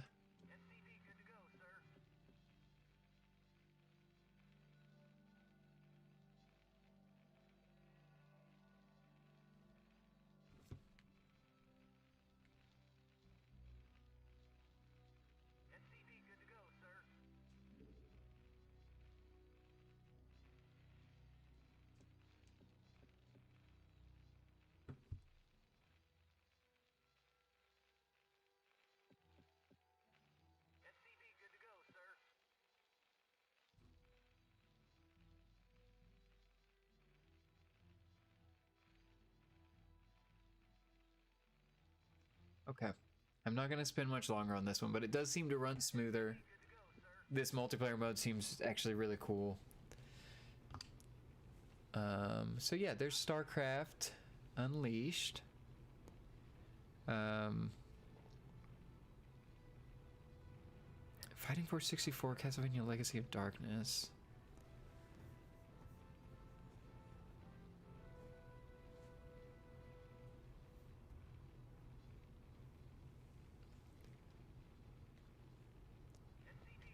Okay, I'm quitting this one. Sorry, I'm not going to get up to 200 units. Because I didn't even get to 20 in that time. So that it will take a little bit. Okay, I'm going to end that recording. Let me see if I have Fighting Force on here.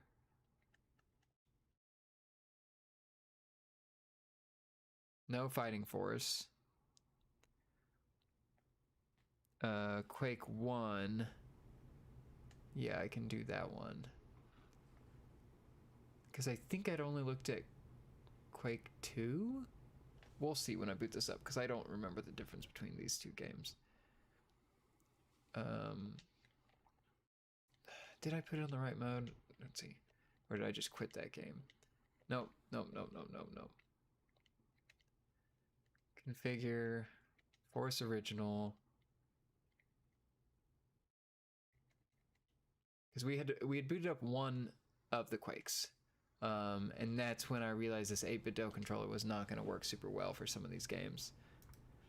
It might have been Quake 1. Because this looks familiar. Let's just see. We'll go through a little bit of the menu to make sure. And because this had the mode to where you could turn on...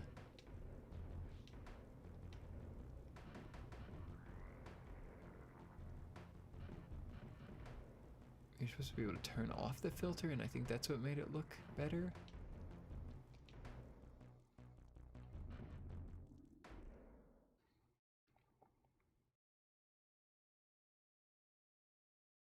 Oh, and we just hit 4 hours a minute ago.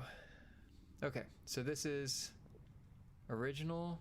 Oh, right, this is, I have a way to, like, move the view. And then what was jump? This.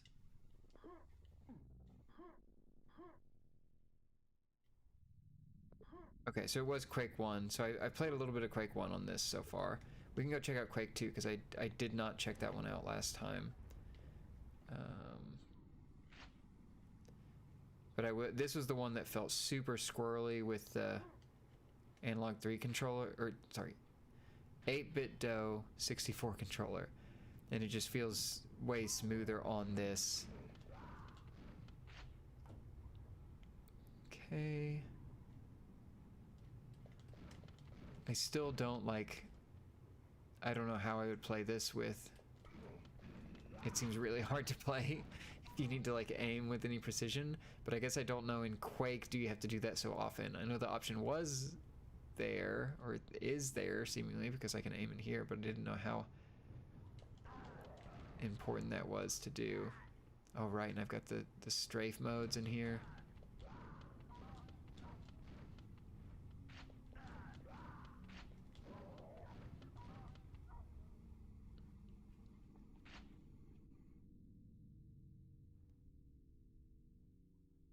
There's still some like hitchiness as I turn, definitely. It's not bad. It's still pretty playable, but let's see how it smooths out.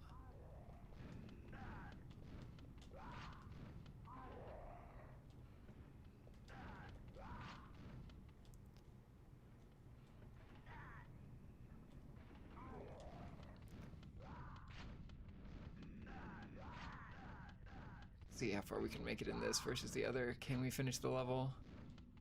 What's this? Oh, is this like for the toxic sludge or something? Is there stuff down here? Oh, there is. This is a cool effect too.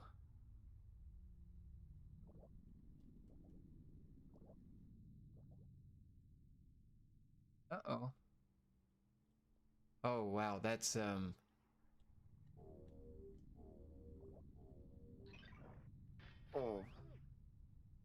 Yeah, having to like aim and do that is really hard because I can't move at the same time. Okay. Now let's go in. Oh, okay. Quake 2 has a high res mode available. Let's look at this on Unleashed. Okay, that's still recording. We'll turn this to Unleashed. Unleashed, go in here. Breaker said computers were expensive back then, so games on consoles were a cheaper way. Yep, especially for StarCraft, 2 computers and LAN connection or some good internet to be able to connect with 2 people. N64 split screen seems a lot cheaper. Yeah, no problem for checking out StarCraft 64. Sorry it took me a while to get to it, but oh, that was to save. Did I erase Goemon? And then yeah, Ria Hazuki says that there is a high-res mode in Quake 2, which we can look at in a second.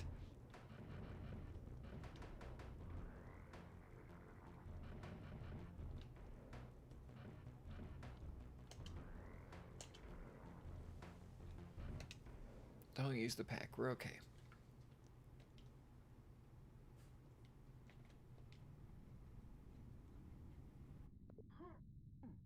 Oof. And I will say, like, the stick is still sensitive. That's what makes the 8-bit DOE 64 one rough, is that it's so sensitive that I feel like it's hard to get a handle on. And this, at least, I can somewhat get connected to it and figure out how to move accurately with it.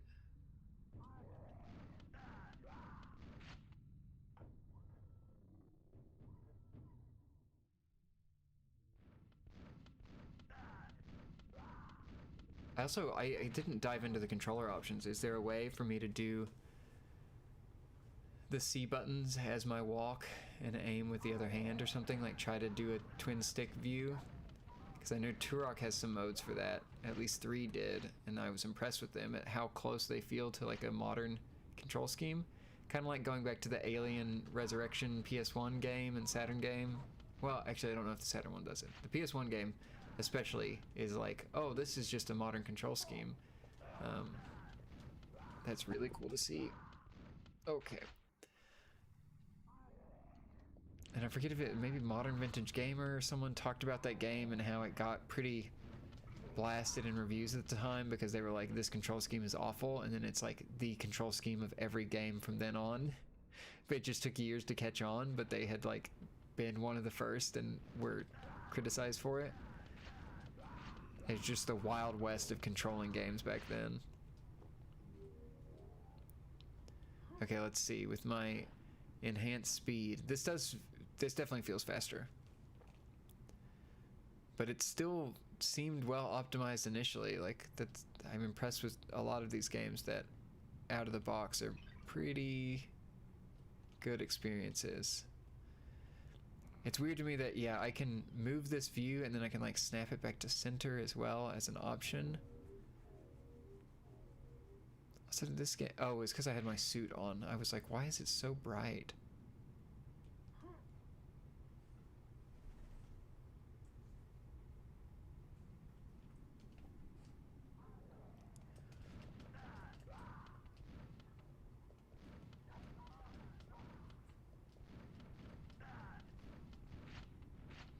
Just the end?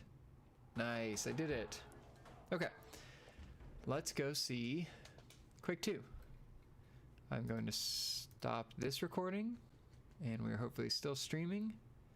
Yep, start a new recording. Native. Set this back to native here.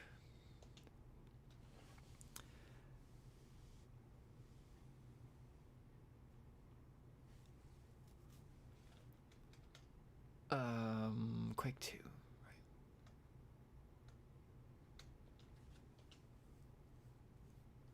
right. Okay.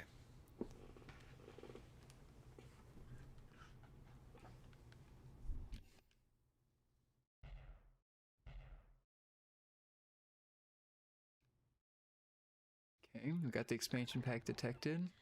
Cool logo treatment. Didn't Doom 64 also have characters walking around the logo like this? Oh yeah, Ryu Hazuki brings up, I don't know if you're aware, but Rareware was so ahead of the curve, they invented playing single-player game of GoldenEye Perfect Dark with 2 controllers using each hand for a stick. Yes, I think when I did my Perfect Dark review video, because I did play that on the like Xbox version, and I was impressed by how well the twin stick worked, and then I had, I think, shown a video of how that worked because I had found that at the time.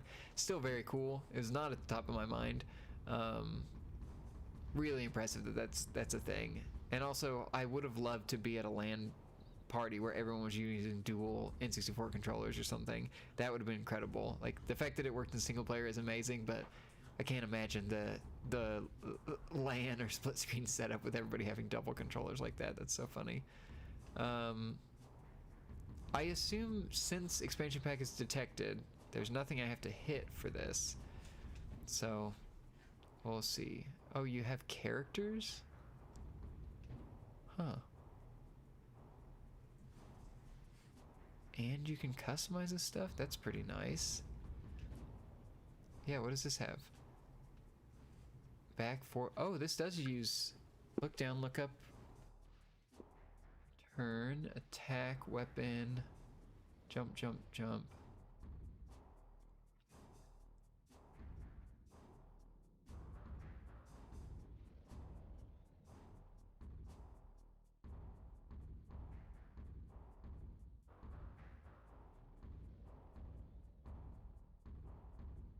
So many control modes.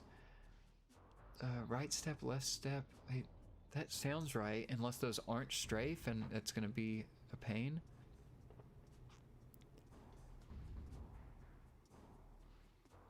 Okay, return.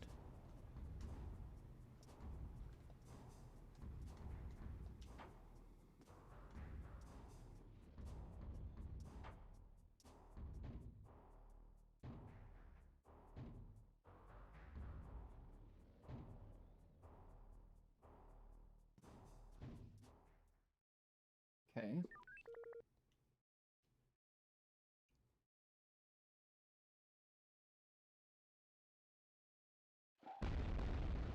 Whoa. That explosion. Oh no, it's inverted. Player setup.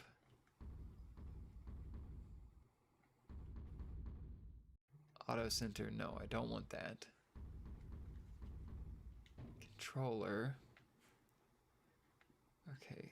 Look down, look up. Look up, look down. So I want C.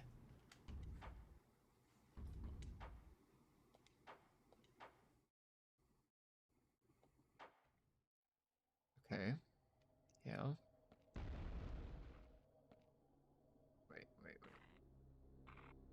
Did I just confuse myself? What is happening?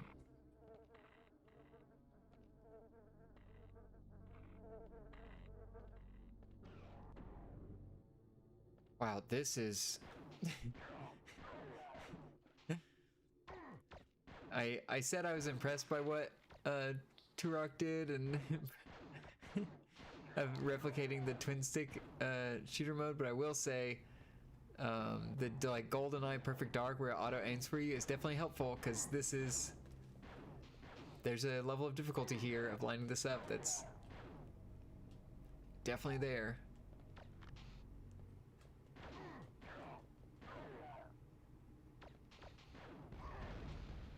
Okay, we got a good little explosion there.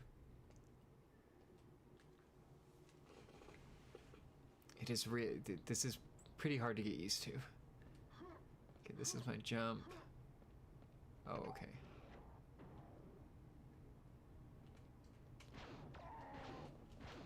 It's one of those things where like I want there to be a like twin stick similar thing. And then I play with it and I'm like, oh, this is...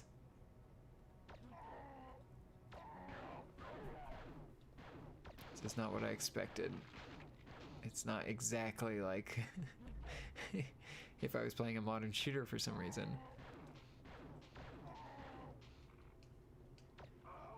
Wow, I am...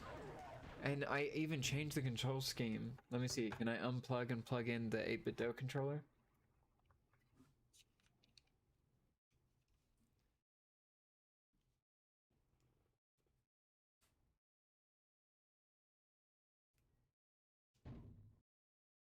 Let's see, does this feel any different with this one?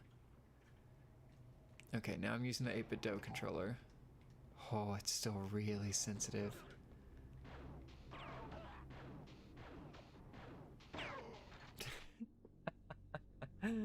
Okay, yeah, that's hard to control. Really impressive. That seems like a big full shooter experience. Okay, let's go back to the menu and let's try to quit this. We'll change it to say overclocked, unleashed. Let's start this back up.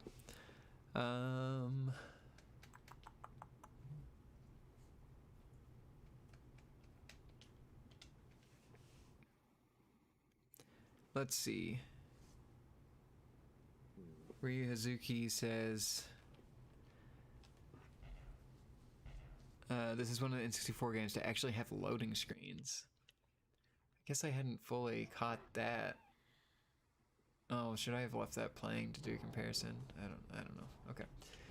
Okay, start, single player, first level, back to medium, do not use.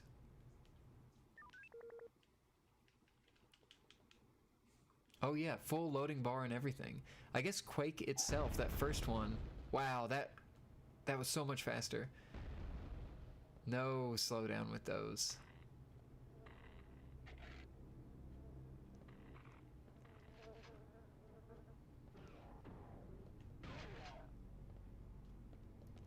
Yeah, this is so smooth. Whoa.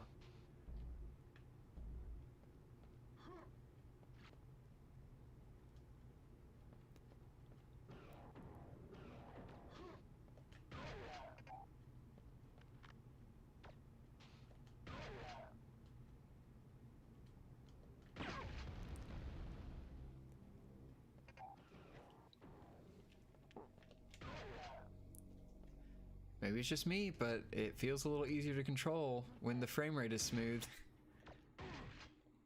I say as I miss this guy 3 times in a row. Oh no, and now I'm panicking. Okay.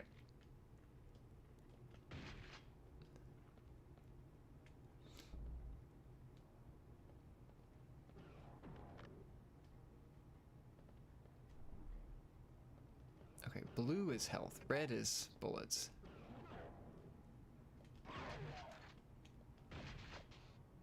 Shoot a button to enter a secret area. Oh, is it this? Oh. Wow. How amazing when you can control your... view yourself.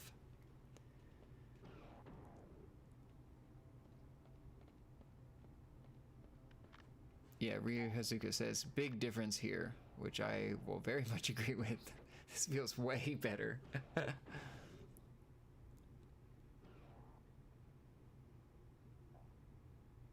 It feels so much quick. Like Quake 1 feels like a slog compared to this.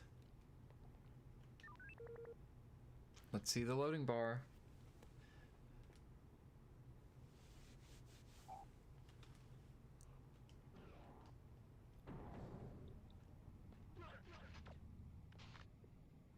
Grenades? How would I...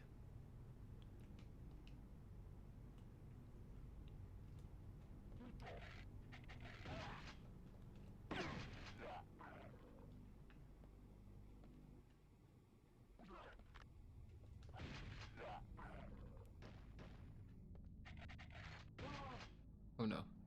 Yeah, use the barrels.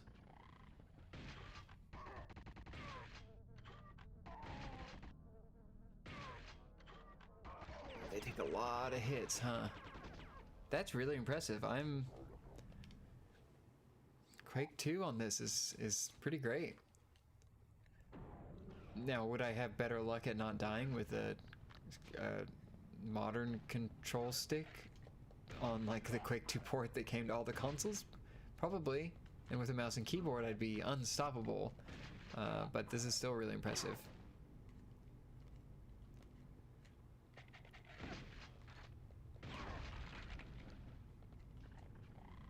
Can I go through here?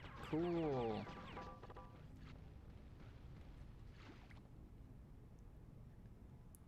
Wow, what a hard game. Okay, let's quit that. Big improvement on Quake. That's really impressive. Sorry, on Quake 2.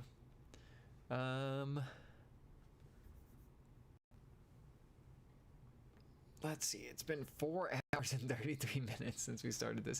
Is there anything directly in front of me that I really wanted to see played before we end this stream?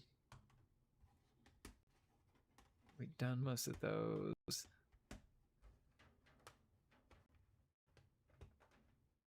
You know what? I do want to see.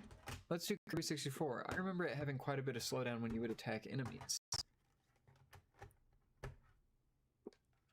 Kirby 64. Force original. Clean. This is becoming less of a pain of setting this every time as I actually put more games in. Oh, and you didn't see that because the software crashed again. Oh no. Did I keep Quake footage? Because that was cool footage I would want to compare. Yeah, I did. Okay. Good, good, good. Not a total loss. Okay. Hit record on this. I'll change it to overclock none. We'll confirm it's Force originally hardware, and let's start this.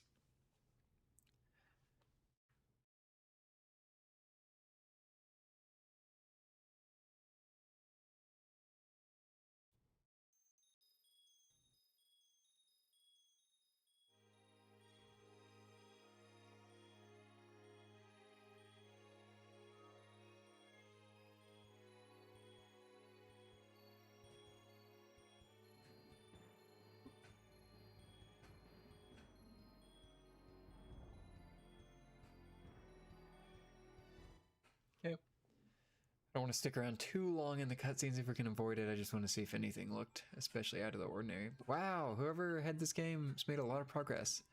Let's just start on the lowest. Fun camera movement to these things. No big slowdown that I'm seeing.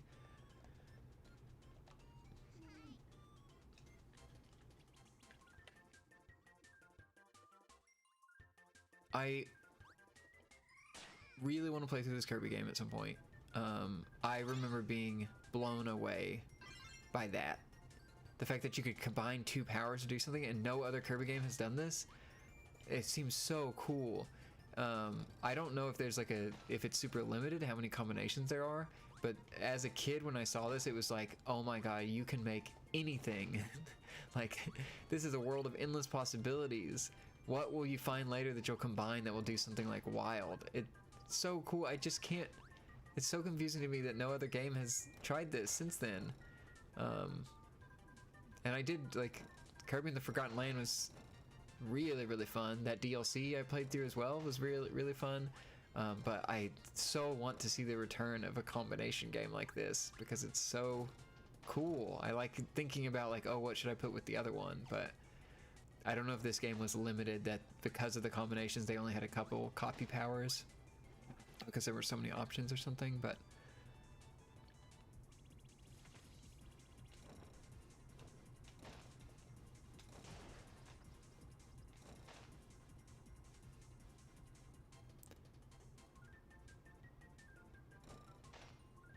well, I said I thought I remembered slowdown, but maybe I need a different, let's see.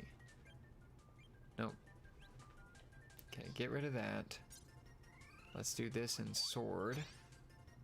Ah, oh, so satisfying. That was an, yeah, I remember the mouth. I didn't remember how to get to the mouth, but I remembered the mouth being an option, and that being like, whoa, you could just do anything. What other crazy transformations would there be? It could really go like Kirby horror aesthetic as we get just horrible abominations that you can create with this. Okay, like if we do bomb and fire, what's that do? Well, we won't. We won't find out right now. Because I missed. I've also... Yeah, that seemed like a little chunky slowdown there. I've also really liked these like 2.5D games. I think they're fun. I like the extra scenery, but I also like 2D games. So this always seemed like a cool combination. Okay, let's see. Is that good? Wow, I've never been good at this minigame. Look at this, playing on real hardware, so much better. And we can hop over to a different one in a second. I just want to see, can I get any? Okay, bomb mole. Oh, that mole was not a valid. Oh, look at how nice that background looks too. This is a game for the ages. Oh, I did make a combination. Oh no. Oh, and this is the other thing that I thought was cool, is you can do like double rock, and that does even more different. Ah, so cool. Wait, does this make me into like a mech? I need to play through this game. This is I'm still so impressed by all these transformations, and I have no idea if this is like fun throughout. Duck Dodgers, let me check the summer cart if I have that. I definitely do not have one next to me. Let's go look at Unleashed mode and then we can search for that. Okay, we've quit that. We'll go to Unleashed. And if I don't have Duck Dodgers this time, I'll put it on the list to do some more streams of. If people still want to see these, I will keep doing them because it's pretty fun to check out all these games that I have loose too fond memories of. Okay, we're unleashed on the text. We're still recording. Here we go. Duck Dodgers. I really can't remember if I'd gone through and loaded that up.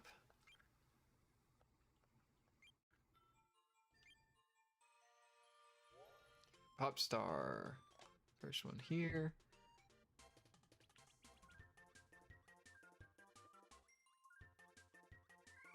There's still a little... Feels like there's still a little slowdown setter stuff. But I feel like Kirby's moving at a faster pace, maybe. His walk. He's got more determination, more speed.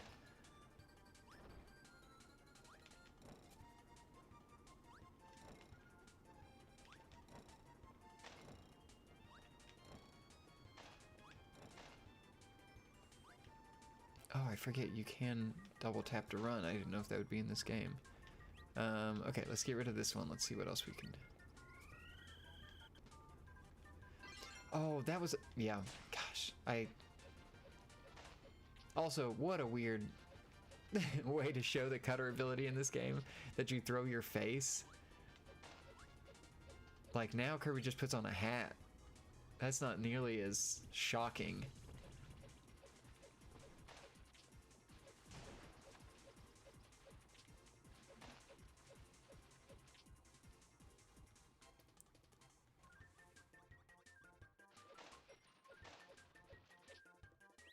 That you could take these out and do all the double ones to see what new power levels that would introduce. So cool.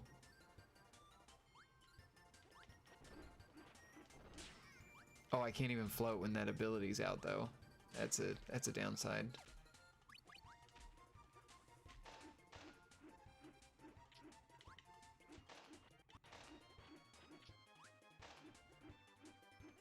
But being able to like spit out your food and then use it to combine with another transformation. Just so many things in here. They never did again, and I wonder why. I just want to know why they moved away from this direction. Because this one was mind-blowing for me as a kid. Like, I've never seen Kirby like this. I've only played Return to Dreamland. Wow, I'm getting so good at this jump mini game. And this seems like it is running a little bit smoother, but this also doesn't seem like a world of difference. But I also haven't gotten into like super, I guess, active areas. Let's see, let's get rid of this. We did bomb. No, that was fire. What was this one? Oh, what is that attack? Oh, bomb shurikens? But you only place them. Oh, they are getting thrown. That's so cool. It's like a hit scan.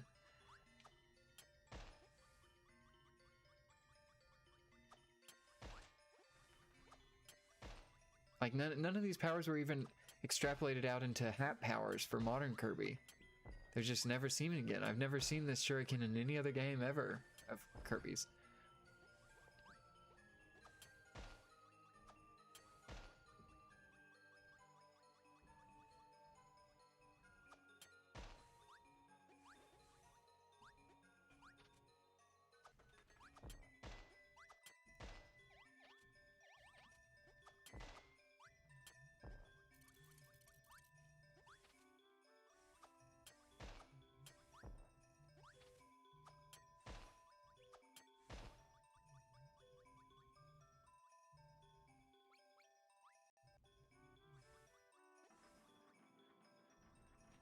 Okay, will I get attacked while I'm up here? Or it's still kind of platformy? Does it give me an extra life when I connect it? I haven't noticed this bar at the bottom that it's filling up.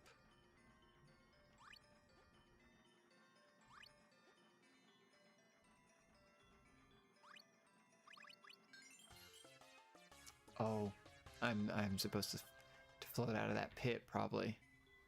Because of Kirby's abilities to float. Okay, this is a really slow section, so let's try to end by seeing if we have duck dodgers. This is another mistake. I should have scrolled to it by putting the cartridge in. Okay, let's see.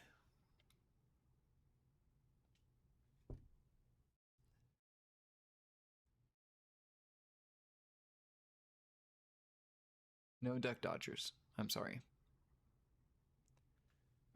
What other things were maybe mentioned that I could do one last thing of? Let's see, all the Goemon stuff.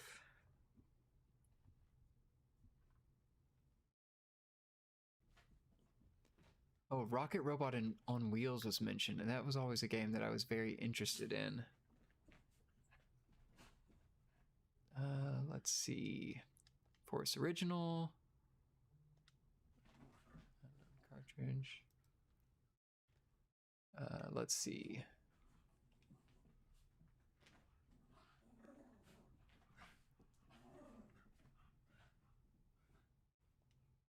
What the difference between these is. All right, a Sucker Punch game. That's why I've heard about this. And Ubisoft.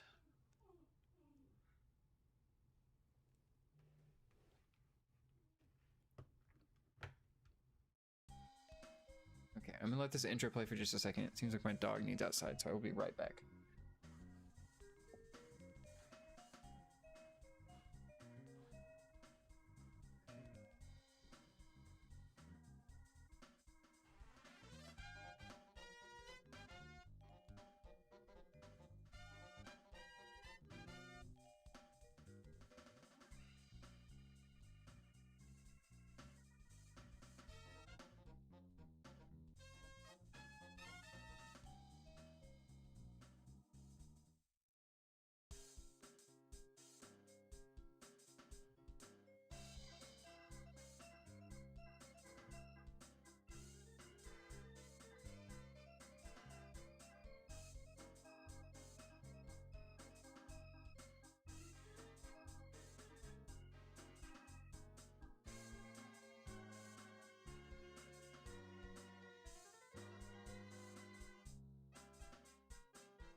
Okay.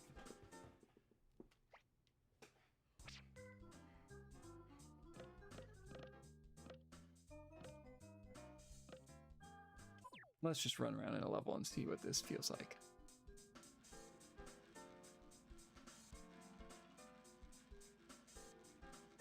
Not the most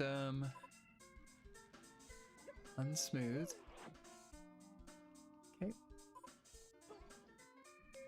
Oh, I like that these are like kind of physicsy wobbly. That's fun. Okay, definitely some dips, and it's a little, oh, it's a little squirrely in here.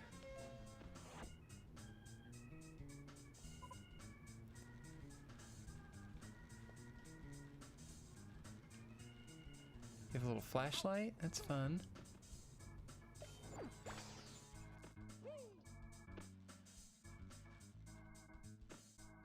Don't love that at all.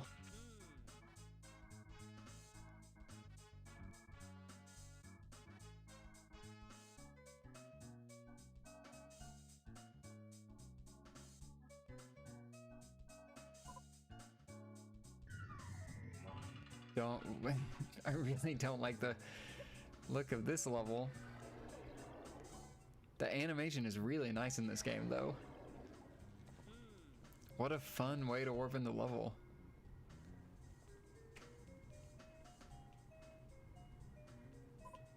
Okay, so I want to avoid stuff. Do these buttons do anything? Camera control, first person mode. I have no idea what the flashlight should do at this point. Oh, even the animation of this the springy jump, like the squish on that's very cool. Oh. So you're collecting stuff to activate different vehicles. You find them all, return them to the machine console.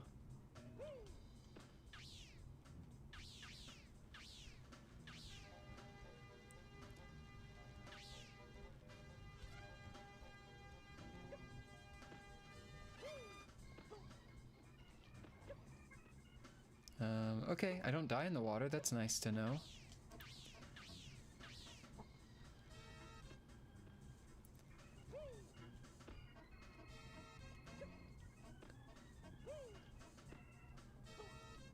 Like, these these floating in the water and actually like bouncing as you land on them is very fun and charming. And it doesn't really, like, there's not much of an issue running any of it so far. There's just been some stutter as I've kind of, you know, looked at different areas. Does this take me somewhere? Do I go up? Nice.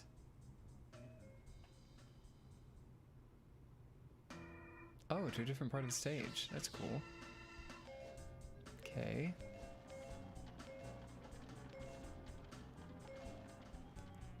It does feel like this might have a... Wow, that is just an image of a bee. It does feel like the platforming could get really hard because you're pretty sensitive and you have to roll a little bit, but it largely feels pretty good so far. Can I clear some of these spots? Yep. Oh, not well. Okay. Okay. Let's quit this. Let's go look at it unleash, and then I'll probably end this stream because we're right at the 5-hour mark. Wow, time really flies. And I had that with the wrong label for the whole time, of course. Way to really end this stream with one more mistake. Rocket. Let's see what this looks like. This seems very cool. This seems like another that I would like to pick up, but I think this is also one that's another high-priced N64 game. Which is surprising to me, because had Sucker Punch made... No, that would have been PS2 generation. They were on Sly, but... What was their PS1 game? Spyro? Was this before or after? Okay, Clown World is open. How do these platforms work? Everything still works. We'll go over here. Peek in.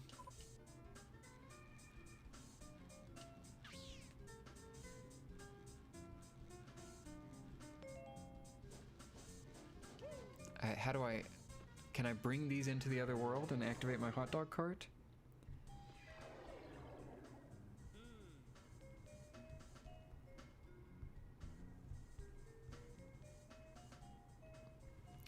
Oh, Rocket Robot and Wheels is only $82 last sold. Like, this seems like it should have been a huge hit. It's so charming and fun looking. Fun playing so far.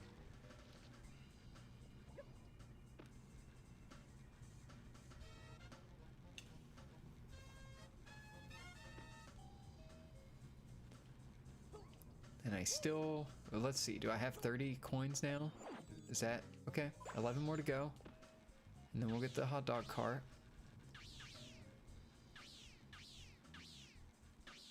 Yeah, I mean, this just seems more smooth in the unlocked mode.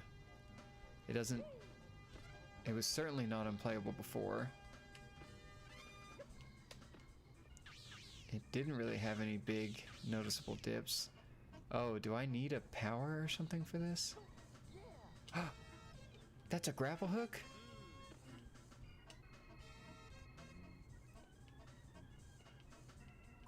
Okay, I was wondering. I just shined my light. I didn't know it'd connect. It just seemed like a spot that would be a grapple. Oh, and there's upgrades to my health to be seen in here. Look at that. And you can swing and release from it.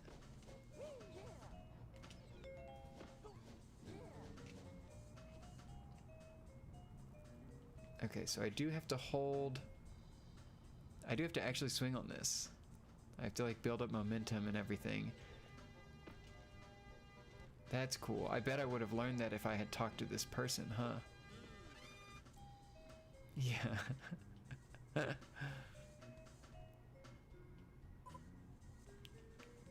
That's cool.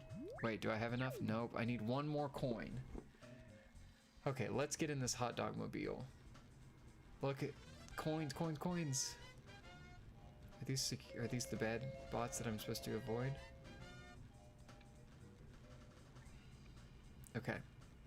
We'll see if they can keep up with me in the hot dog car. Is there like a race section? Like, why would this car even be out here? You've activated the Dune Dog. Steer, accelerate, brake. And the motor. Oh, this is fun, bouncy little car with off-roading and stuff. What is this game? This seems great. And like, is there no... Doesn't seem like there's like any benefit to this car. It's just for like fun.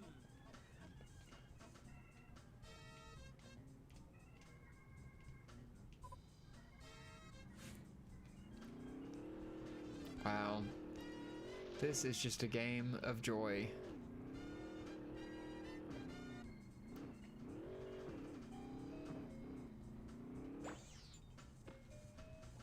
Like, is there there's truly no... Is there any part of this game that's like, make sure you're in the hot dog car for this section? Or is it just for fun? Because I'm not seeing a lot of places that seem like, oh, you need to be in this car. This just seems like a fun, goofy thing that you can do. Oh, and there's another car. A corncob car. Ah.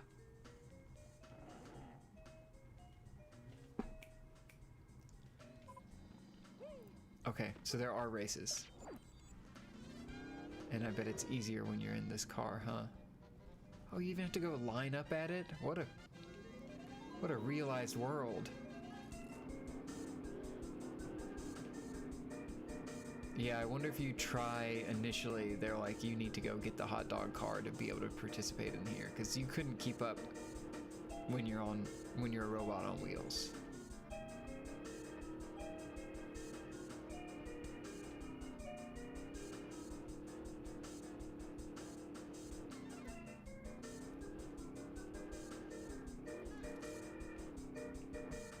Uh-oh.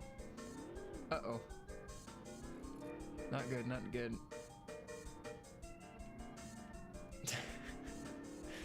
That car does seem way behind me, so maybe you are supposed to do this race without hot dog car, but hot dog car is just like the winning choice.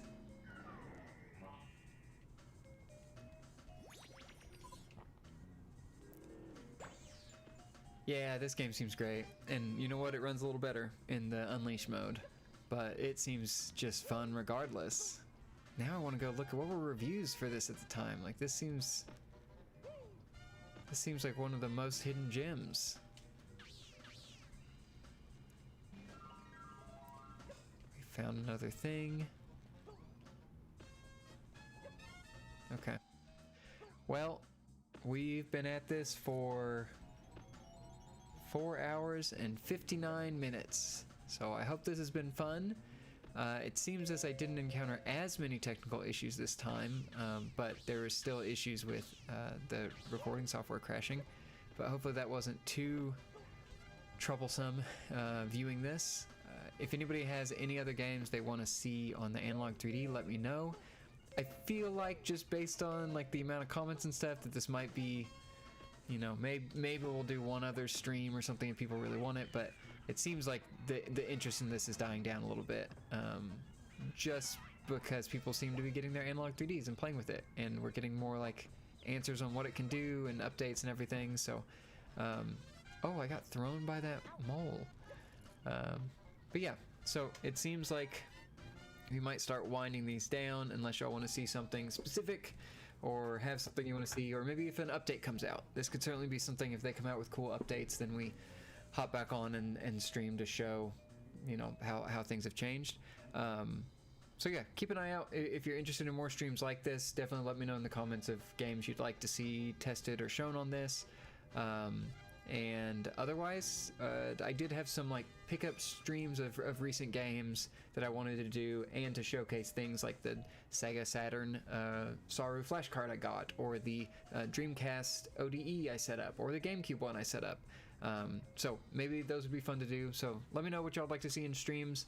I could also just, you know, games I'm playing through to do full like review type videos on, if it'd be interesting to see those streamed.